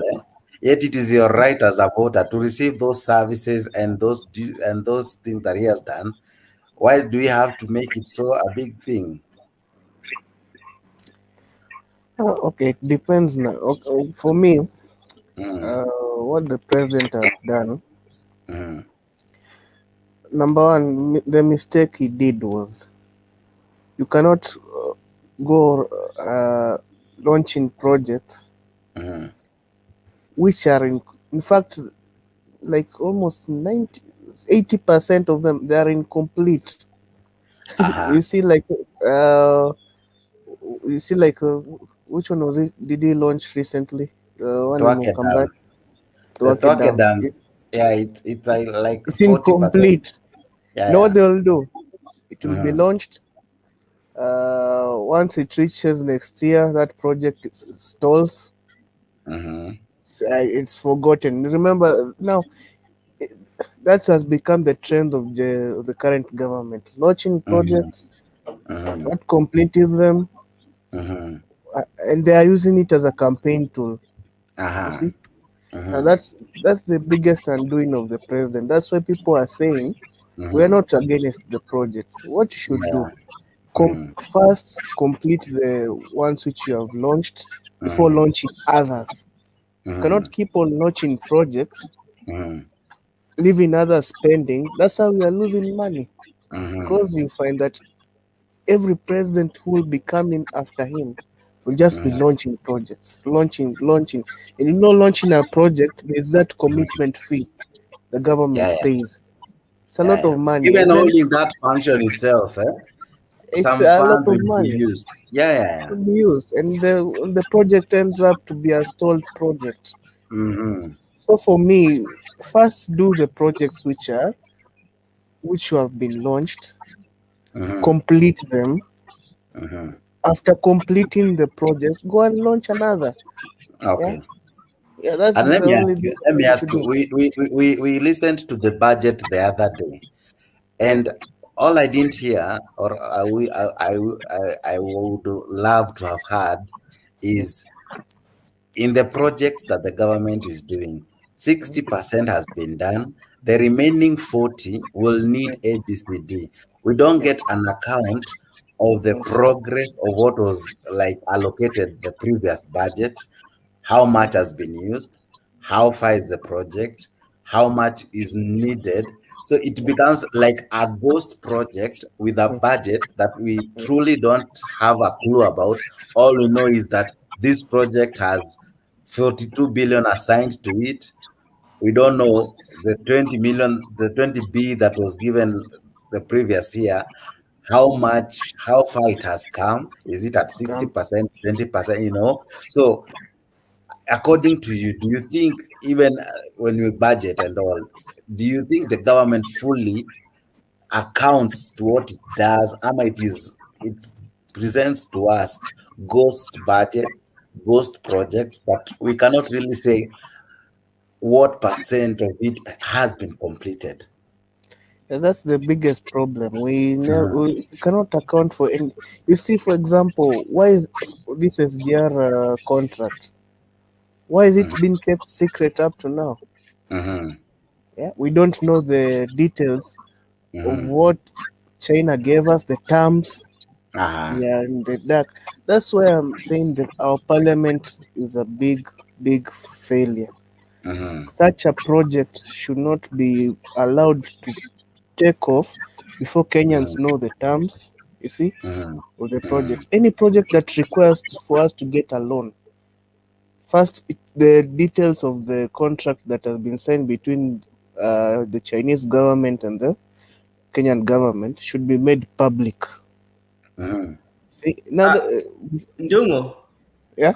Let me just for a minute, Jakes. You're talking about the SGR. Yeah. When the SGR was coming, I think that was the days when Nandi Hills, Charles Keter was so much and was so much on it. Yeah.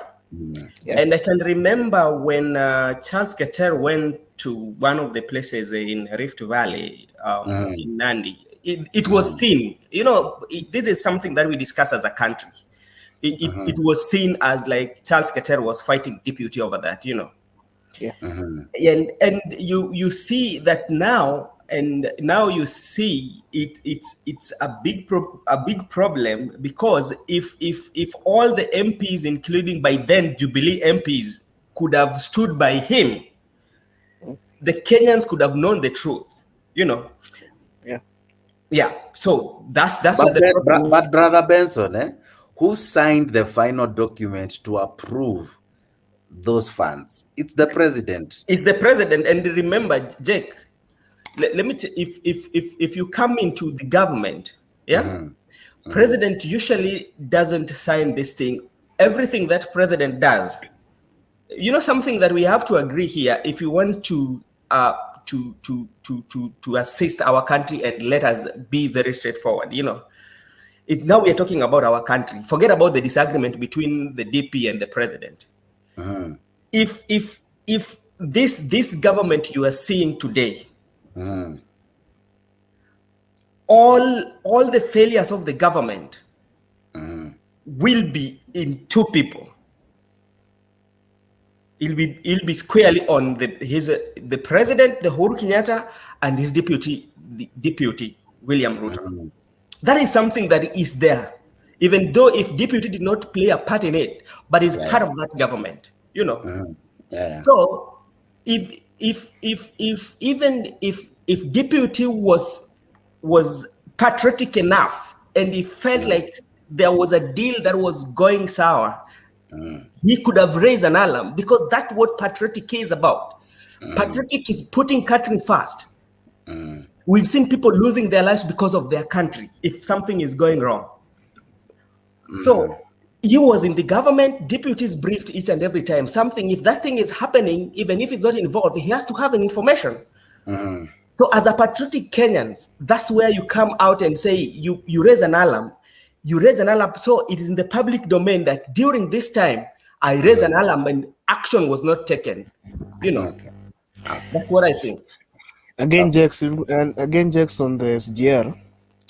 For me, it was an overpriced project because number one, we had the Kenya Railways. We had land. There was land which was allocated for the railway, even where the old line which was passing. Why would we go and buy another piece of land, shift the railway from the original land, and you see such things that made the project be so expensive. And again, I remember for me the old line, what they should have done, they would have improved it. And that's what they're doing. Actually, it was my next question. I wanted to ask you, we They did would have SGR. improved it. Then years later, he comes and say that our forefathers or those who fought for independence say that we should take care of our resources and all. And that's why he decided to, what do you call it, to renovate, revamp, the old railway. And we have seen demolitions happening and all, so as to bring this old railway back on track. Do you think that should have been the first thing we do before we build something new that is yet to fully even pay back what we owe the Chinese government?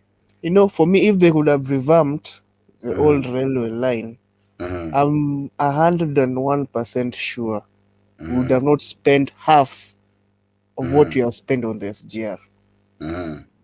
I'm very sure, because the problem with people, where people enter into government, they're not patriotic enough. All we have is interest, because I'm sure that those parcels of land, there were some politicians who knew the railway line would pass there, so they bought them at a cheaper price, and then sold them inflated the price. they inflate the prices so that they can, you see. So for me, any project that the government takes or is to undertake, number one, there should be no opening of new projects until the ones which have been launched are complete. Again, you see that the BQ or whatever, I don't know how it happens, these government projects. BRT, is it BRT? BRT or BQ? We should I'll ask clearly to answer that. We should clearly come up with a well-drafted BQ. How much will the project cost? Why is it costing that much? So that we don't spend a lot of money, or we don't commit ourselves to a project which we cannot complete. Again, it should have timelines. You see, in 6 months, where should the project have reached before funds are released again? See, now the problem now, we commit a lot of, for example, more than half of what the project should cost is being remitted to the contractor. Now the contractor will only do like 20% and then disappear with the money. Where will you? And then we'll say that the cost of the project has risen due to inflation. You see those tactics which they use. So our projects we should be serious when we allocate funds. We should be, as Kenyans, we should be more demanding for accountability, not demanding for projects. Yes, we need the projects, but the projects being done to our satisfaction, to completion. Again, where we let me conclude by saying, when we do a project, for example, if it's a road, a railway, where is the project heading to? Is there an economic activity there?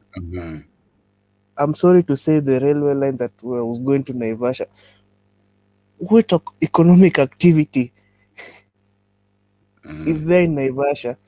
Rather than that railway, But surely should have passed. they kind of waliunda kadipot kadogo kenye kako Mombasa likaunda Naivasha.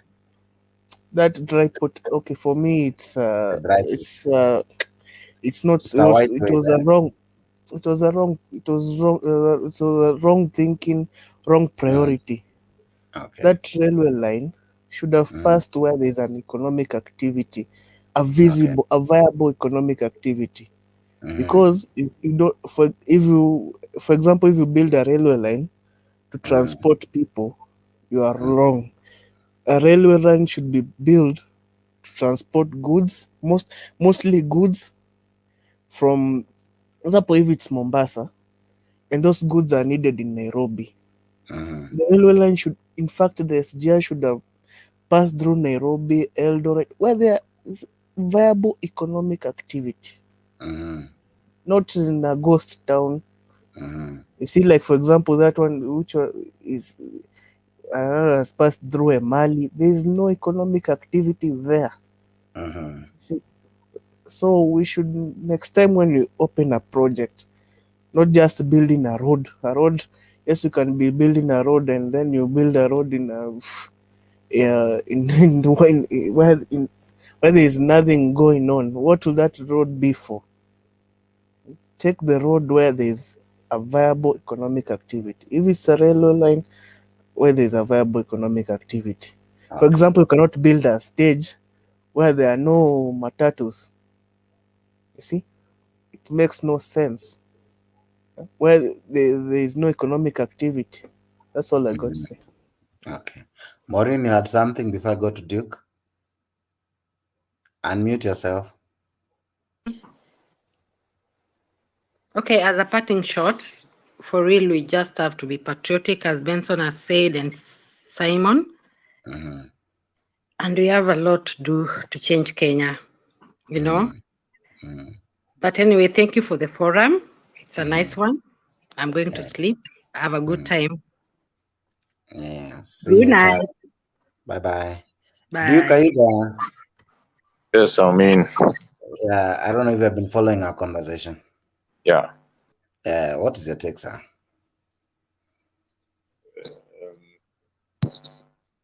You might take in the context of the launching of projects. For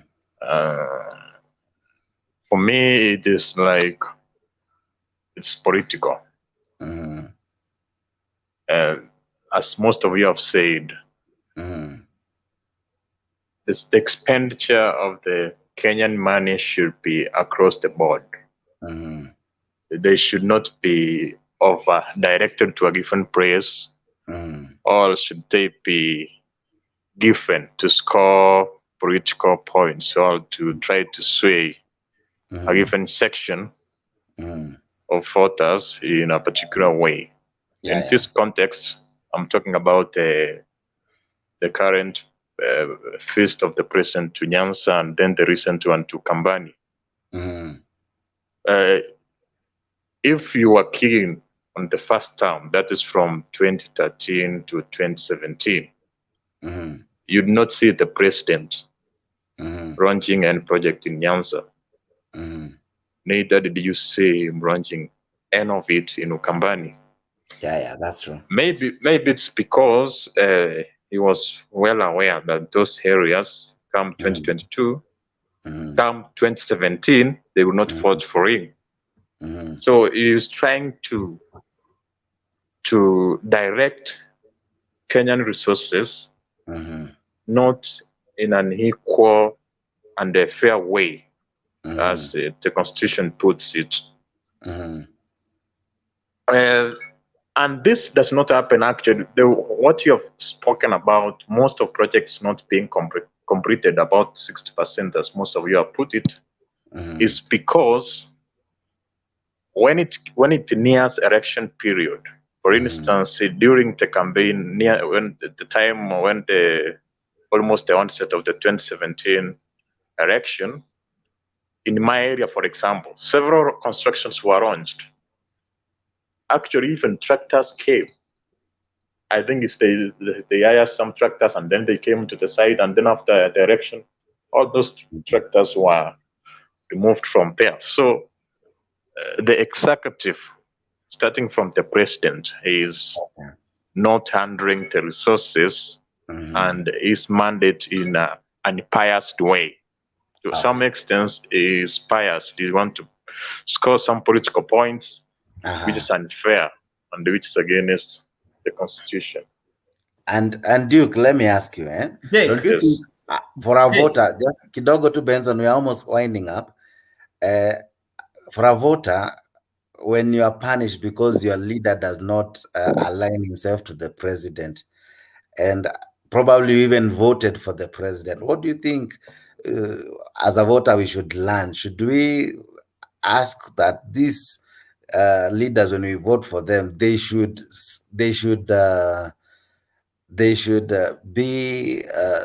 stick to the call of duty they asked for? They should not be partisan. They should not show favoritism in what they do, because basically, how would you explain stalled projects in Rift Valley? How would you explain some abandoned projects in areas perceived to be Ruto's stronghold?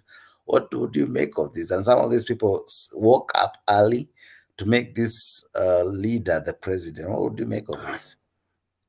What I'm saying, the cause of that is that the mishandling of resources. The resources are not used in a universal and equitable way.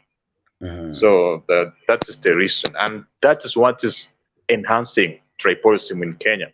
For instance, Kenyans are able to see the way the central Kenya is developed, and then through that they are able to push their own. That's what makes us some of Kenyans to be tribal, because they know if we are able to have the president from our area, we are going to have some development into our areas. Therefore, it's enhancing that, and that should be stopped. For instance, if you look about ministries, you can see the way there is overrepresentation of the Kikuyu tribe. In almost every ministry, if the minister is not a Kikuyu, the assistant minister, all the PS are Kikuyu. Current, just go to Google and see all those ministries. That's unfair representation. So that should not be happening. That's the mistake that the president has made, and nobody should support him for that. And actually, even the Right Honorable Raila Odinga said that. Actually, I was against him because he was trying to sanitize the president to some extent. But the recent interview, he said that does not want any endorsement from the president unless you can request him to vote for him. And they said, yes, there are some projects, but at what cost? He said that. That's a fact. The government, the president has the prices of some projects have been inflated more than double prices. So that is very unfair to but let me ask Kenyan. Why stick to a handshake yet is not this is the last question to Duke. I want to give him a question too. No, it's okay. Yes, kindly allow questions to come from different directions, because your questions are leading. In other words, there's a narrative you are creating. Because your questions are only are directed on one side. You want us to perceive Uhuru in a wrong way. Why don't you also allow us to ask questions that perceive Uhuru in a different perspective? It cannot be one-way traffic, my friend. You are a moderator. So allow questions that are from different directions. Let's take that, and then your questions should come. Mr. Can you keep quiet and just wait? I have kept quiet for the last 1 hour here. Don't tell me to keep quiet. I have kept quiet for the last 1 hour. Okay. Or we can sleep and you continue with the narrative of Tangatanga. And why are you not happy, Mr. Wekesa? Because Why the not? questions are one direction. No, you are asking misleading questions. But Simon. the answer. Sorry? These are tailor-made scripts. Checks, can you give them the chance to ask questions where we can address them? Let them ask the questions. Yeah. Okay, so can you have any question for me? I want also to speak, to say something. You are not the moderator, my friend. And you are also not the moderator, and you are just complaining. That's why I was not asking you the question. I was directing to Jeff. So you are I'm just defending the moderator. He's doing his work. Yeah, and then direct your question to the moderator. Everybody can direct your question. Okay, I'm sorry, my brother from. Alex, are you there already? You know me. I don't because if I engage, I'll stop being a moderator. But Simon, just mute your mic. There is a good night, Mr. Wekesa. Actually, we were almost finishing. Thank you for leaving in advance. Anyway, but someone said when bones are mentioned, old people shake. So we cannot be here singing praise and worship so as to suit a certain narrative. Ndeto ametoka tena. Oh, Ndeto. Oh, It's behind the scenes. Yeah, I'm seeing. Can I? Umejimute. You can ask Duke a question, but I had a question, but you can ask a question. Just hold that. You know, Duke is talking very nicely, like the way Anasema on how president has been doing this. But you know, sometimes I like for us to be truthful. By the way, I love everybody in Kenya, but what Duke is not telling us, between the 2013-2017, where were the projects being launched? Because none of those projects were launched in Nyanza, and that's why Jack, if you can remember, I'm telling you even today, you know, this our leaders, yeah, we are not very genuine with Kenyans. Yeah, we are not. We are right now. They're doing the projects to the place whereby they feel like their friends are. But in 2013-2017, nothing came to Nyanza, you know, and that should not be the case, my friend. Yeah, so that's mean right now we say the all presidency of Jubilee, the Jubilee government, the way they've run, they've failed. No, we cannot be very to say is only the president. It's all the Jubilee members the Jubilee members of the parliament, the Jubilee cabinet, everybody that was appointed by the Jubilee to serve all Kenyans. Because in politics, Jake, there's what we call competition. Yeah, people compete to get elected, but once you become the president, you forget about that. The people who did not vote for you, the people who voted for you, then you have a country. Okay. So if you have a country, you have to do your due diligence by even supporting those who did not vote for you. But where Duke is not very sincere with us, that between 2013 and 2017, those kind of 4 years, you don't want to tell me that the Jubilee did not launch any project. There must be launched somewhere. So which means when these projects were being launched in those places, which means the other Kenyans were not launching those projects because they were not supporting the government of the day. But since those places like Nyanza, who now seems to be in the government, and Ukambani, now they're enjoying that. So our leaders are not very sincere. So as Kenyans, we have to be very patriotic enough. Let us not blame this other side when it is on this other side. Let us just be very truthful and say that as Kenyans, our leaders have really failed us. We own the mistake.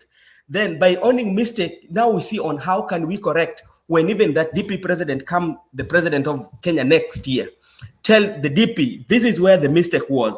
2013 to 2017, the projects were launched in only one area, all the people who supported you. But now, since you are president, do it across all Kenyan citizens. Go to Garissa, go to Lamu, that's kind of a leadership that we are looking for. because we failed. Yeah, that's what I think. Well said. Duke, I don't know if you want to go to Simon. Yes, but that's what I'm saying. We are identifying the mistakes in the government. That's why we have said the way the cabinet secretary are distributed is not fair. The way the resources are distributed is not fair. We are actually saying what you have said. So we are putting the president at fault. So that if maybe those who are listening to us, and maybe one of those who may become the future president is listening to us, he will not repeat those mistakes. So we are just trying to say that.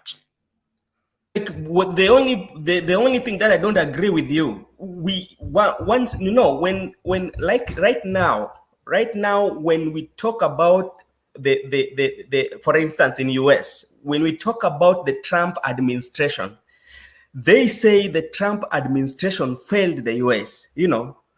It's Pence included. I know they might call the Uhuru administration, but we cannot kind of like pair. They are pair. They failed us as leaders. The Jubilee government failed us. That's something that we have to understand. Yes, that's a fact. Yes, but that's a fact. But there is a person who has a higher responsibility. For instance, you cannot say that the responsibility of the president is equal to the responsibility of the deputy president. And you have given this example several times. For instance, Kibaki was the deputy of President Moi for a long period of time. But when President Kibaki became the president, he excelled. Therefore, when you are the president, you have extreme power. You are able to control the resources to a larger extent. So, the deputy president has no power above the president. Yes, the two may be blamed, but the president must take the lion's share. So we have to agree about that based on who has the highest responsibility and the power to control the resources, or to, for instance, the cabinet secretaries. Who appoints the cabinet secretaries? Why are those cabinet secretaries they are from one tribe? Actually, even if you go to the recent census, the Kikuyus exceed Luyas by less than 500,000, but they have only one representative. So it's fair and fair. So those are facts. We are talking about the president has more responsibility. That's why we're blaming him more. He has the instruments of power to do the right thing, which the deputy president does not have. Duke, the only reason why I disagree with people in this group is one, we are not patriotic enough. We are not patriotic. I know we have people that we support. We have president that we want to become president. But sometimes when we are in kind of this forum, let us be very truthful. You are blaming the president. If you look at the ministry, where by then, when they came in 2013, you could see the Jubilee government, most of them, it was Kalenjin and Kikuyu, So the reason why I don't agree with you is like now the blame wants to be in the president. If you are blaming the Jubilee government, Ruto must take that responsibility. The president, Uhuru Kenyatta, has to take that responsibility. That's something that we have. That is what we call patriotism. Because at the end of the day, I'm a Kenyan. There's nothing that I'm going to learn from. Brother Benson, that's exactly what we are saying the whole night. That's what we have been saying. Just a moment, Tim. That's the question we've been saying. This is why I had to bring this outwardly. We had like 3 hours of serious praises and glory and honor to one man, forgetting that by the end of the day, he holds the instruments of power. Whether there is, it's like a sole proprietorship. If you remember those lessons in business studies, we were saying that the sole proprietor enjoys both profit and loss. But here is a situation where if it is the profit, we want to attribute it to the president. If it is the loss, we want to attribute it to the deputy president. Yet we know for a fact that most of these things... Simon, mute your mic. I have a question to Mr. Benson, please. One second. Dogo tu nimalize alafu nikuachie. Alafu mute your YouTube, uache tu stream ya ndio itaacha kuwa na echo. So, Benson, whatever you are saying is what we have been trying to bring home. Both of these leaders were joined or were elected on a joint ticket. When you want to isolate one, to praise one and defame another, I think it is wrong and it is criminal, because all this, whatever they do, they sit in the boardroom together, they sit in the cabinet together. If there is thieving, they have instruments to discern these are the people stealing, this is where the money is going. They have the correct people to go prosecute, jail, and return our funds. But when we just sideline and say, oh, it's only this one, we create a narrative that is not factual. It's not factual. It's not right.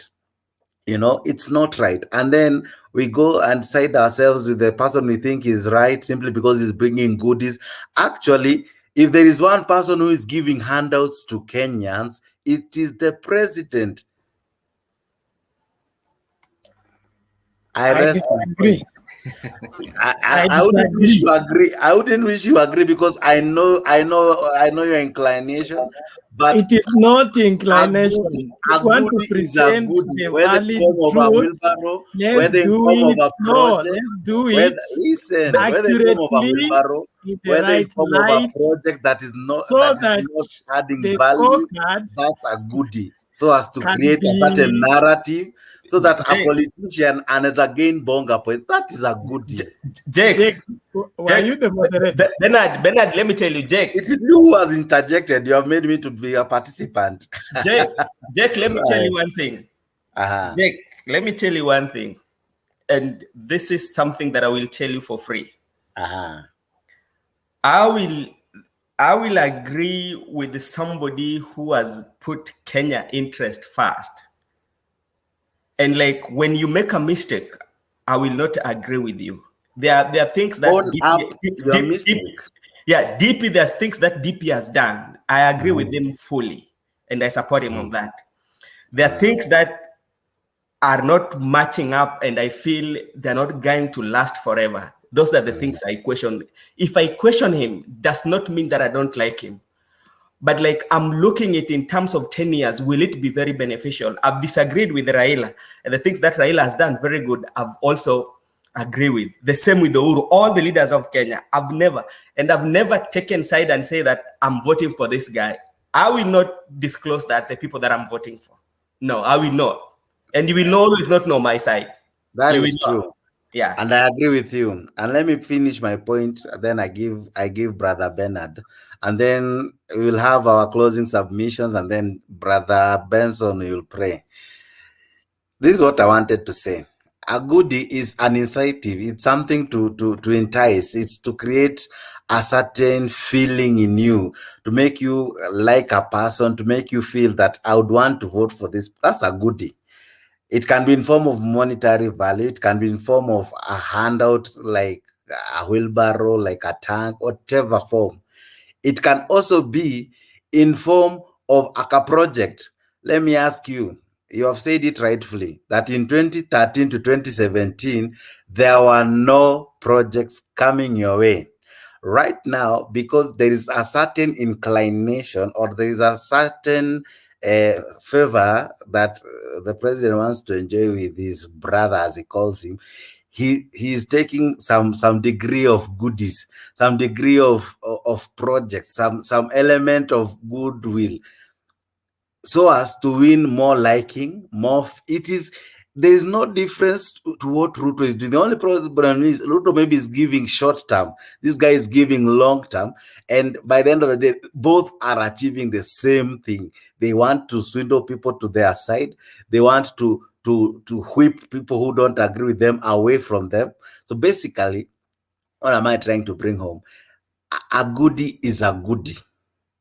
A goodie is a goodie. Even if you want to criminalize and call, I had Bernard early in the show call Mr. Ruto Afisi. Let me ask you for free. Afisi is one person who can easily say that I have a government that 2 billion is lost daily and I don't know what to do. He is being robbed and cannot, Fizi does not hunt. It only waits for the lion to go hunt and then comes and eats the carcasses and all. Haijui kujitafutia, haina ushujaa. And it is the same thing. He does not want to use the powers he has. He has the control of the DCI. He can equip these people to arrest, to jail the corrupt people. But there's no difference between that person who is shouting loud and that person who is doing the act. They are both doing the same thing. The difference will come in when that one person chooses to do the right thing by jailing, prosecuting, and sending those who are wrong to where they belong. Let me ask you, saizi nikishinda nikita your names, you are corrupt, and then Duke sends you to prison. Between the two of us, who has done the right thing? So what our president and the other leaders are doing, they are just shouting, saying things. But Duke will do the right thing when he sends you to prison where you belong. That is the leader we want. That's the leader we should look for, not someone who cries out in the rooftop saying, "Oh, wameiba." That has been the cry call ever since I knew how to vote. But we need a leader who will put action to the mouth, not just the mouth before the action. I end it like that. Duke, go ahead. Actually, I'll not even ask any other. Go ahead, Duke.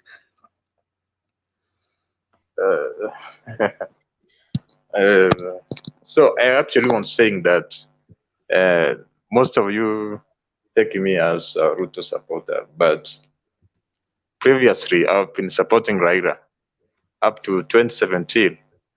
Actually, I even contributed when they say they launched like a till number where they wanted to the repeat election, So they even had a pay bill na tu kuambia pesa zilienda wapi. Some of these things are even laughable. I paid 1,000 na sikurudishiwa na the campaign ikufanywa. Bernard, you should tell us where our money went. So and you're here saying I moved out because I was frustrated. I felt so bad. Stop being petty. Stop being petty. You see, it is petty. It is petty when the truth is mentioned. No, it's petty when the truth is mentioned. No, let me say, actually, it's not just that one factor which made me to move out.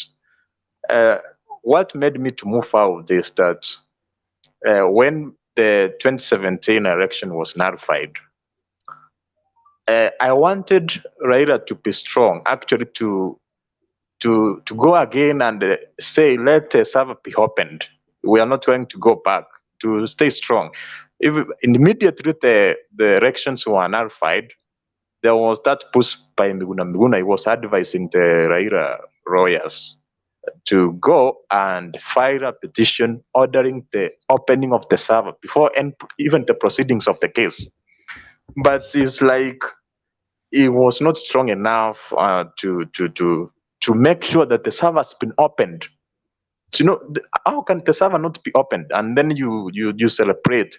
Actually, if I was him, immediately after the annulment, we were to go for protests every day until the server is opened.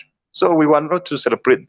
So it's like he has not been very serious. That's why his victories has been stolen twice. So I felt that he is not strong enough for me to continue supporting him that way. That's why I felt that I should move out from him. Thank you. You did the right thing. And we celebrate you. You are not alone. You are a patriot and we honor you. Servant of our great nation. Next, wacha mchezo. If you want to debate, let's debate on the basis of truth. And that's how when we are told the truth, you call them petty. It is one thing when the court orders for the server to be opened, and then you expect Raila to go and open it. You people are speaking with both sides of your mouth. No, what I'm trying to say, he he has a following After behind the him. ruling of the Supreme Court that nullified the election, then everything about that election ended at the Supreme Court. There's no appeal after the ruling in the Supreme Court. So when the court ordered for the opening of the server and IBC refused to, it is still an order that was disobeyed until now. What I said, you know, the order for the IPC to open the server was given when the case was progressing. So at that moment, I expected them to file for a postponement until the server has been opened so that the case can proceed.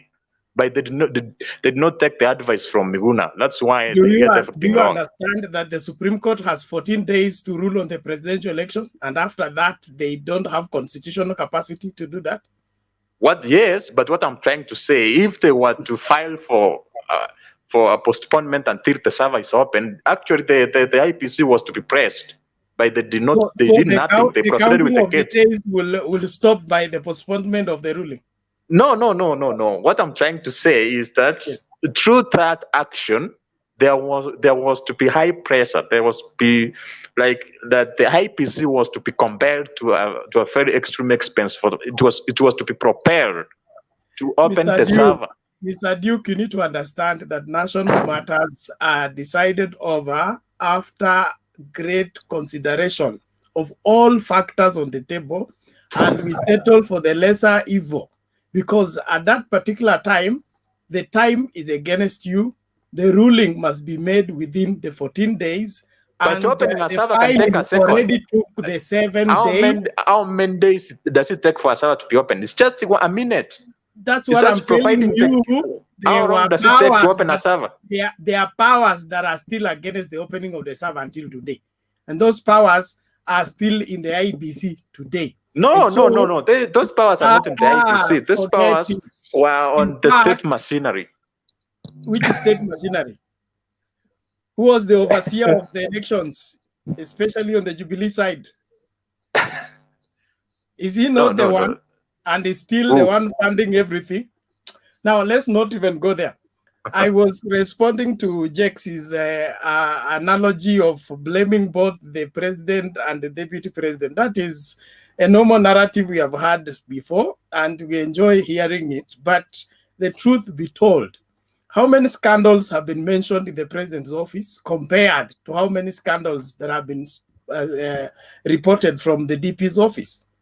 When we put things in the scale, so according to you, he who has balance. seen should throw a stone. According to you, he who has seen should throw a stone. It is not he who has seen should throw a stone. It is if somebody is mentioned for corruption just for the sake of mentioning. I think you should listen to me before you answer. I've asked you. But if there are allegations after allegations, it is said in our village that if somebody passes, he who has seen should throw a stone. We are not throwing stones. We are just balancing your argument. No, this is what you have said. You have said these are your words. You have said that there are more allegations of corruption in the DP than in the president's.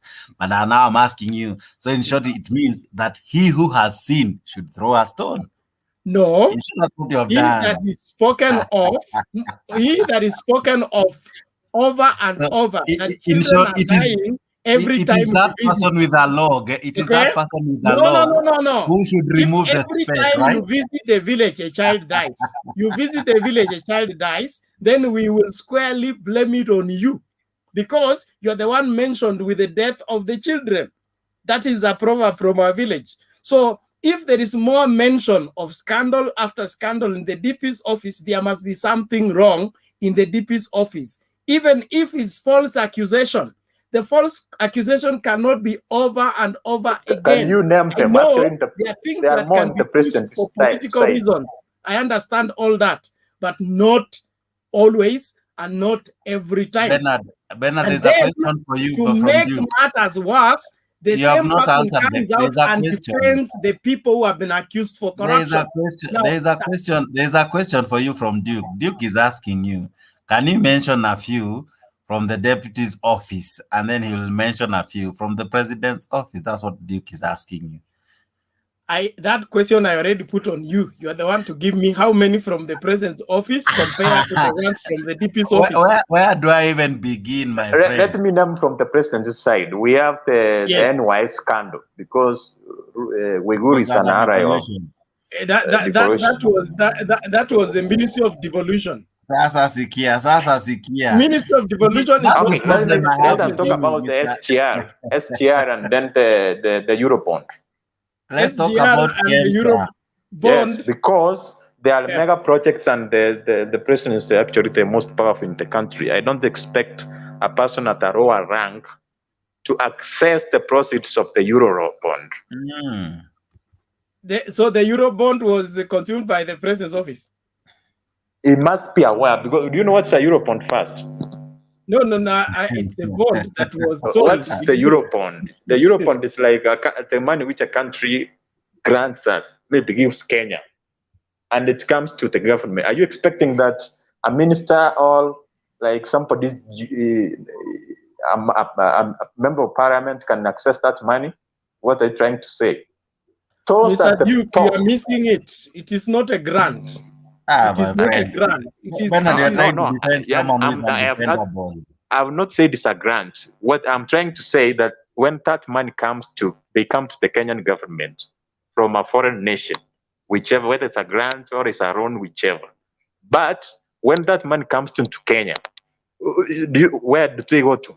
Do they go to the Mr. Duke, so if there is misappropriation of the Eurobond, the president micromanages treasury. Is that Bernard, what you mean? Kidogo tu, one moment. No. Because Kidogo tu, just 1 moment. Allow me, I have something emergency I have to do. Allow me to allow Benson to mtamaliza na maombi, and then Brother Benson, you will call Clinton, then atamaliza show. Please, it's an emergency may happen to say. Is it okay? But thank you to all the viewers who have been following us. Akina Wekesa, asanti sana. Grace Kamau, Samuel Mishira, Njeri Carlson. Thank you to everybody. You have been good. Thank you. Allow me to end it there. Lakini ujue, Brother Benson, we'll have to pick it up from here when we meet next. Brother Bernard, tomorrow I might be attending a service. I hope Mayunda vizuri. So you guys have a fantastic night. Love you people. Bye bye. Clinton ni gani? Namba ya Clinton? Nitakutumia hapa nyuma. Okay, sawa.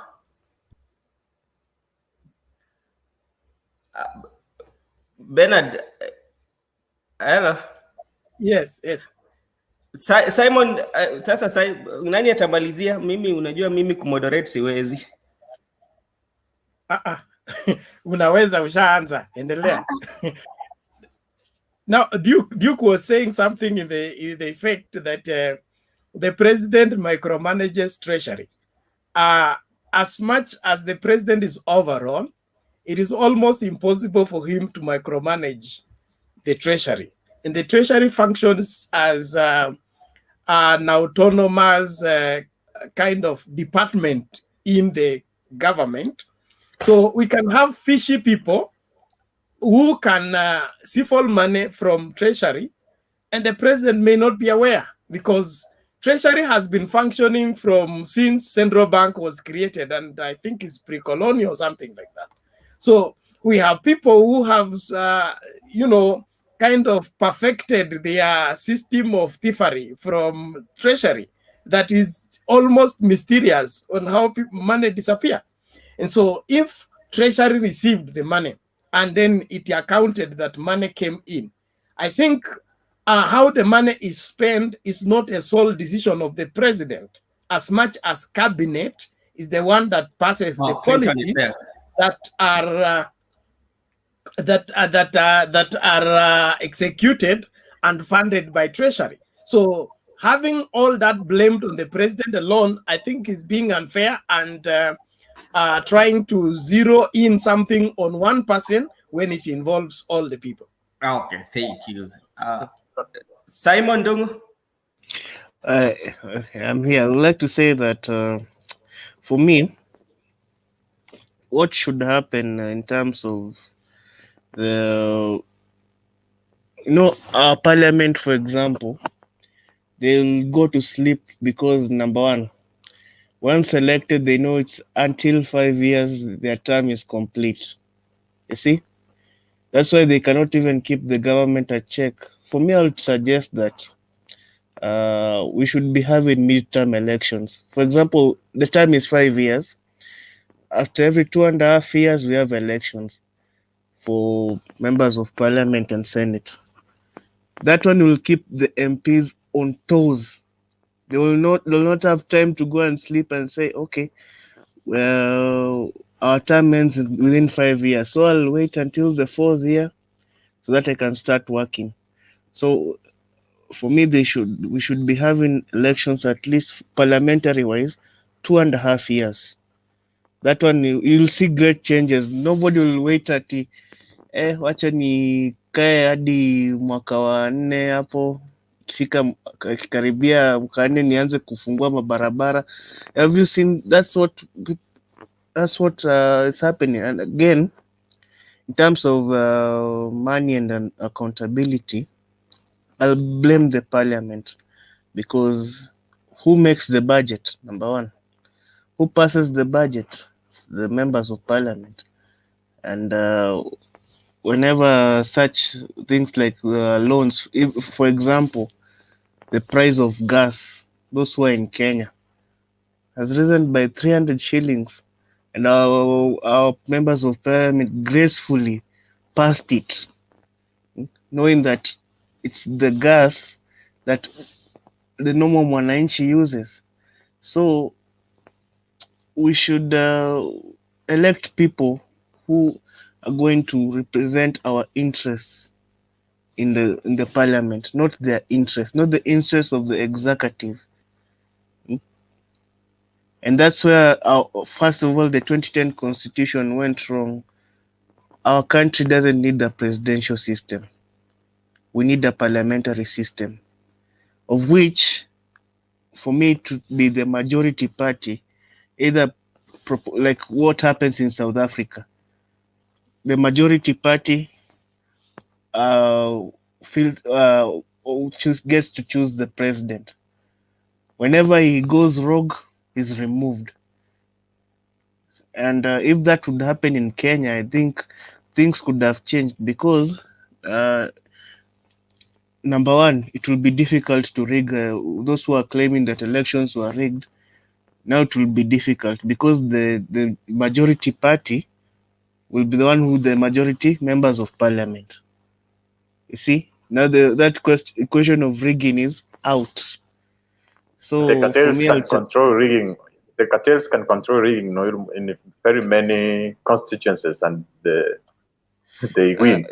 For Duke, for parliamentary elections, it's very difficult to rig.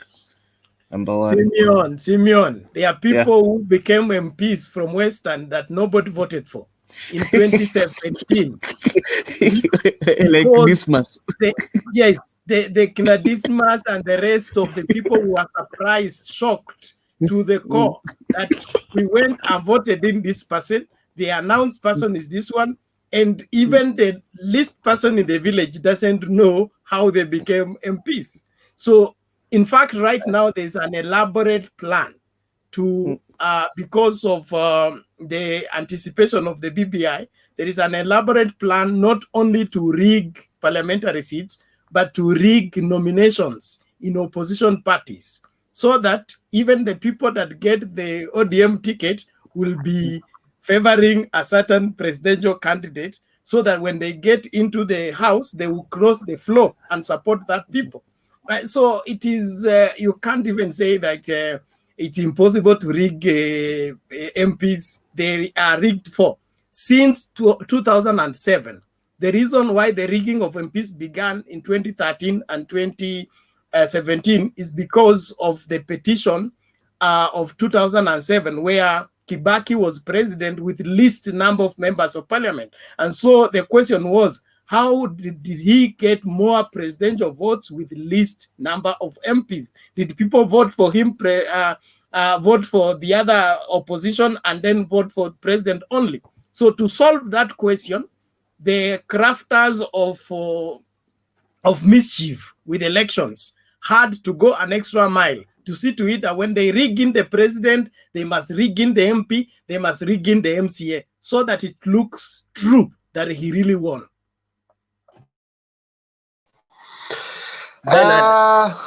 Bernard, can I comment something on the MPs? Wekesa. Yes. Just give me a few minutes, I'm just about to sign out. Yeah, so you can continue. Thank you very much. And I know maybe to make me tomorrow. And I want to thank Jerry and Grace Kamau. Okay, I want to thank Jerry and Grace Kamau. They've been on my back, but what I'm telling them is like, there is no way in which we want to say all problem is with the Uhuru Kenyatta. The problems is with the duo. That's their government, and they have to own it. We cannot give positive to Ruto and we give negative to Uhuru Kenyatta. If you're giving them good progress, give them all. If you are failing them, give them all. Jerry, thank you. Have a good night. I'll see you next time, maybe tomorrow. Thank you for participating. No. Ruto akiongelea barabara na hizo vitu zingine, he is outshining his boss. Kama kuna corruption, he's not outshining his boss. Give us a break, mtafute unity. Weenda kabisa. Umeoteshwa kwamba unity yetu ndio itakuletea nini? Wekesa, you are saying something before Clinton came. Clinton, welcome back. Mimi siko back, nangojea mpira. Imebaki 48 minutes. I was saying, I was responding to the allegations of Simon. He's saying that like parliamentary system is the solution to our voter rigging. He's trying to insinuate that in parliamentary election there will be no rigging, but he should remember just the concluded 2017 elections. The 54% was applied both to presidential and the parliamentary. In fact, one of the reason why Central has problems is that it's insinuated that they were rigged out. That most of the potential MPs were rigged out, and there was a flat rate. You remember the allocation thing? The allocation was applied of 54%, and majority of guys came through that arithmetic. So if I want to be a president through parliamentary system, simply I rig in more MPs. The more MPs I have, the more my chances to become a president through the parliamentary system. And you look at it even from the Israel point of view. Netanyahu was a prime minister. He went and he came back because his party was strong. So I can just the same way Jubilee agreed that the Kalenjins and the Kikuyus are the many, so they need to form a merger, and they will continue ruling this country so that the president will be coming from the largest part of the tribes that control the parliament. So the arithmetics change, but you will still always have the most powerful people who will still occupy the parliament. Again, let me ask you this: if parliament is able to elect the president, what stops? You have said that the parliament is the solution to the president. A rogue president will be removed. What stops the current parliament from impeaching Uhuru if they want? If the majority can elect the president, they can also impeach him. So the current parliament has still a prerogative to impeach the president if they feel like he has contravened the constitution that is governing this country. Thank you. Okay. Wekesa, to answer your question, mostly you find in South Africa, you see like the ANC. Wekesa mute. Wekesa mute. You see like the ANC. What happens is that the party itself, the powers of the president, okay, we find that the party is so powerful such that they can summon him, you see, whenever he has done something wrong. And if he's found guilty, the party itself instigates disciplinary action. See, like what happened to Zuma. At the moment he was involved in the corruption scandal, he was summoned by the party. He was given chance to defend himself, and he was found guilty, and they proposed that he be removed as the party leader. And once you're removed as the party leader, you see he's been president. Another person is chosen. That's what I'm saying in Kenya. What should happen? For example, the problem in Kenya is that we have many parties, you see. So if it could be that we have like two parties which are strong, see, and the majority party, the one which has a lot of members of parliament, we're not saying that the other one is weak, but the one which has the majority of the members of parliament, they choose the president. The president will be more, let's say, will be very careful with his decisions and choices. And now, Simon, let me answer you something. Let me say something concerning what you are saying. When we call the South, like there is no one super democracy that works universally, but every country identifies a democratic process that works for them. You know, South Africa, having grown, the ANC has grown, and it's a powerful party, and it can make decisions. So they are led by institutions. Kenya, we are led by personalities, not institutions. That's why Jubilee was a powerful party, but it didn't even finish the 10-year term. It's already collapsing.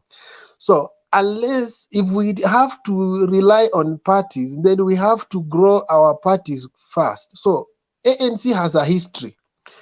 Maybe in Kenya, the only party that is trying is ODM, has finished over 10 years.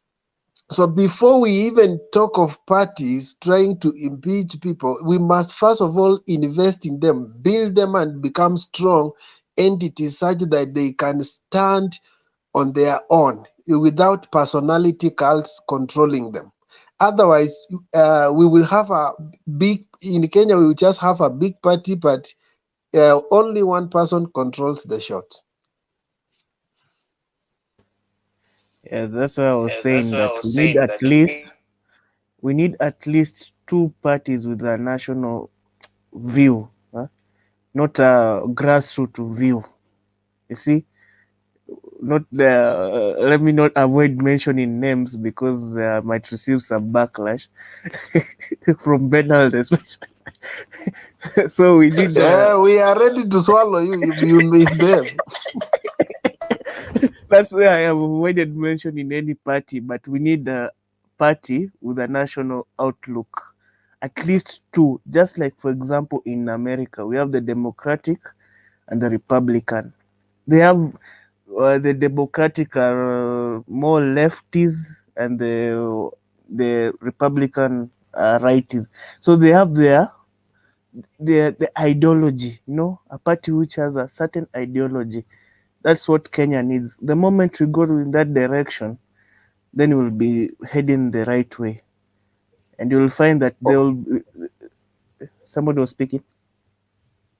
Oh, okay. Yeah, it's true. It's true. Just carry on. Conclude your point. Small parties like ODM should be disbanded. I support. So we need. So for me, I was saying that Kenya, we need to have parties with certain policy, with certain ideology. What does your party stand for? You see, now, for example, if I ask you, what does Bernard and Wekesa Msinivamie, what does ANC stand for? You see, you cannot tell me. Yeah. What does Jubilee stand for? You cannot tell me. So, our parties should have a certain ideology. What they should tell us. What does your party stand for? Yeah. So that we can have. We can choose between which, if as an individual, I can choose between does the ODM or ANC suit me? Why am I going to ANC? Because you can find some people are going to ANC just to get seats. There's a time when Moi said, sababu gani unaingia KANU? Si ati unaingia tu KANU tu. You have to have a reason that naenda KANU kwa sababu iko na hii na hii na hii chama kinanifaa. Even he said that before he exited, because he said that the generation that is coming, if leaders they're just moving from one party, hopping from one party to another. He said that poleni kwa siku zenu zijazo, and now wenyewe I can see he was right. So we need parties which have a national outlook and a certain what does that party stand for? Thank you. Okay, to add on that, it is a fact that we need parties which have ideology. That's a fact. We are not disagreeing with you, but what we want to know is the process. How can we come about that? Having parties which stand on ideas. For me, I can propose of reforms. As Wekesa said, parties follow personality. For instance, if maybe Raila moves out of ODM, it will never survive. Maybe because he has a huge following. But in other parties, it's about financing. You find individuals are the one which finance that party. For instance, you get a nomination, there's a person who gives you money. The party does not have independent sources of income. That's why in the US you find members or delegates, they provide the money for the party.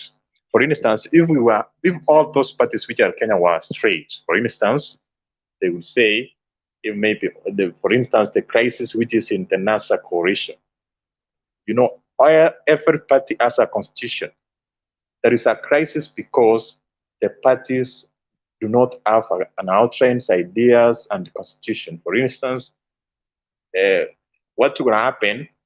They will say, for example, in the ANC, they will say, let us vote. We want to have a coalition with ODM. If all delegates agree, they form a coalition. And the struggle which has been in the NASA coalition should be actually solved through the democratic process. Maybe we have delegates of the parties, and the three parties combined will have the delegations of the coalition. Therefore, if the delegations choose those who are aspiring to take the ticket of the coalition, they are voted by the delegations, and then the winner will be supported by the rest. But they do not want to do that because others are weak and they know they cannot compete in a democratic process. That's why they want Raila to carry them on their back, because they know if they go to a democratic and fair nominations, Raila will defeat them. They want him to back them undemocratically. That's why.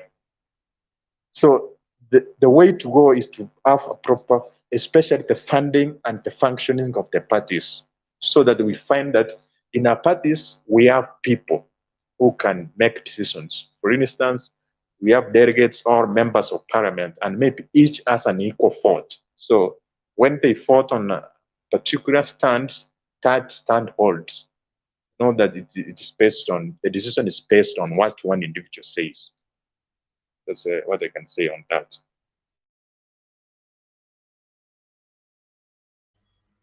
Well put, well put. Thank you. I think we need to wind up and let Clinton go and watch the match. Is there any matter arising? Sam, how are you? Okay, I think, guys, we call it a day. Why?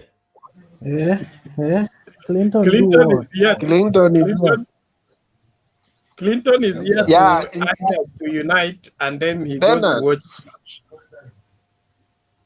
Bernard. Yes, Wekesa. My matters are rising. I was away actually, and I was finding it difficult to debate with the Jax and Duke, who were cleverly blaming Uhuru and somehow sympathizing with his deputy president. When actually we know, in one way, they normally tell us that it is presidency. These guys were elected as a pair. In fact, he normally brags that the 80 million votes. So those votes were not given for him to go and tanga. He was given votes so that he can go and perform a rightful duty in government, and after 10 years or 5 years comes back and tell us that while you gave me the role of being a helpmate, even in marriage we talk about helpmate, while you gave me a role of being a helpmate of this government, I managed to advise Uhuru on the following issues.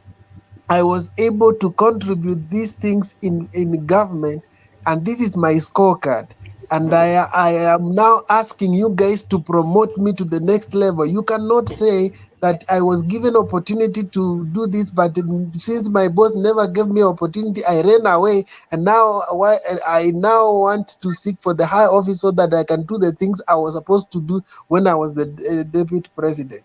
His scorecard right now as a deputy president is 0, and he should not ask for promotion. Thank you.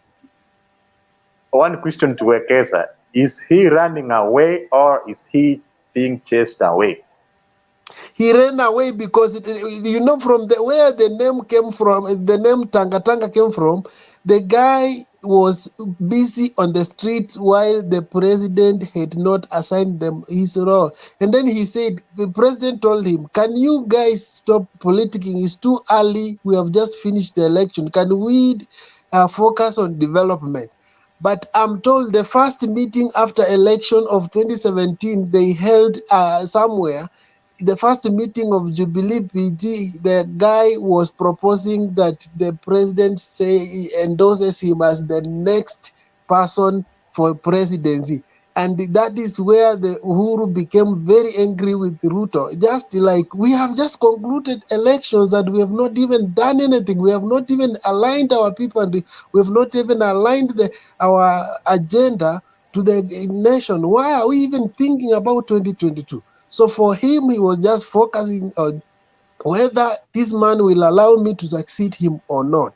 So he should have worked and come to Kenyans and say, because I have worked and have helped the president to do the following things, now I think you can elevate me to the higher office.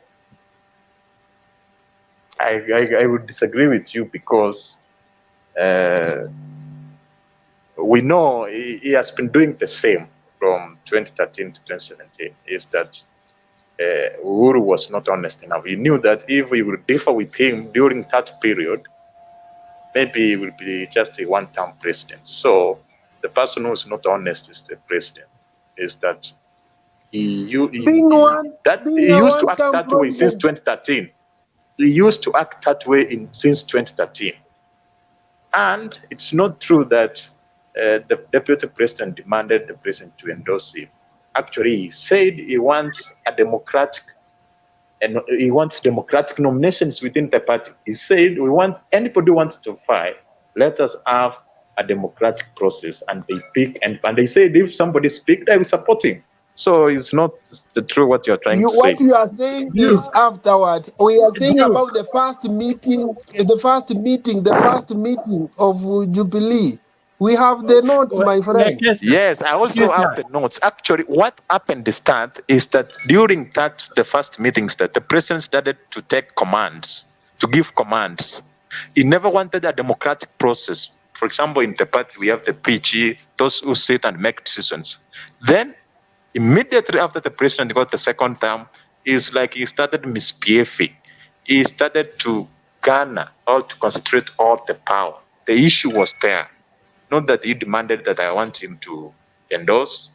How? Because the endorsement, we know, he actually announced that. Okay, that one I have communicated and I leave it to you to judge. The second thing that I did not agree with you while I was at the backstage is you said that concerning the servers, that Raila should have pushed until the servers are opened. And my question to you, because you said you are a supporter of Raila, have you ever stepped in the streets to demonstrate, or you were seated somewhere waiting for Raila to do for you everything? The democracy demands that everybody participates. That's why you participated as a voter, and you have a right to protect your vote, not Raila to do for you everything, and you are here complaining. No, So what that's was why your role? what I said. Number one, I was a supporter. I was actually at Uhuru Park when Raila was sworn in. I'm very sure you were not there. So what I was trying to say, I actually contributed the second rerun. I paid 1,000, and that money was never refunded to me, despite the fact that they did not campaign. So what I was trying to say is that Raila has failed to be the president because he is giving up. And I gave this example, for instance, when Kenyans were fighting for independence, several people were killed. What if maybe some other groups saw some people being killed and they stop? We will not even acquire independence. We want persistence so that if there is election fraud, let us fight once for all. You know, the reason why there is election violence and fraud every 5 years is because those who do those crimes succeed. So, for instance, in 2007, you know, some votes from some areas, there were more votes than registered voters. Do you know that?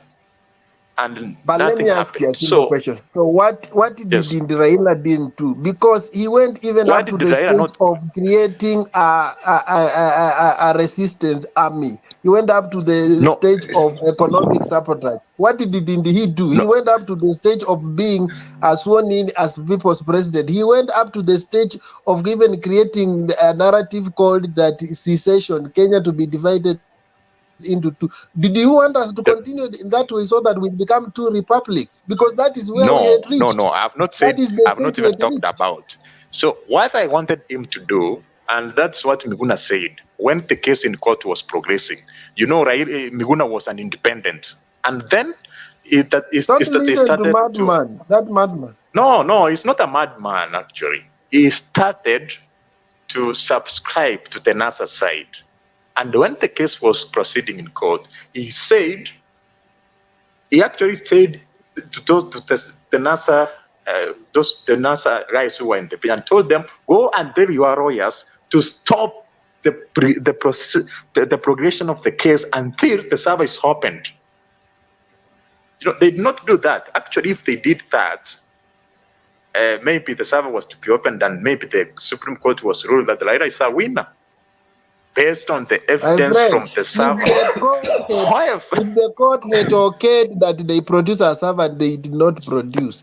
The system was hell-bent to retain the presidency because the court had ordered. They disobeyed the court orders. The next thing, what did you want him to do? If it's going to the street, he went.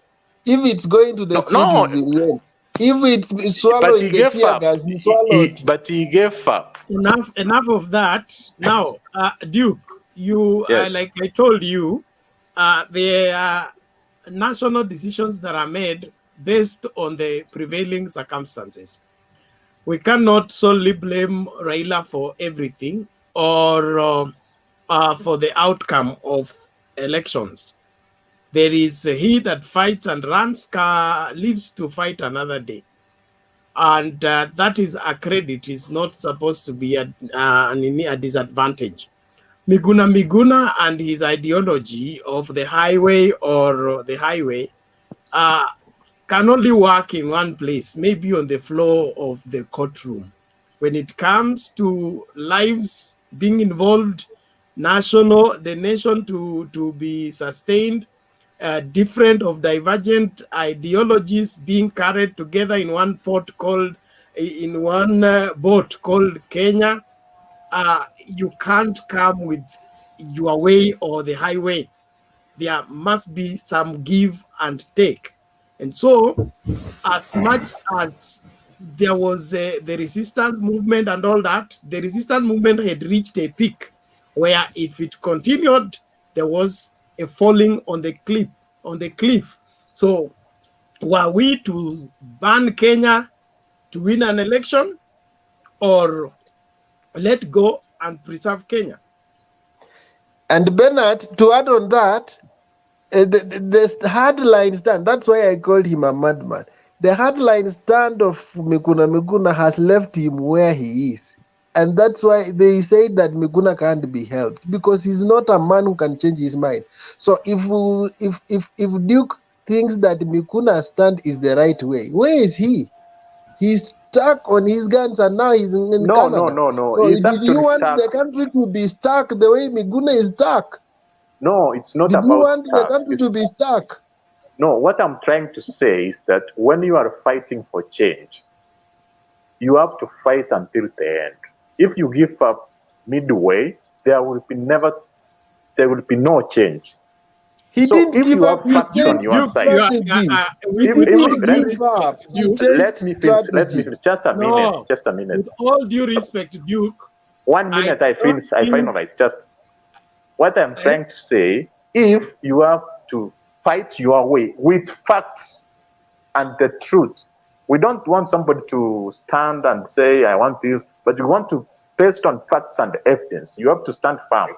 I'm not saying somebody to stand firm and fairly, and the Miguna is where he is because of the impunity of the government, not because of his choice, all his failures. It's because the failure of the government not following court orders and not doing the right thing. And that is what we are saying. We are saying the same thing, that even the server was not opened because of the impunity of the government. Now you are on the same side we are talking. No, but But somebody now who wants the difference between us and Mikuna is that we changed strategy. For him, he doesn't change. He's like a rock. He's rigid. For us, we changed strategy to handle the situation as it is. But when you change the strategy, you will never win. You encourage those who are... There is give and take. And but you then there is encourage those who are winning without committing... fighting. There is winning without fighting. You encourage those with impunity to continue, and then this repeats again and again. The kind of wars that we have fought to bring about the reforms that we are now enjoying is such that you cannot win it with a short gun approach. You must have the right now outcome and then the long-term outcome. If we continued by living today and getting it today, Kanu would have vanquished all of us. So it is important that we fight with an understanding that I can miss it now, but I preserve something for the future. And that is the mentality that each leader needs to carry. And that's what makes Raila attractive, that even if he's unfairly treated and he's mistreated, he never reaches a place whereby he says, liwe, liwalo. Let the country Why are you trying to say that? Why are you trying, just a question, why are you trying to say that if maybe Raila stands firm, there will be an end to this country? There will be no end. Maybe Still firm. We have achieved more that way than Nini. We achieved more when Raila compromised to go and shake the hand of Kanu. If NDP never joined Kanu, Kanu would still be ruling today. So you can't fight one way. One of the things that made Jaramogi not to become president or to gain more mileage in his political career, his refusal to shake the hand of Kenyatta. Refusal to those headlines of Miguna. That's what made him reach a place where he was begging the president to give him only 2 days or 24 hours. Now, we can't run a country in that way. Another example is in Zimbabwe. The two guys who are fighting, all of them never agreed on anything, and they went down and nothing happened. They are no more, the two. They sometimes give and take. And when you listen to Mandela, he was very bitter when he was jailed for 27 years. But he said the day he was released out of jail, the first thing that came in his mind was to forgive. And he said, I have forgiven all that happened to me. So forgiving people and facing the future does not mean you are weak. You don't just remain a hardline stander and think that you are the best soldier in the field. Say that the best soldier lives to, they don't die in the war. They live to fight another day. So we changed the strategy and said that 2017 has gone, yes, we have lost, yes, but there is a 2022, there is a 2027. So we can't keep on lamenting on 2017. We can't keep on talking about the servers which have refused to be open, and there is an opportunity for another server in 2022. Wekesa, hadi 2027 bado mnataka. Jamani. We will be there. Sasa Actually, mimi let kuna me say, maoni tofauti. Wacha tukupatie lineup. Ben, maoni yangu tofauti haya. Duke, what is it? Can I go or Clinton to go first? Clinton, go first. Okay, maoni yangu tofauti, Ben. I want to agree with what Duke was saying. Baba kusema kwamba election was stolen, anaanza vita mara resist, Safaricom resist, kila kitu. Angepigana hiyo vita mpaka mwisho. Siti anaanzisha alafu anaiachia hapo katikati. Angepigana mpaka huko mwisho apate kitu anataka ama aikose. Then when I take you back to 2013, Supreme Court, Willy Mutunga alisema enyewe kulikuwa na shida, na hiyo shida ili affect both sides. Raila alikuwa na kurasi zake, Uhuru pia alipatikana na kurasi zake. Sasa hii sava mnatuimbiaga eti tungefungua sava hii ya Maraga. Amjui kitu ilikuwa kwa sava ndani. Sava ingetoa eti Uhuru ndiye anaongoza, mngefanya aje? Mngesema tufungue nini sasa?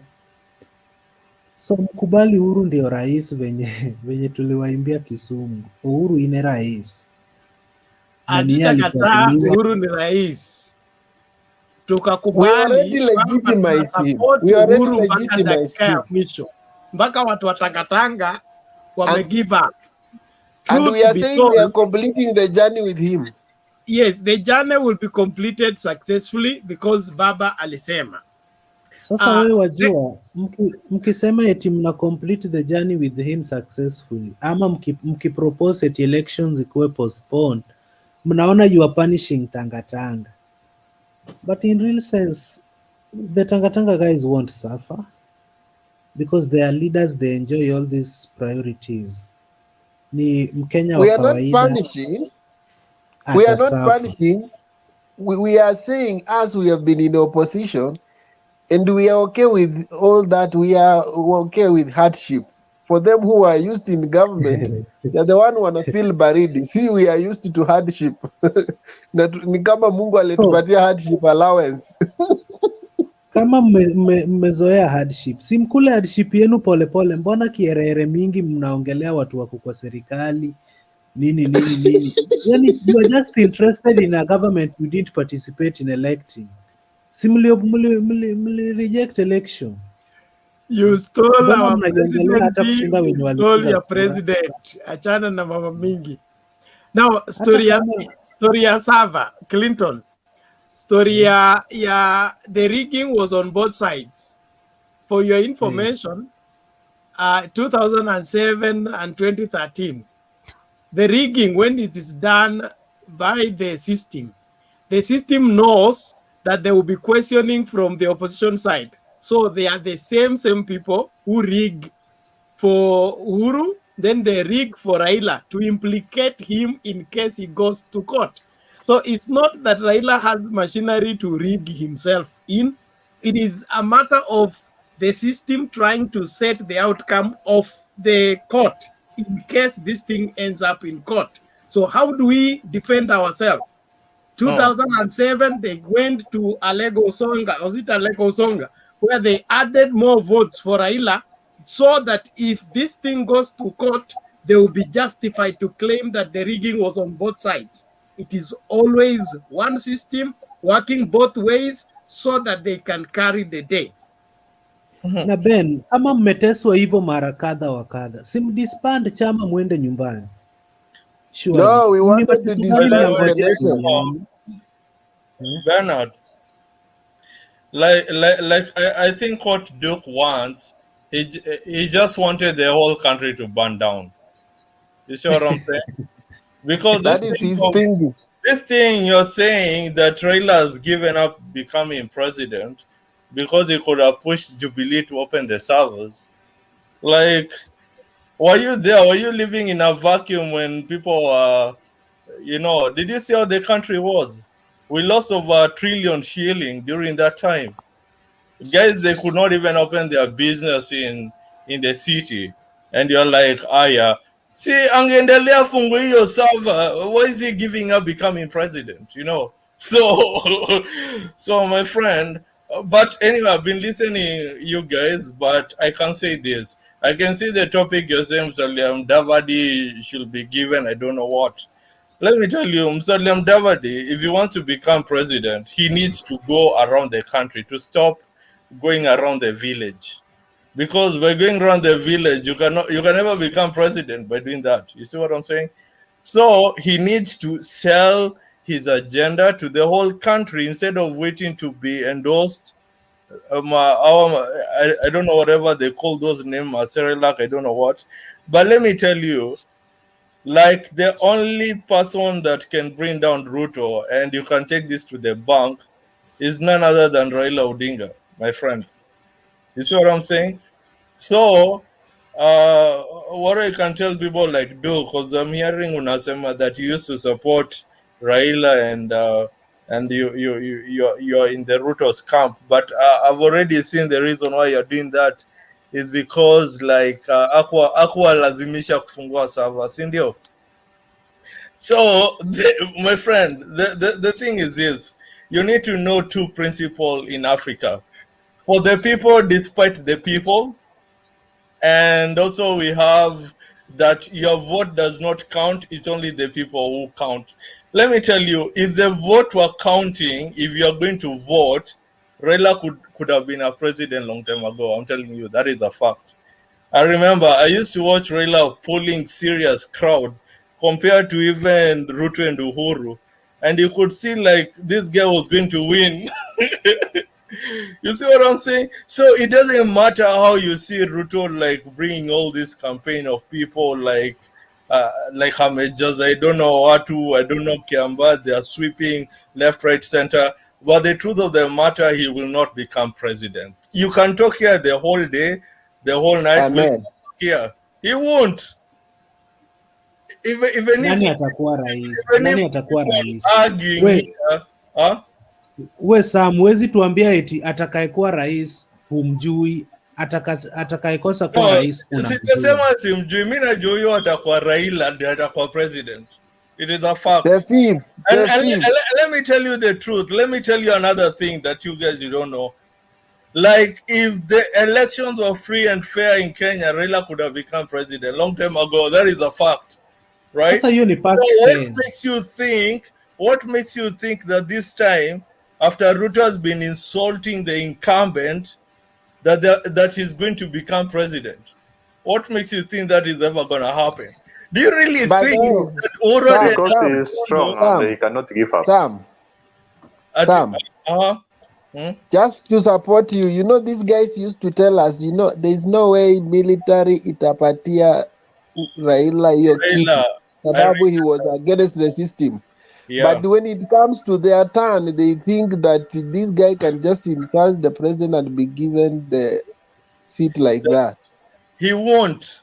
That is a fact. Hata tutarudi hapa, by the way, and maybe I will want to hear Duke atasema nini after that. So Okay? you know the problem with Wekesa na Sam ni kwamba mlikuwa mnatuambia eti Jubilee iliwaibia kura.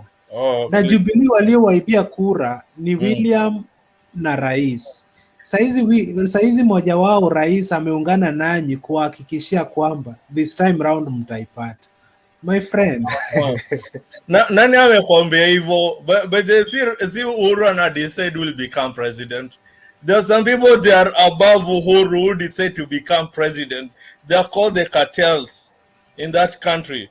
And they know very well Ruto akichukua presidency, the tenders will not be going to them because unajua Ruto ni Mr. Tender. He will sweep across that country like crazy. It'll become so unaona Raila achukue awape tenders so long as tuendelee kuwa na hao cartels. So we need a dictator to dismantle the cartels. Clinton, there is no single president in that Kenya will ever change the cartel.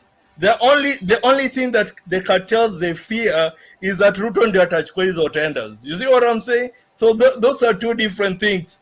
They will be competing with the president, with the ones who will be taking these tenders and all those kind of stuff. So that is the fact that you need to know. And then another thing what you do, kumeongea the whole day. And then let me tell you another thing that will not happen. Another thing that will not happen for a fact is that I do not believe that somebody like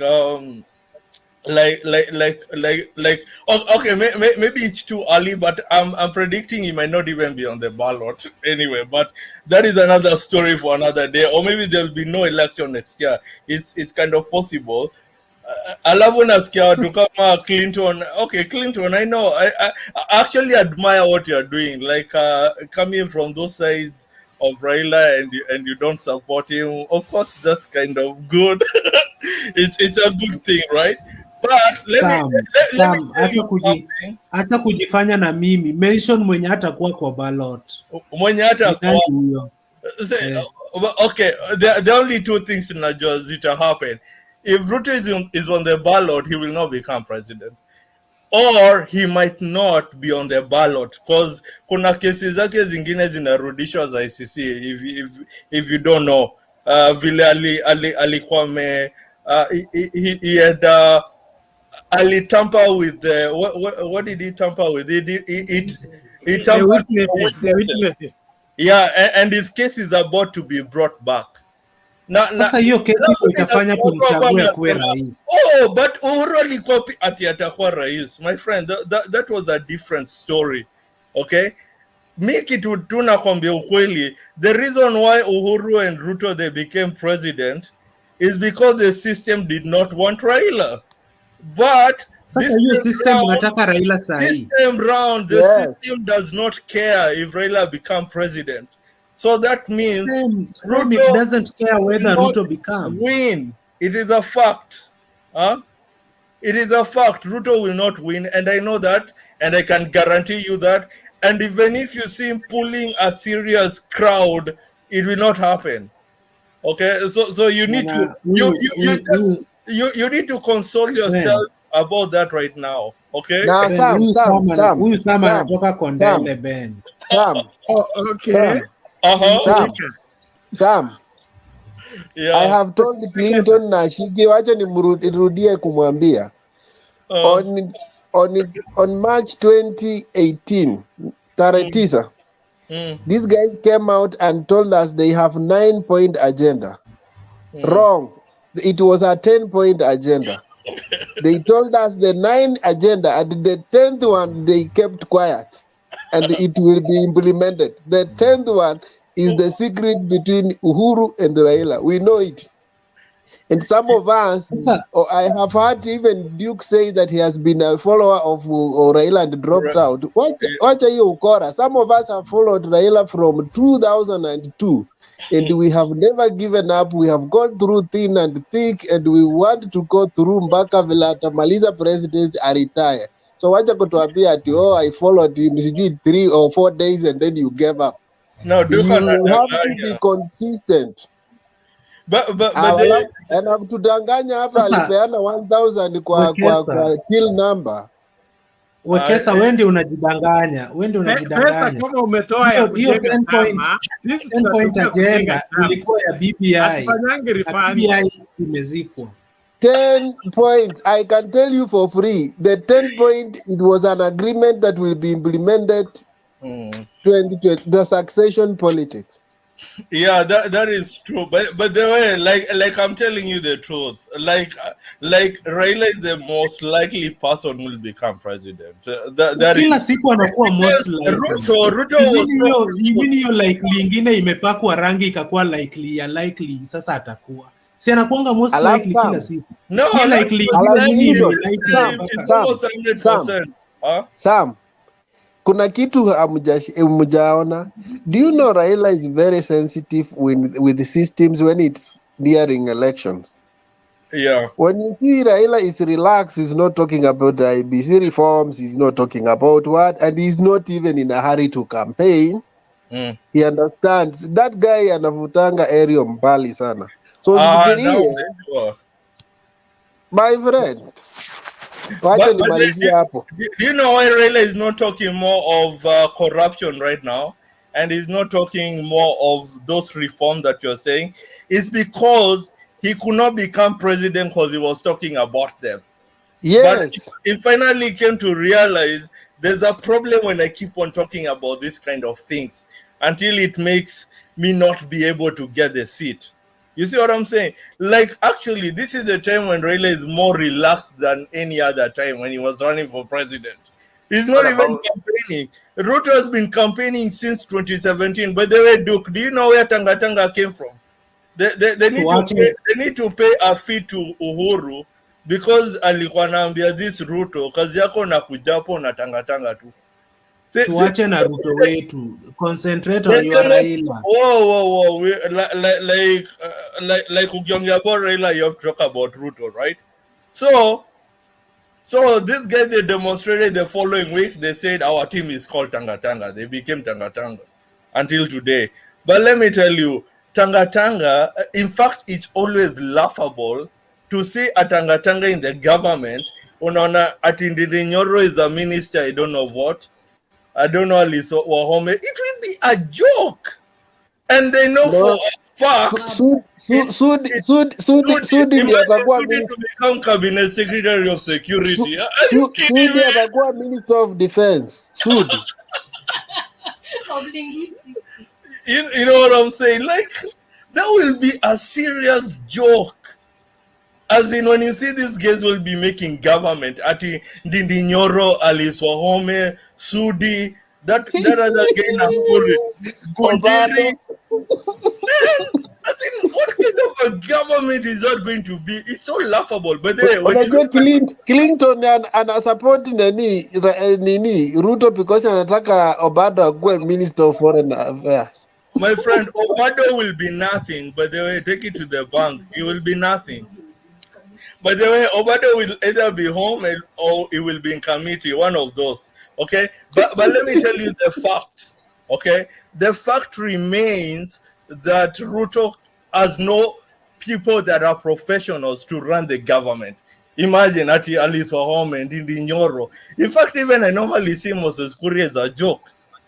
Himself, he can't hold an office that is serious. Let's start over there. But when you look in the Let me cut you just. Can I cut you first? I have a Kikuyu blood, and I know, and I can tell you, ODM people, they look more educated compared to Tanga. You've got people like Nyongo, you've got people like Kivuda Kibwana. Like, when you look at these people who are in NASA, you compare to Tanga. But I also like somebody like Musalia Mudavadi. He can be a good president. The only problem I have with him is that yet he's going round round the village place saying that he'll become president. How do you become a Ben, president? ask No, the no, no. moderator, where did you Sam, bring Sam the mistake from? you are Ben. making, let me talk first. Sam, the mistake you are taking is you're trying to say that the supporters of Ruto are going to be ministers. Not all of them will be picked. So even if you talk about the other side, there are some supporters of Raila who are not qualified. Like So who? when maybe, Mention who? let me finish. When maybe Ruto becomes the president, he will be wise enough to pick cabinet secretary. He has not said that Nyoro will be the cabinet secretary. You're trying You're to dreaming. He come up can't. with that. So don't give that false assumption. Duke, And the false assumption. recent history, You're the Duke, one who is recent so history, blinded. You're recent brainwashed. history. No, Sam, you just see, a moment, Sam. Uh-huh. Duke, for your information, it was Ruto that appointed Echesa as cabinet secretary for sports. Echesa comes from my county, yes, Kakamega County, of course. And that is the mockery that, the DP has displayed. Look at the kind of people he supported for governorship, especially in Central. What is he up to by ensuring that people who are mediocre are in?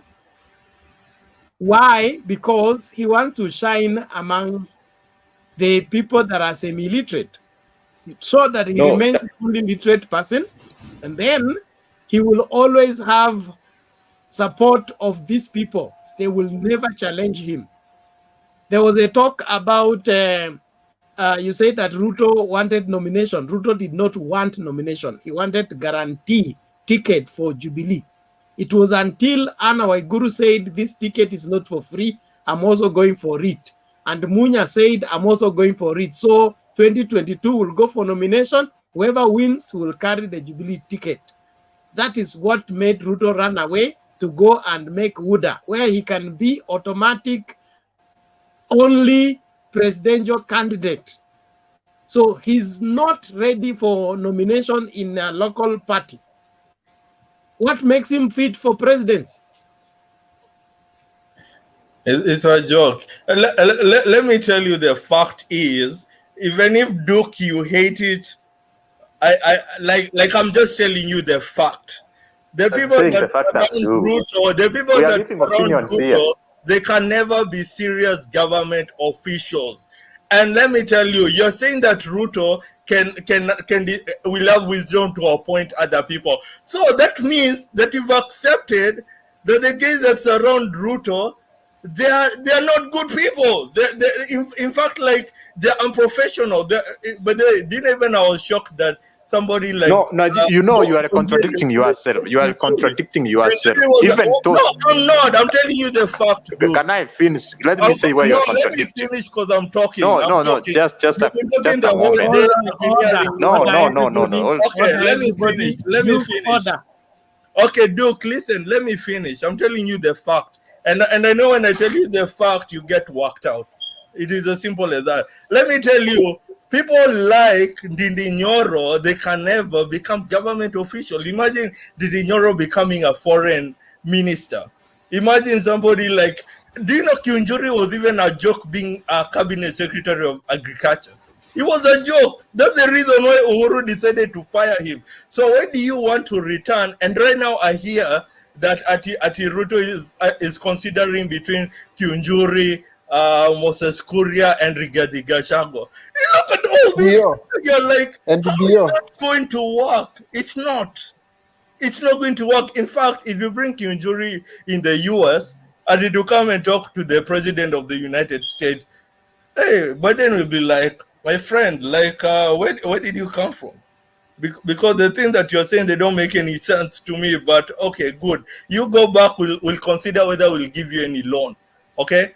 Let me tell you, the fact is that remains is that Tanga, they have no agenda. Bottom-up economy is completely useless. But then, let me tell you, if there was a dog and Ruto in the ballot, I will vote for a dog. That is a fact. Let me tell you the problem of Tanga. Then where did you get this sound from? Bernard, what he's saying, Hold on, Sam. Ruto ran to UDA Ruto Hold on, ran. Sam. Ngoja kwanza Sam, ngoja. Clinton. Eh? Kiti silikuwa nimekurudishia. Sasa Ben, where did you get Sam from? Sam is a Clinton alikuwa alale. Clinton alikuwa Chama yetu alale. ni kubwa. Chama yetu ni kubwa. Tuko represented in Dubai, kila mahali. Yenu ndio ndogo, muko tu hapa nyuma ya Sogoi. Shida ndio hiyo. Sam anatoka Kondele kama Rupia, huwezi mshinda. But lakini Clinton, naambia ukweli, the problem that we have, okay, when you are voting for Ruto, look the people that surround him. Rigathi Gachagua, I think the only thing Rigathi Gachagua can be is to be a chairman of a cultural day. I think that is the only seat I can give him. He can never be anything. But the way Ruto can be a good person to become president, maybe, but I guarantee you he will not be. But the problem that we have is the people that surround him. Let's say, do you remember when Sonko was the governor of Nairobi? By the way, I laughed when Sonko was elected, by the way. I was like, you guys have to be a joke, right? Sonko is still the governor, But what Sonko did, he decided to have a deputy that is learned. You see what I'm saying? But now, when you have somebody like Ruto putting somebody like Rigathi Gachagua, putting somebody like Moses Kuria, the whole country will go down the drain. In fact, the only ticket that can make sense, maybe if Ruto decide to take somebody like this guy of Equity Bank, what is his name? Yeah, Mwangi something, right? Somebody Mwangi. Yeah, somebody like that guy. Of course, they can make a government that is making sense. But if you put a deputy, somebody like Rigathi, somebody like, I don't know, Kiunjuri, you guys, my friend. Like Alice Wahome. I'll imagine. No. You know what I'm trying to say?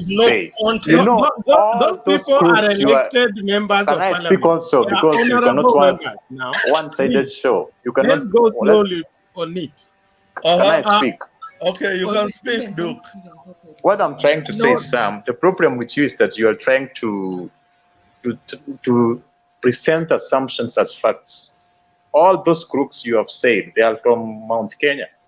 And it's not a must that the running mate will be from Mount Kenya. Actually, I may not support Ruto if we pick a running mate from Mount Kenya because it's like it But was they the had same given two him an tribes. irreducible minimum.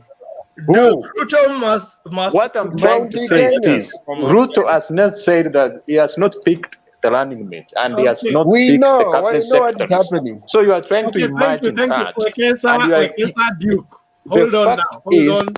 The fact is, there was a division in parliament. So some parliament members supported Ruto and others did not support him. So the fact, when you are a politician, anybody who supports you, who is an elected member, you have to accommodate him. So don't try to give assumption that all those who supported him are going to become cabinet secretaries, minister for foreign affairs, and you are picking people from one region. That is, you have said Kuria, Ndindi Nyoro, Wahome. Those are just people from one place. So it's not good for you to try to hammer assumptions and false allegations as if they are facts. They are not facts in any way. Okay. Shida ni baba kuvai give us a proposal of your facts. Wekesa, ngojeni tafadhali. Fact is, Ruto has not said who is the running mate, and he has not said who are the cabinet secretaries. That's a fact. You're out of order, Duke. Hold on. We have had this exchange between the three of us long enough. Wekesa, hold your horses. Let's hear from Jones and Ashley in that order. Lakini baba ache tabia ya kuvaivai hata kama unasikiza wengine. Baba atavai mpaka dakika ya mwisho, acha story. It is a nimesikia Wekesa kama msemaji wake anasema hata 2027 bado wako. 32. Jones, are you there? Okay, John seems not to be there. Can we hear from Ashley? Ashley, how are you? The show should be disbanded. Yeah, I'm doing okay. Can you hear me? Yes, we can hear you. Go ahead. Oh, okay. I actually came in about when you were talking about the elections, the 2017 elections. And I know people were saying, I think when Raila called for mass demonstrations, he should have counted the call. cost. Because when you call for mass demonstration, you know the police are going to beat people, you know there's going to be bloodshed, you know people are going to lose lives. So I think he should have thought about the cost and decided whether it was worth paying instead of doing it halfway. People have lost families, people have lost children, and then you stop it. So it is like they died for nothing. So I wish he would own that. Otherwise, when he stopped, at the point that he stopped, and the reason he was asking people to resist was to pressure the government to do what needs to be done. So like Duke was saying, it's not Duke that wanted people to die. When Raila asked for mass demonstrations, he knew what comes with mass demonstrations. So he either should have asked for mass demonstrations with the intention of carrying it to the end, or not asked for mass demonstrations and told people to be calm and gone to court, and then accepted the decision of the court. What he did was not praiseworthy. If we want to be sincere, if we love our country, we have to come from a place of sincerity, because the same problem that was posed in 2018 is what we are looking ahead in 2022 to be continued. So I don't think any leader should start the process if he's not ready to finish it, whether it's Raila or anybody. He should count the cost and know this thing is going to make people die. It's going to put people in trouble. Some of those people who are supporting him, the DIC, this is whatever, those CIDs people, they are following them.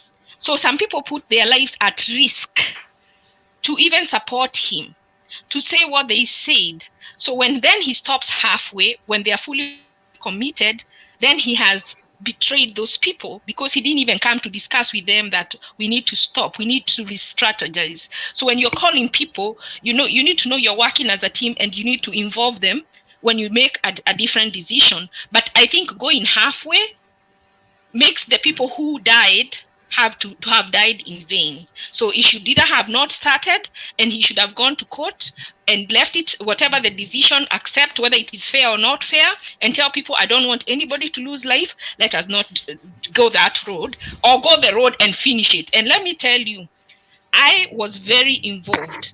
And one thing I know, had he stayed on course, today Raila would be president, because at the time he went for the handshake, just like right now, Uhuru is desperate.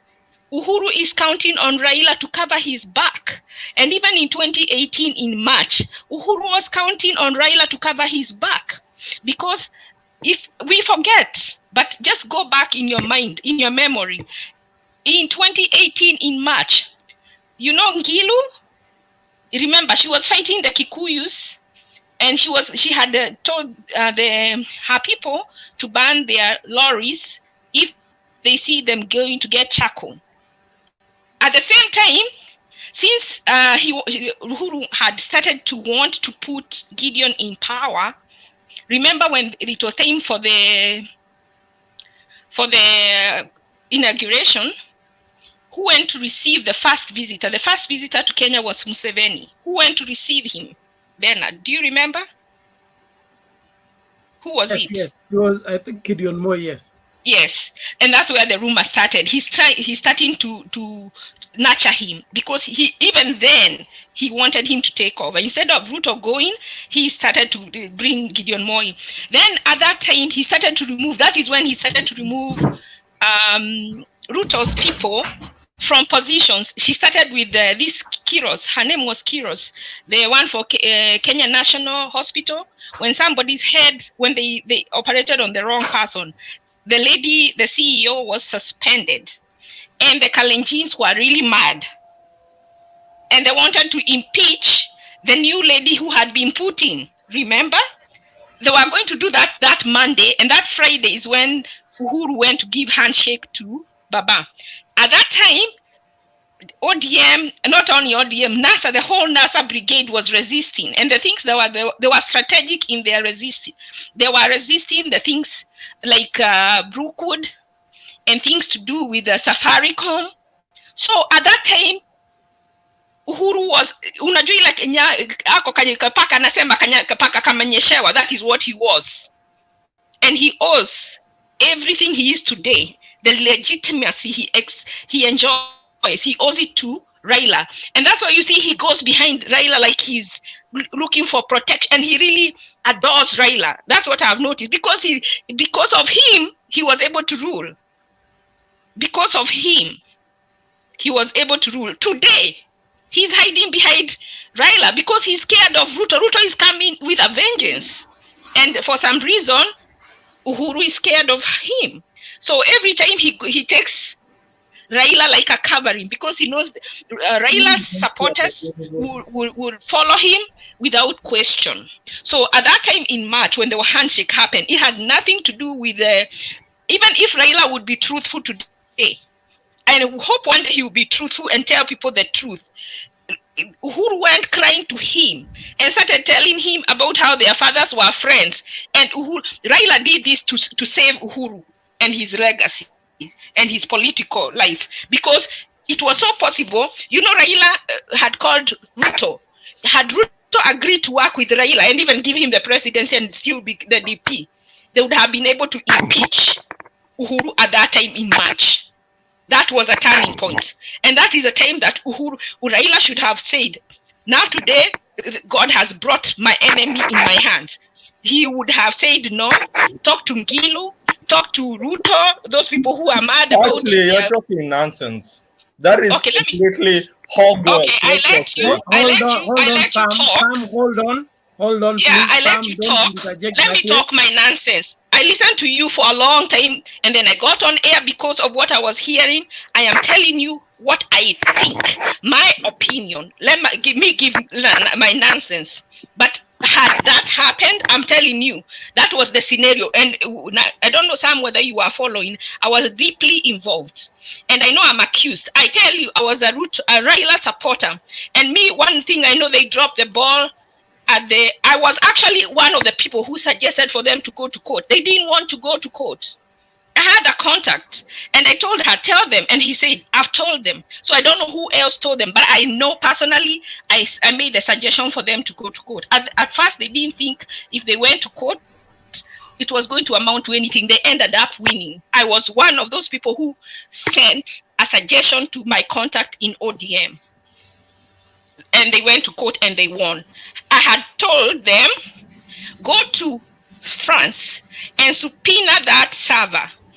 For some reason, they didn't want to do that, because you can go and subpoena the server. You don't have to wait for them. If you take someone to court and you want some document, you don't leave you don't have to wait for them to bring what they're being asked. You can actually subpoena from that company. The people, Kina Lyra or the ODM and NASA, they had the ability to go to call, or however they needed to get an international lawyer. I sent them the name of an international lawyer. I did that. Anyway, let me not, I don't want to be, because I don't want to say, I don't want someone to know. I mean, like, all they needed to do was get an international lawyer, go to France, get the company that, even today, I know there's the ability to get that server opened. It doesn't have to be the government. Any interested party, any party that is concerned with that case, that is directly injured as a result of the malpractice, can subpoena those records. Even today, we can know who the person who won the election is, if we want to. If those leaders that were injured, if Raila wants to, he can pursue that even today. So Uhuru really owes Raila a lot. And if Raila was honest, the winner he would say alikuwa that. Uhuru Kenyatta kwa sababu ya Ruto. Now, allow us to ask Ashley questions. Okay, let me finish. I'm winding up. So that's what I'm saying. So that's because we start saying Duke wanted people to be killed. No, what he's saying, Raila shouldn't have started the mass demonstration.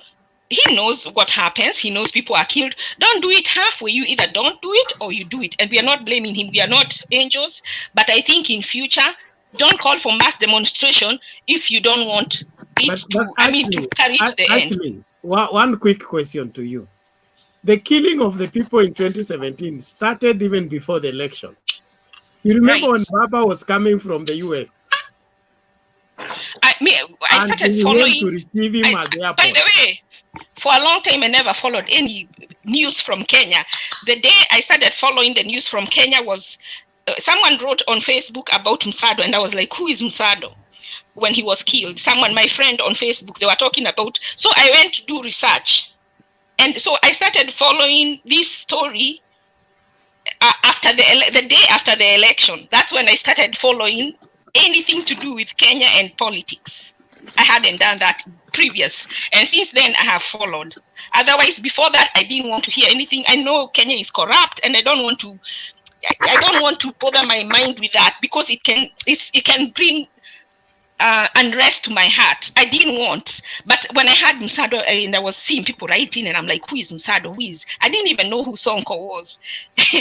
So I invested so much time to learn about what's going on, and I followed to when. That's why I know every detail. Now, actually, let me ask you. You have conveniently said that. Okay, if Raila started the journey and then he left it halfway, and he caused people to die. You haven't condemned the people who killed the people of Raila. I'm not trying. Listen, I'm not trying to put blame anywhere. I'm not trying to put blame. I'm just saying, Some mute your mic. Some double M, mute your mic. Your script squarely puts blame on Raila for the people who died. No. Please listen to me. I'm not trying. You know, we all know what I'm saying. If it wasn't started, I say the cost comes with all that. I think you need to understand English. I don't know what language you speak. I can speak in Swahili. I'm not that fluent. Let me finish. Let me explain myself here to that person. Order, please. Please, let me just explain to that person one thing. I'm not trying to put blame on Raila. What I say, the cost involves the people who are killed on the ODM side. That's why I say people died. The cost involved the money that was spent. The cost is everything, encompassing the demonstration. And I'm not trying to blame anybody, because blame is not going to help us. What we need to do is see how can we go forward? How can we solve this problem? And we need to do that, especially this little man. We are the ones who suffer. Those people up there, they don't suffer. They don't take their children to the streets. They're not the ones who is being beaten by the police. It is people like me. I'm not rich. It is my relatives who are being beaten. So even though we shift blame to Ruto, we shift blame, they live in Karen. The riots are not in Karen. So I'm not trying to apportion blame to anybody. I'm just saying, how can we going forward help that this doesn't happen again? I don't want a certain Ben, mbona baba akitajwa una insist order. Another question on that, actually. Order, everybody. Order, everybody. It's me asking the question. Clinton, keep quiet. And who is me? I don't know who's speaking. Hold on, Ashley. I'm sure you appreciate the history of our struggle as early as Moi's time to where we are right now. There are many people that have lost their lives, and even the new constitution, the new political dispensation we are having right now did not come on a silver platter. We had lives that were lost, and those lives were not lost in vain. They are gains that we have come as a result of that. So we can't say that it is the calling for mass action that has that resulted into people dying. We have had a rogue system that would do anything to preserve their ill operations by by killing people simply because they are raising questions. And that is what I am saying, Bernard. Next time when anybody, not just anybody, calls for mass demonstration, they have to count the cost of all that, everything that you're saying, and see, is it worth it, or should we look for another way before, not in the middle of the mass demonstration. And I think the quote, they say pen is mightier than the sword. I think another way than going to the streets is better. And I'm telling you, there are other ways to win this battle, especially with the mind. with a mind. Even I say Miguna, what he should be doing, instead of writing all these things he writes on, with the fact that he's a lawyer, he should have looked for ways to straighten some of these crimes at ICC. He can go try to get the information for the server. He can go and do a lot of things with his pen and paper. It doesn't have to be violence. So let's agree that there's no more mass demonstration. Actually, it's now the change strategy should be hailed. Now that Baba tried to handshake with the Uhuru, that was a different strategy, and we should uphold there was no handshake. That is just. Okay, so first of all, what you need to tell there's no handshake. What Ashley needs to understand. I told you that was just a butter. He didn't want to say he was scared.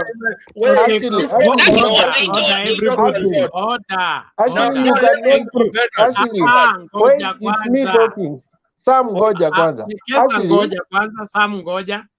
Ashley, wait for questions to be raised, and then you respond. I wanted to ask a question. Sam, you will ask, let Wekesa finish first, then Sam, you will ask your question, then Ashley will respond. Now, Wekesa is a professional propaganda. I don't want to answer his questions, please.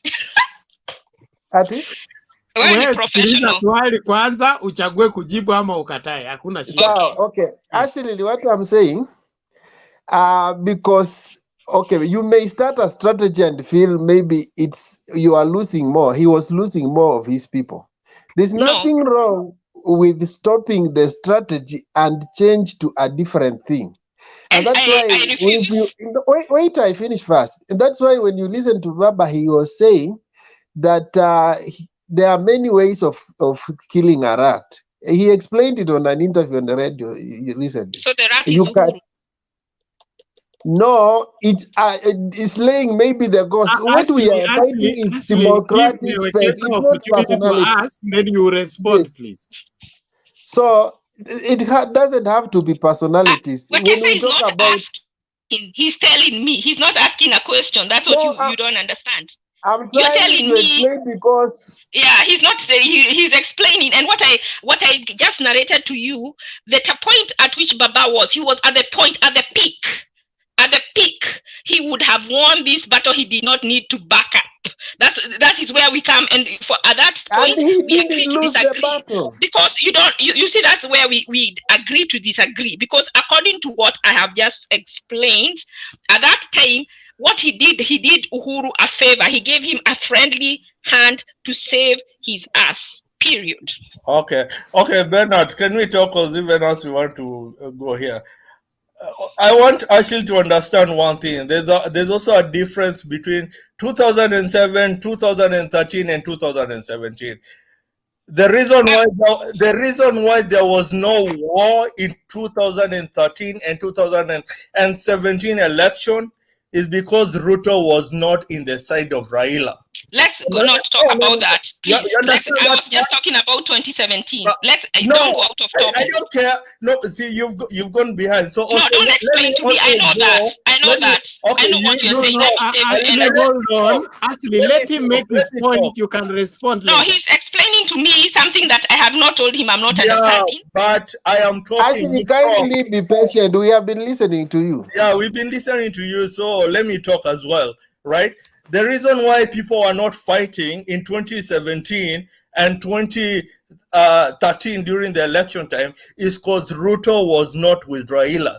Because Ruto is, wait, you are talking. Because no, I'm asking you a question. Ruto is, but remember, you never wanted me to interfere. You talking? No.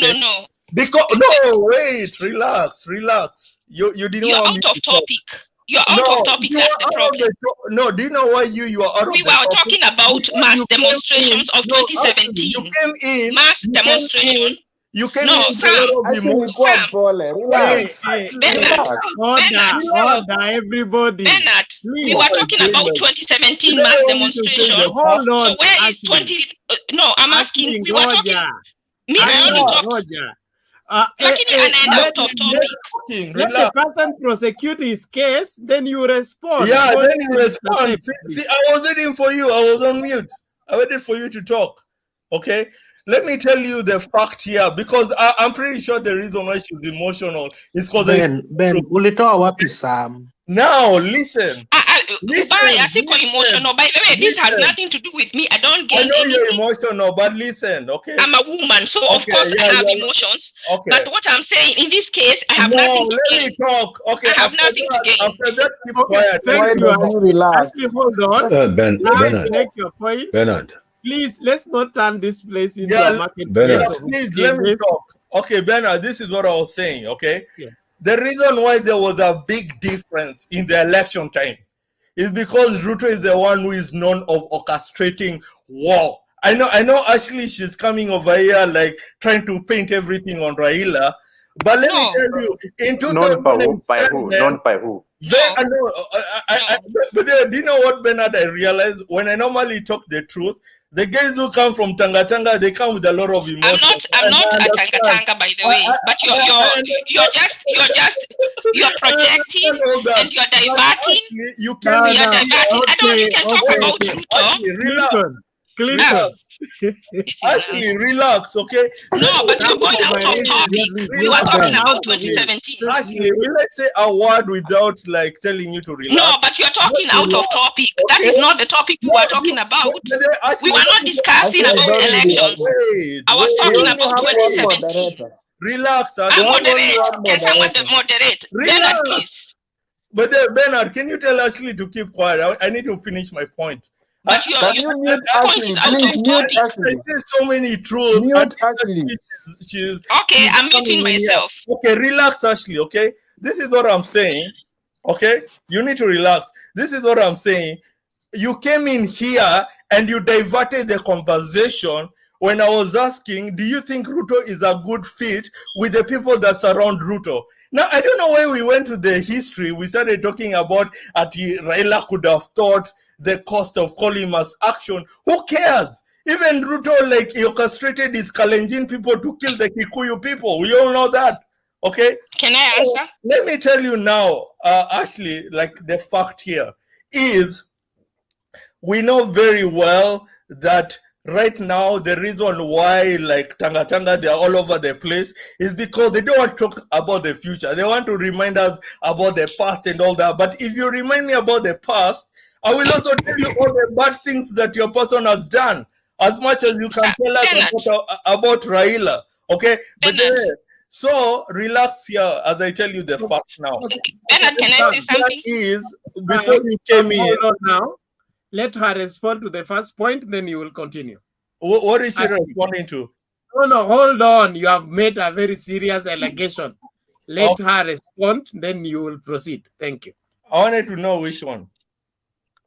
So when I came in, the reason I came in is I came in when Duke was speaking about the 2017 elections. So I stayed long when you were talking. So when I came in, you had already gone to another topic. But my reason for coming in was when Duke was speaking about the 2017 and why he was saying that Raila should not have stopped midway. So I came in with I wanted to address that issue. It just took me long to get online. So that's what I'm saying. Second, I don't know anything about 2007. I don't know anything about 2013.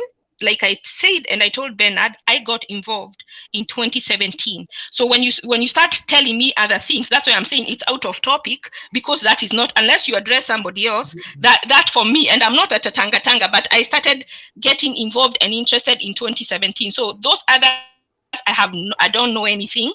So don't accuse me or say tanga. I am not a tanga, and I don't know anything. I just came to talk about the 2017 demonstrations. How is that out of the topic?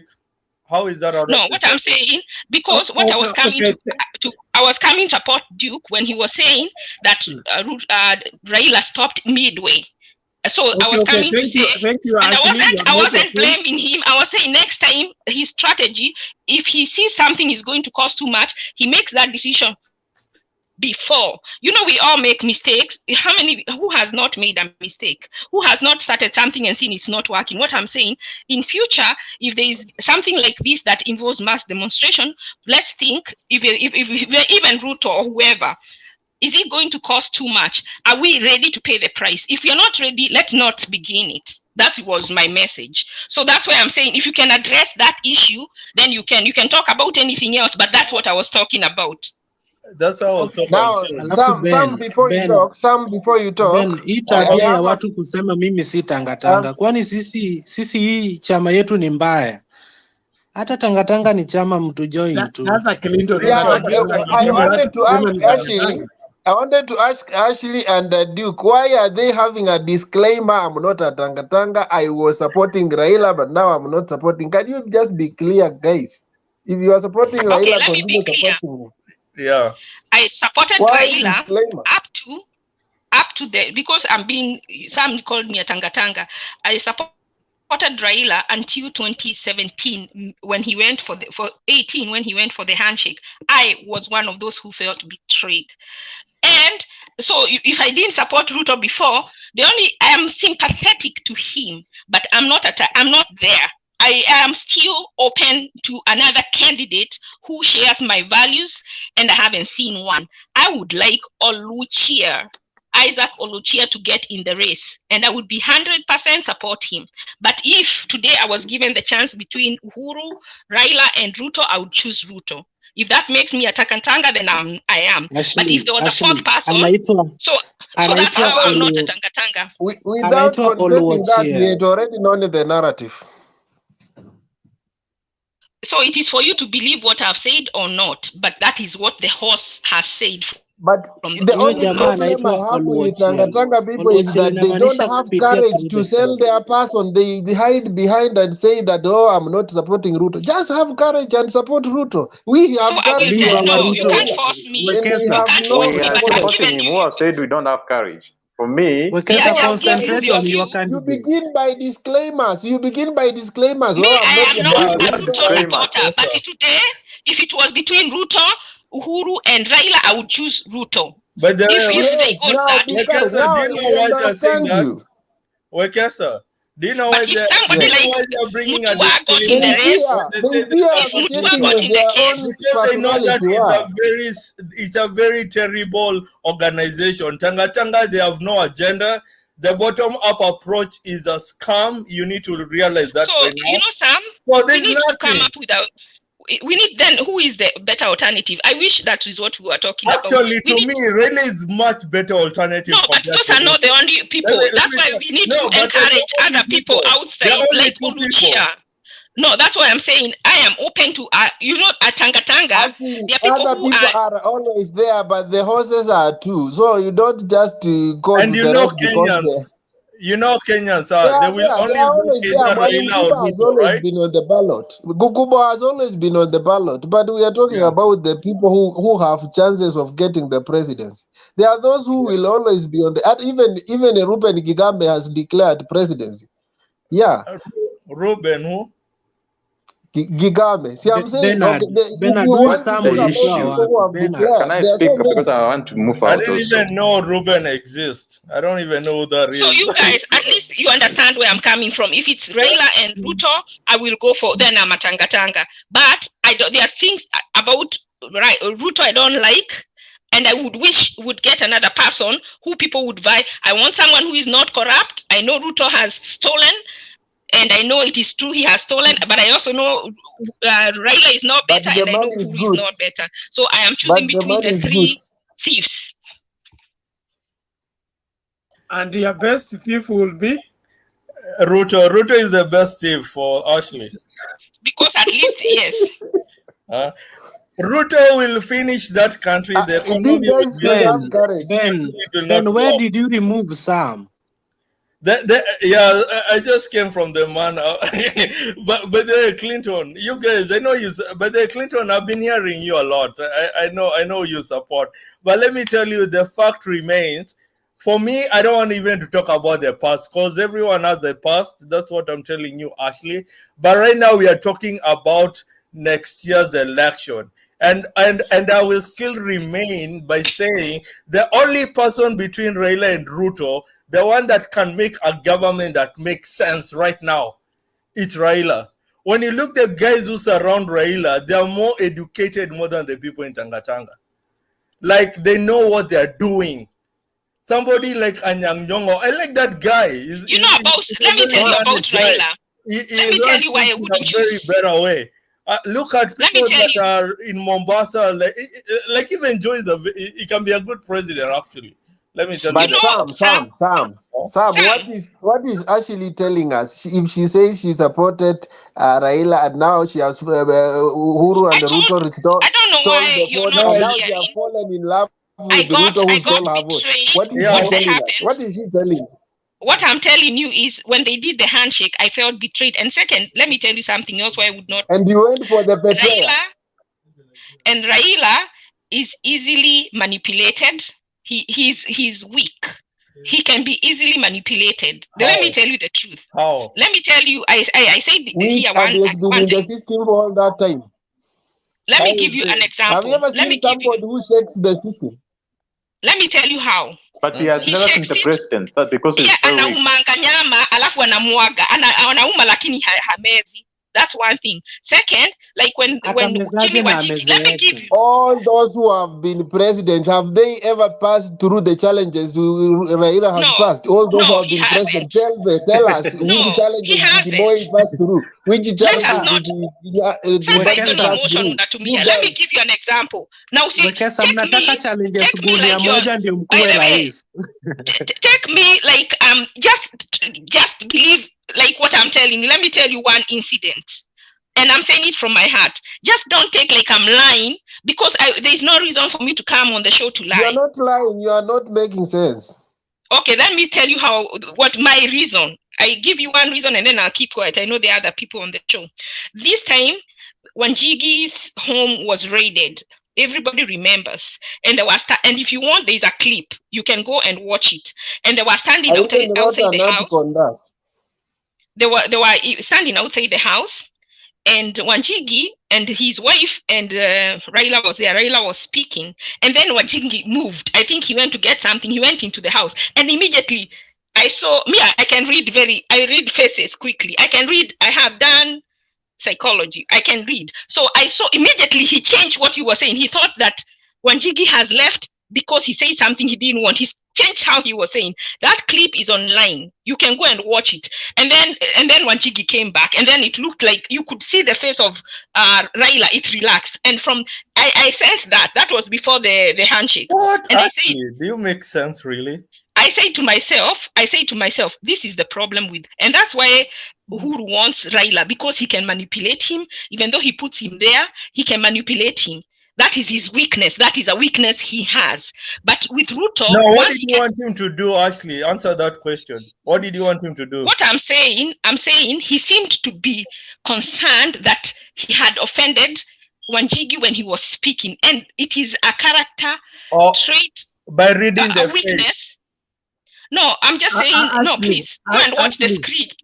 What I'm saying, he can be easily, from my judgment, mine. What does that have you don't have to share next year? You don't have, because what it has to do, we cannot have a president who can be easily manipulated. But you're not the one to decide. It's for the people. That's why I say it. That's why everyone is a psychologist in Kenya. No, what I'm saying, Sam, if it is a big risk, if it is true, I might be wrong. Let me put it that way. But it is a risk. If you put somebody, even like your husband or your wife, let's say a husband is the head. If we have a president who can be easily manipulated, or a people pleaser, let's put it that way, a people pleaser, he will go and say it alone that is unfavorable. Give me an example. You've not said anything that. I think I cannot, because I don't know your educational level. I'm not able to come to your level. If you're a psychologist, then I'm above you, okay? But let me tell you. Okay. Sam, hold on. I told you I'm a peasant. Everybody. Can I also now speak, because I've not spoken for a long time. I know how to read body not everyone language. is a psychologist, Ashley. No, I'm not a psychologist. I said I know. Listen, I said I know how to read body language, so I didn't say I'm a psychologist. Ashley, please, that is me. And let me tell you, I'm not saying I'm anything.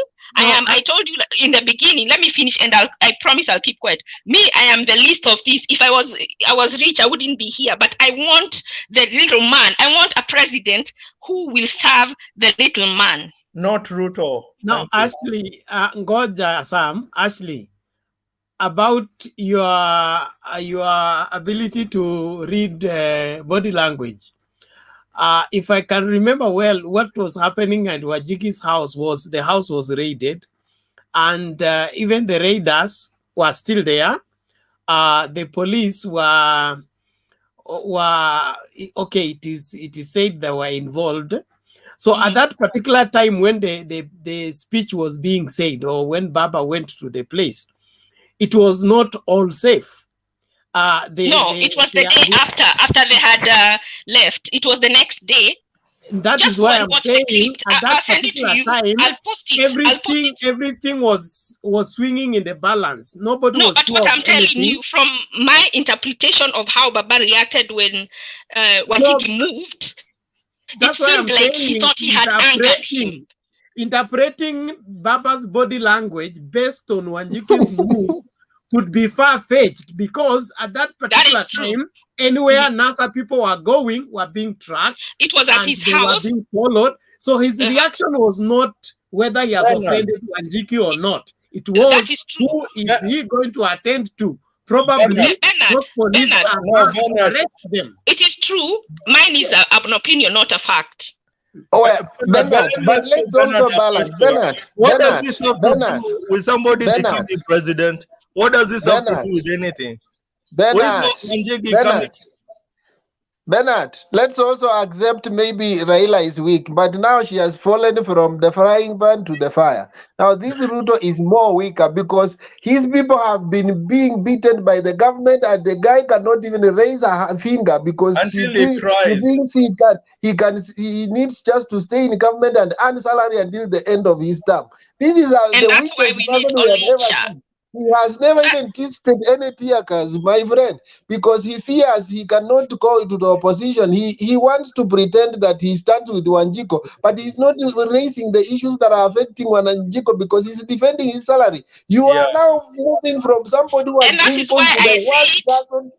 Good. Now we are going together. I'm happy we are having an honest discussion, and that is why I told you I would wish someone like Isaac Onichia would come into the race because of those reasons. That the guy who went to court the other day and gave the farmer from Rongo, the farmer from Rongo. Mi bado nakuuliza huu Sam umemtoa wapi? His place is farming. That is his farming. Place is farming. Let him farm first. That guy's argument in court was so weak until I was laughing. Can you imagine that? You see, that is why I said me and you are parallel. Me, I was screaming with happiness. I was like, finally, I'm a Guna who has, I'm a Guna with wisdom. He's so legally weak. Okay, so that guy is legally weak. He's a nobody. But then let me tell you, Ashley, I know you're so like you like things that appease Tanga, you know, something that will be nice. We tell you guys, and you're like, oh my God, I feel so good. Let me tell you, I'm not here to make you happy. You understand? I'm just here to state fact. Okay, I know you came in and you diverted attention when I was talking about what kind of government Where una ADD? Where una ADD? I have said the reason and you keep going back. Where una ADD? About people. Has got nothing to do with the election. Every where una ADD? Has got nothing to do with the election. Do you understand? So just talk about there's one thing here. Jamanato Sam is also a sycophant, I can say that.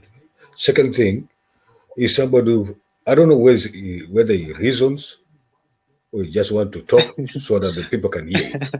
My friend, do not insult me. I talk my mind. You understand? You're part. I mean, I don't know whether I cannot be told what to say, Sam. You understand? The two Sams. Yes, but when you speak, you can say them. You are saying, but you just say your opinion.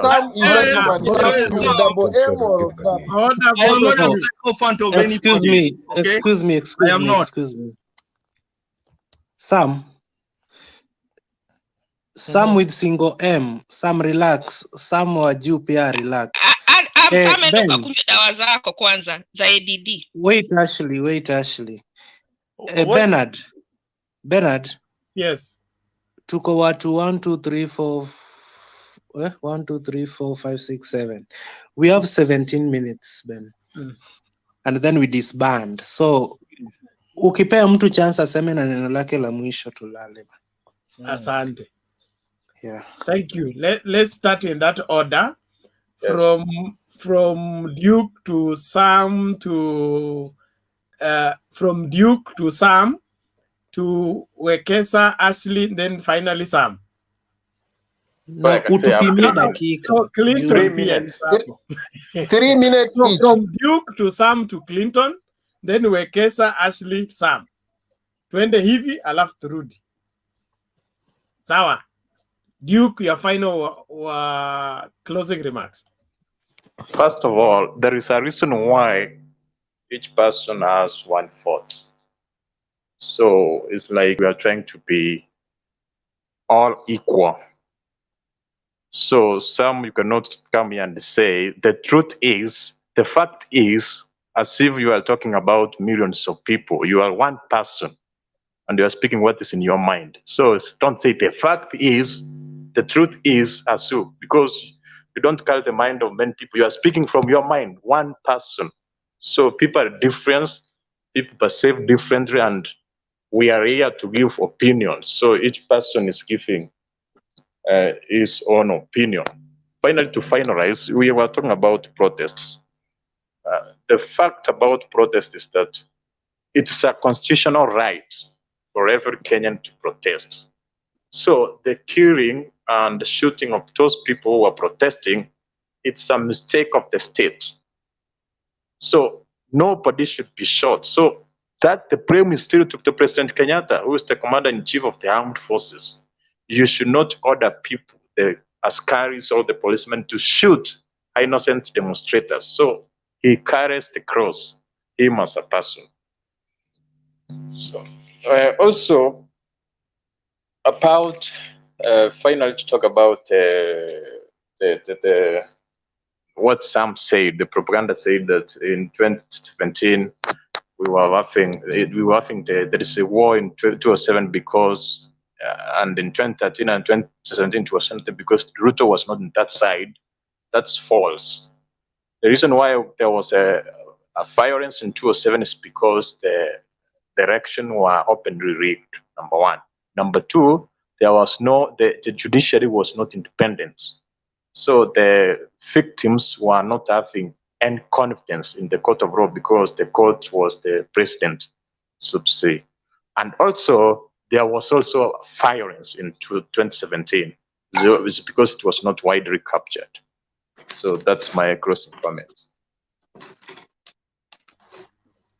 Okay, thank you. Let's go to Sam Double M. Oh, thank you, Bernard. Thank you, Clinton, and the rest. There's one thing I don't want to classify some people the way they're talking. I also talk nonsense sometimes. That does not mean that I shouldn't listen to people. So to make all this, to simplify, I just say we need some time to talk and listen to the other side. I may offend somebody, but not every second, every minute, every time. Then you say so and so, so and so. There are issues which you as an individual, me or an individual, has to have that limit. We don't have to just talk to appease other people. So anyway, thank you so much, ladies and gentlemen. What we are supposed to talk, we talk something that can help others to understand exactly what is going on between us as a nation. Thank you. Have a nice Sunday, ladies and gentlemen. Thank you, Sam. I think we need to baptize you to be Sammy so that we can differentiate the two of you. So you decide among yourself who will be Sam and who will be Sammy. Clinton. Oh, unataka kuwa differentiate. Sam wa hiro ya chini bana ametuleta leo. But ni sawa. Sasa Ben, mimi maoni yangu naweza nikasema kwamba from the way we started, I don't see the seriousness in Mudavadi's candidature. And mimi pia I am of the opinion that they have to unite as NASA for them to be able to deliver the presidency they have been craving for, because they have gotten the support that they never expected in one, His Excellency Muigai Kenyatta. So we support them, and this is their time. They play with the chance, they won't sit again. And again, back to the topic that you just introduced after I left, pia naweza nikasema kwamba we're gonna have two men come next year, and that will be William na NASA candidate, ama kama wataunda muungano ingine, then itakuwa William na hiyo muungano ingine. So any other coalition that is being made, it is being made to stop William from ascending to presidency. And afadhali wakose agenda, but agenda ya kwanza ikuwe how to stop William from being president. And we support, if at all William ni mchafu anavyosema, then he deserves to be stopped. And as Kenyans of goodwill, we have to join such a coalition. So bwana, let us stop beating around the bush. We have to accept that he's the man to beat, and we are still finding ni rungu gani inafaa kumpiga, ni Mudavadi, Weta ama ni Raila. Na nimeshangaa sana kulearn kwa hii show leo, kuna jamaa alisema eti kumbe Weta anadanganya Mudavadi na anafanya kazi na Ruto chini ya maji. Unaona, hiyo kitu imenishtua sana bana, because mimi nilikuwa nimemwaminia, but unaweza kuta anajipeleka kwa meeting ya wananasa na usiku minutes za meeting zote anapeleka Sugoi. So hii siasa ni ngumu na watu wamejipanga kweli. So Ben, I accept everything. Najua tumeingiliana leo mambo na Luya unity, lakini so naelewa ni hali ya show. But all in all, everything is okay, and I appreciate for your time guys. Na mkilala mlale poa tena sana. Thank you. Thank you. We are happy for the agreeing on the point. Only a point of departure. Arungu haitafuti kuwa mtu mmoja. Tunapaswa kuokoa Kenya ili Kenya idumu milele, na sisi tuwe wote washirika ambao tunafaidika na nchi, isichukuliwe na mtu mmoja ikafaidi mtu mmoja peke yake. Wekesa tafadhali. Yeah, mine, I would say I'm proud supporter of Baba Raila Odinga since 2002, and I'm soldiering on. Kenya nataka kuambia my friends from the other side, Tanga, is that if you decide to wear a mini skirt, don't try to pull it so that it becomes long, so that people don't see your thighs. If you thought about it, then just wear a long trouser or a long skirt. So this idea of beginning with a disclaimer over your candidate is wrong. Count your cost. If you have a problem with the candidate, there are so many candidates. Choose the right one. Go for even deeper and decide that this is the man I will push his agenda. But you cannot go for somebody, and when people question you, you start even saying that you don't believe in the person, or or you say nobody is perfect. For us who practice faith, we normally say, when you hear a Christian say, don't judge me, just know the flesh has done it. Have a good night. Thank you, Wekesa. You're implicating, but it's okay. Ashley, continue. My closing remark is first to thank you, our viewers who are listening to us. I always come and say I'm going to be sick when I keep forgetting. So I'll work on that. But I wish we would stick to the topic, but it's a debate. I mean what I say. I don't support, I'm not Tanga, but I find myself between the two supporting that side. So for right now, I do support that side more for reasons that they seem to align more with me. if those are the two candidates. I'm not going to take someone like Mutua because he really doesn't have a following. So I'm not going to come here. He has to do something. Ruto has done his work. Raila has done his work. So fortunately or unfortunately, those are the two people at the top. So we kind of divide on each side. But I will not die for him. I will not come here. And sometimes I seem like I'm arguing for him, but mostly I'm arguing on principle, not for him. I can stand here and say so many things that I don't agree with him. I do really hope that we get a third candidate. Let me tell you, whether it's going to be Ruto, whether it's going to be Raila, it's going to be whose turn is it to eat, but not anything that is going to change in our lives. Personally, I am here because I would want to have a presidential candidate that I can believe will put the country first before their self-interest. In those two, I don't see that. Thank you. Okay, thank you, Ashley. Now, can we hear from Sam? All right, for me, this is even what I'll say. The fact still remain is that Tanga will not make it to government. And also, I wanted to leave you with the statistics of bottom-up approach. There's a constituency in Kiambu called Chania, which has got about the latest one I saw in IBC website, it was 17,186. And Ruto said he will use 100 million to distribute to the Mama Mbogas. Now I ran the numbers of 100 million shilling they receive in Chania, and I saw that if those registered voters, not even the total population, the registered voters, they'll be getting 484 shilling per month. Okay, so you can never do a business with such kind of amount of money. So let me just say, we need to elect people that are talking sense, especially on the area of the infrastructure, because that's what the country needs, so that the economy can catalyze through those infrastructures. That's why the investors will be able to come to the country, create industries that make sense, that will give people meaningful employment. Okay, so I just want you like those are the kind of conversation I was hoping we'll be discussing when we come here. And then the last, regarding the today's headline that Mudavadi has a chance of becoming president, that is a pipe dream. It cannot happen.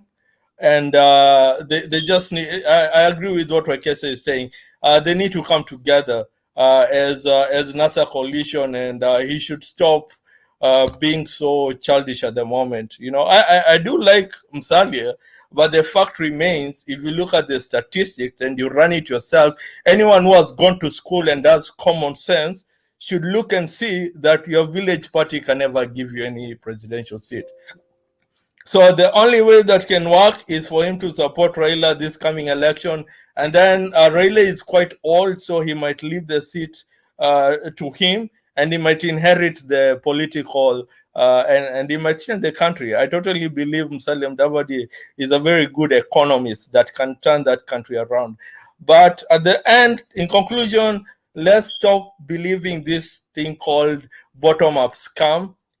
It will never work. Yeah, thank you. Okay, thank you, Sam. So, Thank you. Bwana moderator, sorry for this. Nilikuwa na swali nikasahau kuuliza. Jua huko nipea time. Niulize. Uliza swali. Now that we are 7 in the panel, yeah? Na wale majaji wa BBI pia ni 7. Let us vote on 20th. Today is 20th of August. We see whether BBI will pass or not. And on the same note, Ben, swali langu la pili ni hiyo ya pili nimesahau. So tupigieko kura BBI hapa tuone kaa itapita. Tuko watu 7, majaji pia ni 7. BBI hata itafika mahali pa kupiga kura. It will be decided unanimously, like 2013 elections. What do you mean? Yeah, for there to be a vote, there must be a division. Oh, really? Yes. Sasa hiyo if there are 7 judges and 3 say yes and 3 say no, okay, the 7th judge is the one to decide where it goes. But if all of them agree it is no, there is no vote. Or a yes, there will be no vote. If all of them agree it is yes, there is a vote. If 4 say yes and 3 say no, it has passed. Hello? Let's take a vote ourselves. So you is a yes. Bernard. Mine is yes. Okay. Yes. Clinton? Yes, in the sense that BBI should go on. Okay. No, will it go? Not should. We are not talking about should. Assuming you are the judge. Mine is no. Say yes? Like whatever we say, it will not create any difference. This is what I'm saying. No, we just we are just a game. Something. Come on now, Sam. Simple sampling. No much. Yeah, we are not judges. It's just a game. Wekesa yes. Yeah, Wekesa yes. Tuna vote in order bana. Some wa double M vote. I say no. Okay. Nasema no. Duke. Yeah, I say no, but also there is no practical... No explanation. No, yes. We don't want a explain. Why? Duke amesema gani? No, I was just explaining the fact. Thank you, Duke. So nimesema no, but sijasikia vote ya Duke bana. Ben, Duke amesema no. No, yes. Okay. No, I've said no. Wekesa huko corrupt kila mahali. Yaani kwa hivyo vote moja. Hiyo sentence ndio ilikuwa yes, lakini alisema no na sentence ikakuwa yes. So nilimwambia atoe sentence. No, what I was saying no na explanation ya no ikaifanya kuwa yes. No. Kenya nilisema it will not pass, but even if it passes, there is no practical circumstance that we will have a referendum before general election. That's why the sentence is yes. Now the sentence is yes. But the sentence inakaa yes. Hii kitu ungetoa tu explanation. You are beginning a fresh debate. No, we are leaving. Okay? Ashley. We are asking judges. So just say yes or no. No. Wekesa. Wekesa yes. Celebrity. Ashley, kuna vote inaitwa celebrity. Yeah, ni celebrity wa propaganda. Sasa tupe vote Ashley. Mine is no. Musalaumu Wekesa. Wekesa is one of the few people in Janafagi you are at least. Sam. You don't need the vote of Sam because Sam said no already. No. Duke, you are rigging elections. I've said already no. So vote fast. Bernard, is it in order for Duke to rule out somebody's vote that we don't need? This is the Tangatanga way of rigging elections. Of running and the remain you know, mnaona penalty some Peters nice aje. Some double. Yeah, sir. Hawafai kunilaumu sababu walikuwa hata wana wind up debate, nikaleta debate ingine wote wakachangamuka. Samuel M1 amevote wapi? Vote for BBI. Me. No, I wanted to hear the double M what he voted for. What did he vote for? He said no. He said no. Like I abstain. You abstain. Is that a vote? But let me tell you, I know it will be approved though. We'll see. Okay. Man, umevote yes ama no? He said he has abstained. Yeah, I've abstained. Do you support BBI? You like that? No. So ingekuwa sisi ndio majudges pale, BBI ingekuwa imelala. Umejoin Tangatanga wa disclaimers. No, Wekesa ume lose case ban. No, on this one, without, in fact, we did the ruling before we do the hearing. So I beg to appeal. We will come to the Supreme Court. Appeal. There was no hearing on BBI. How would we vote before we were heard? So Bernard, suggesteni topic ya kesho bana, ndio tusisumbuane ikifika hiyo kesho mtu ako na topic mwingine, mbona hujaeka hii? Yeah, bottom up. And by the way, the other Sam, if you have not left us your phone contact, we need your phone contact to add you on our WhatsApp group where we cook what we bring here.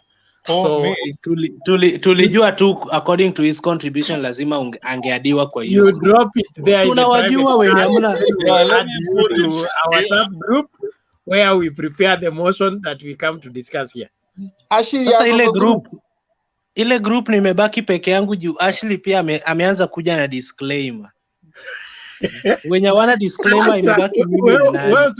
Wewe unajua tuko county moja, tuko region moja, we are building one economic block. There is no way we can divorce each other. The Tanga people for sure what I don't understand, Ben. Yes. Kwamba mnamtoroka Mudavadi mnakuja kutujengea chama. Charity begins at home. Hii kizungu mwelewagi. Nimekuambia kwamba ODM deputy party leader ni wetu, chairman ODM Nairobi ni wetu, secretary general wa ODM ni wetu. Sasa ni nini ingine? Nani wenye chama hapa? Baba akitoka hiyo chama inakuwa yetu. Wewe. Kwani uone subgre mengi? Jengeni ANC bana. ANC ni chama kama UDF. Ni cha mwenyewe.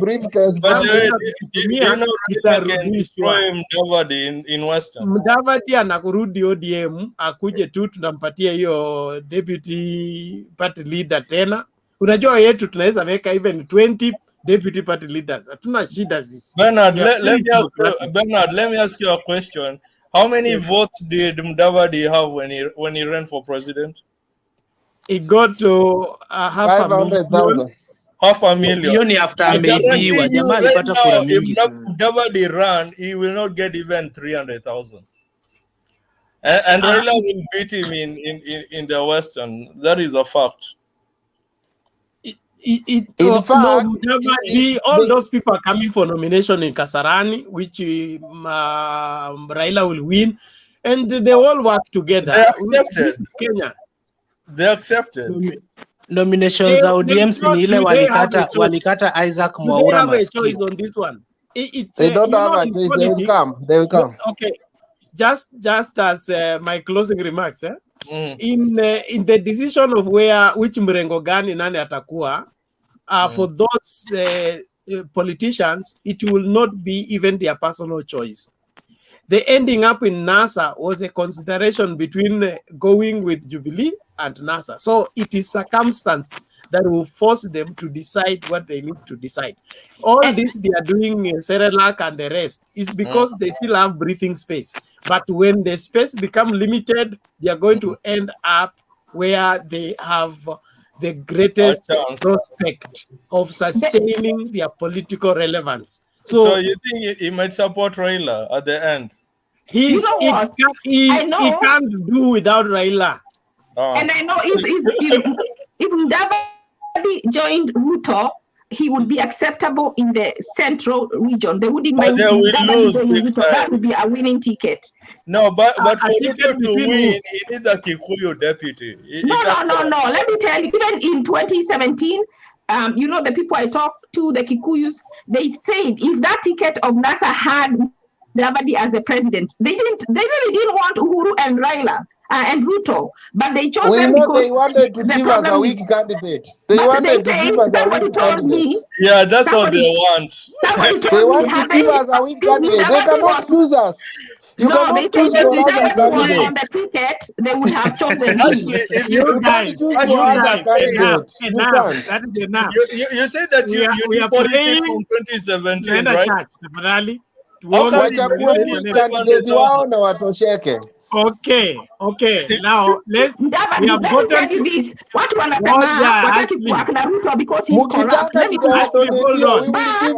If you want Mudavadi, we will give you. We don't care. If you want, we will give you.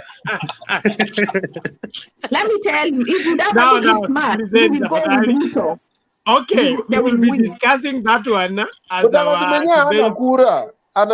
today's topic will be hana kura, but the winning ticket of the Mount Kenya. Take this to the bank. The what? So the winning if Ruto, Bernard, yes. If you want to know that Ashley is not a politician, anajua Ruto amechukua Wakikuyu. Na anasema tena waweke Mudavadi yako acceptable kwa Wakikuyu. Are you creating any other vote? I'm telling you that's a winning ticket. It's not. And if I was Mudavadi, let me tell you, Museveni are you is a corrupt replicating person. the same mountain? But whatever Are you replicating mountain forts? Those leaders that are saying they don't want to work with Ruto because he's corrupt are stupid, because they will work with Museveni, he's corrupt. They work with Russia, he's corrupt. Bernard, they work with North Korea, he's corrupt. So the fact that someone is corrupt, you can go there and you do your thing. You don't have to say that you're not going to how Tanga will manage the emotion after the loss of 2022. Can that be tomorrow's topic? Why cannot 2022? Kiamba is waiting them on Thursday. On Thursday, how they will manage the emotions? Ben, I think it is high time you warn Wekesa. Aache kuingilia mambo yetu sana, wapange nyumba yao. And then the best gift nyumba, sisi tukijaribu kuwaelekeza mnakuwa wakali. The best gift yenye Kenyans watapata next year.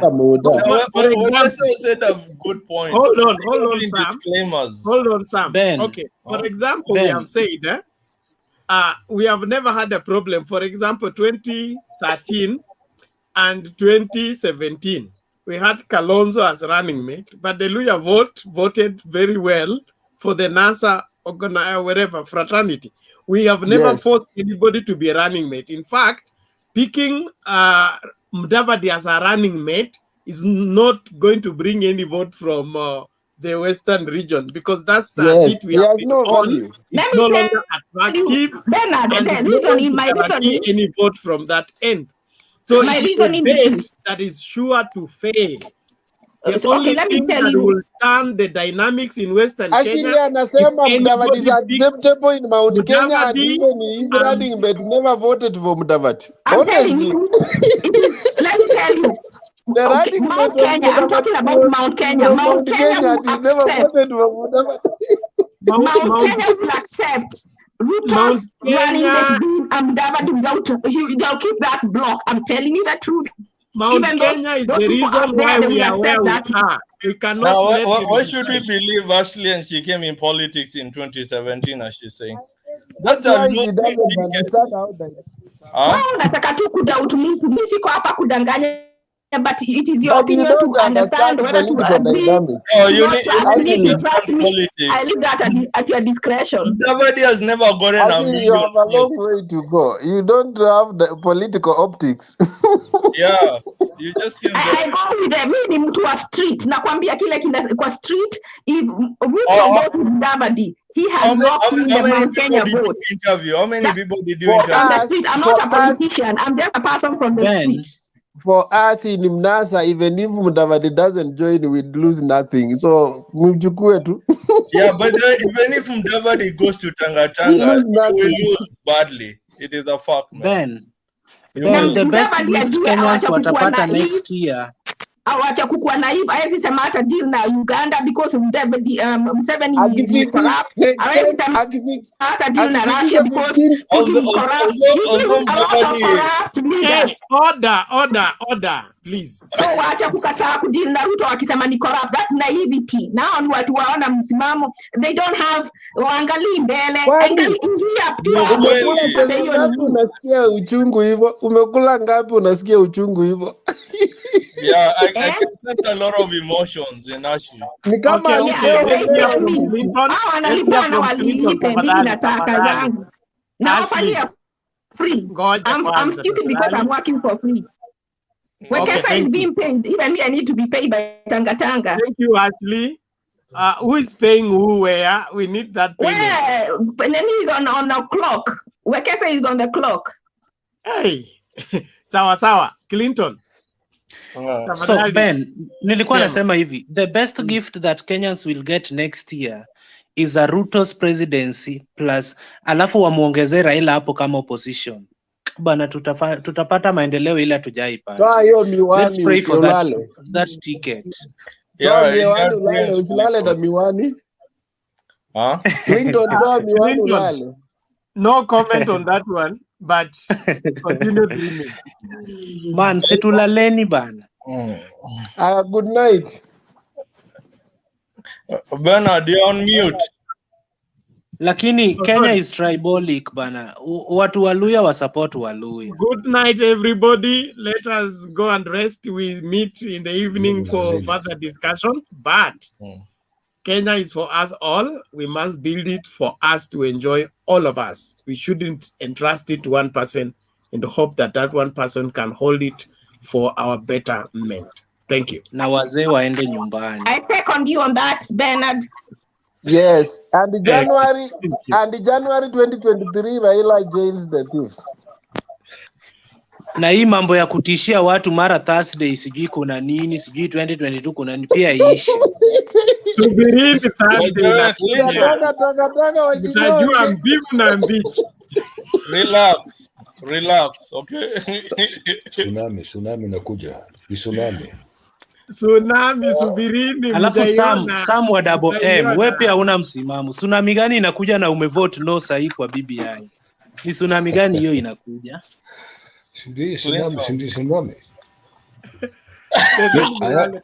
I will Clinton. Mimi ni mtu ya mimi nasimama kwa in one thing. Hiyo mambo ya no itakuwa ni hivyo. That's my own assumption. The rest, I want to talk about it. Mimi najua wote mbele za zingine na nageuka na kwa ni. So mimi mtu watermelon. Lakini bado nasimama. Guys, good night. We Sam wa M1. Sam ni aje? Wewe poa, niambie. Sam wewe unatizama ukiwa wapi bana? Uko Kenya? Niko uko Amerikani. US. Uko wapi? Mimi niko Germany tu. Relax tu hapa. Okay. Mimi hata nasuka wewe ni mtu wa Tanga. Hapana, mimi nilikuja kwa hii show nikakuta kila mtu ni handshake, nikachukua hiyo wing ya Tanga. Nitaicheza tu hivyo ikifika time ya kurejea nyumbani. Area yetu ukipatikana bana, wewe sio DMC mnachomwa na hiyo nini yenu. So nitacheza tu hapa Facebook hiyo wing ya Tanga, lakini time ya kwenda nyumbani iko karibu. Okay, good night, gentlemen. Sam. All right. Clint, tuonane kesho. Okay, sawa, tuonane kesho. Asanteni. All right, okay. Bye.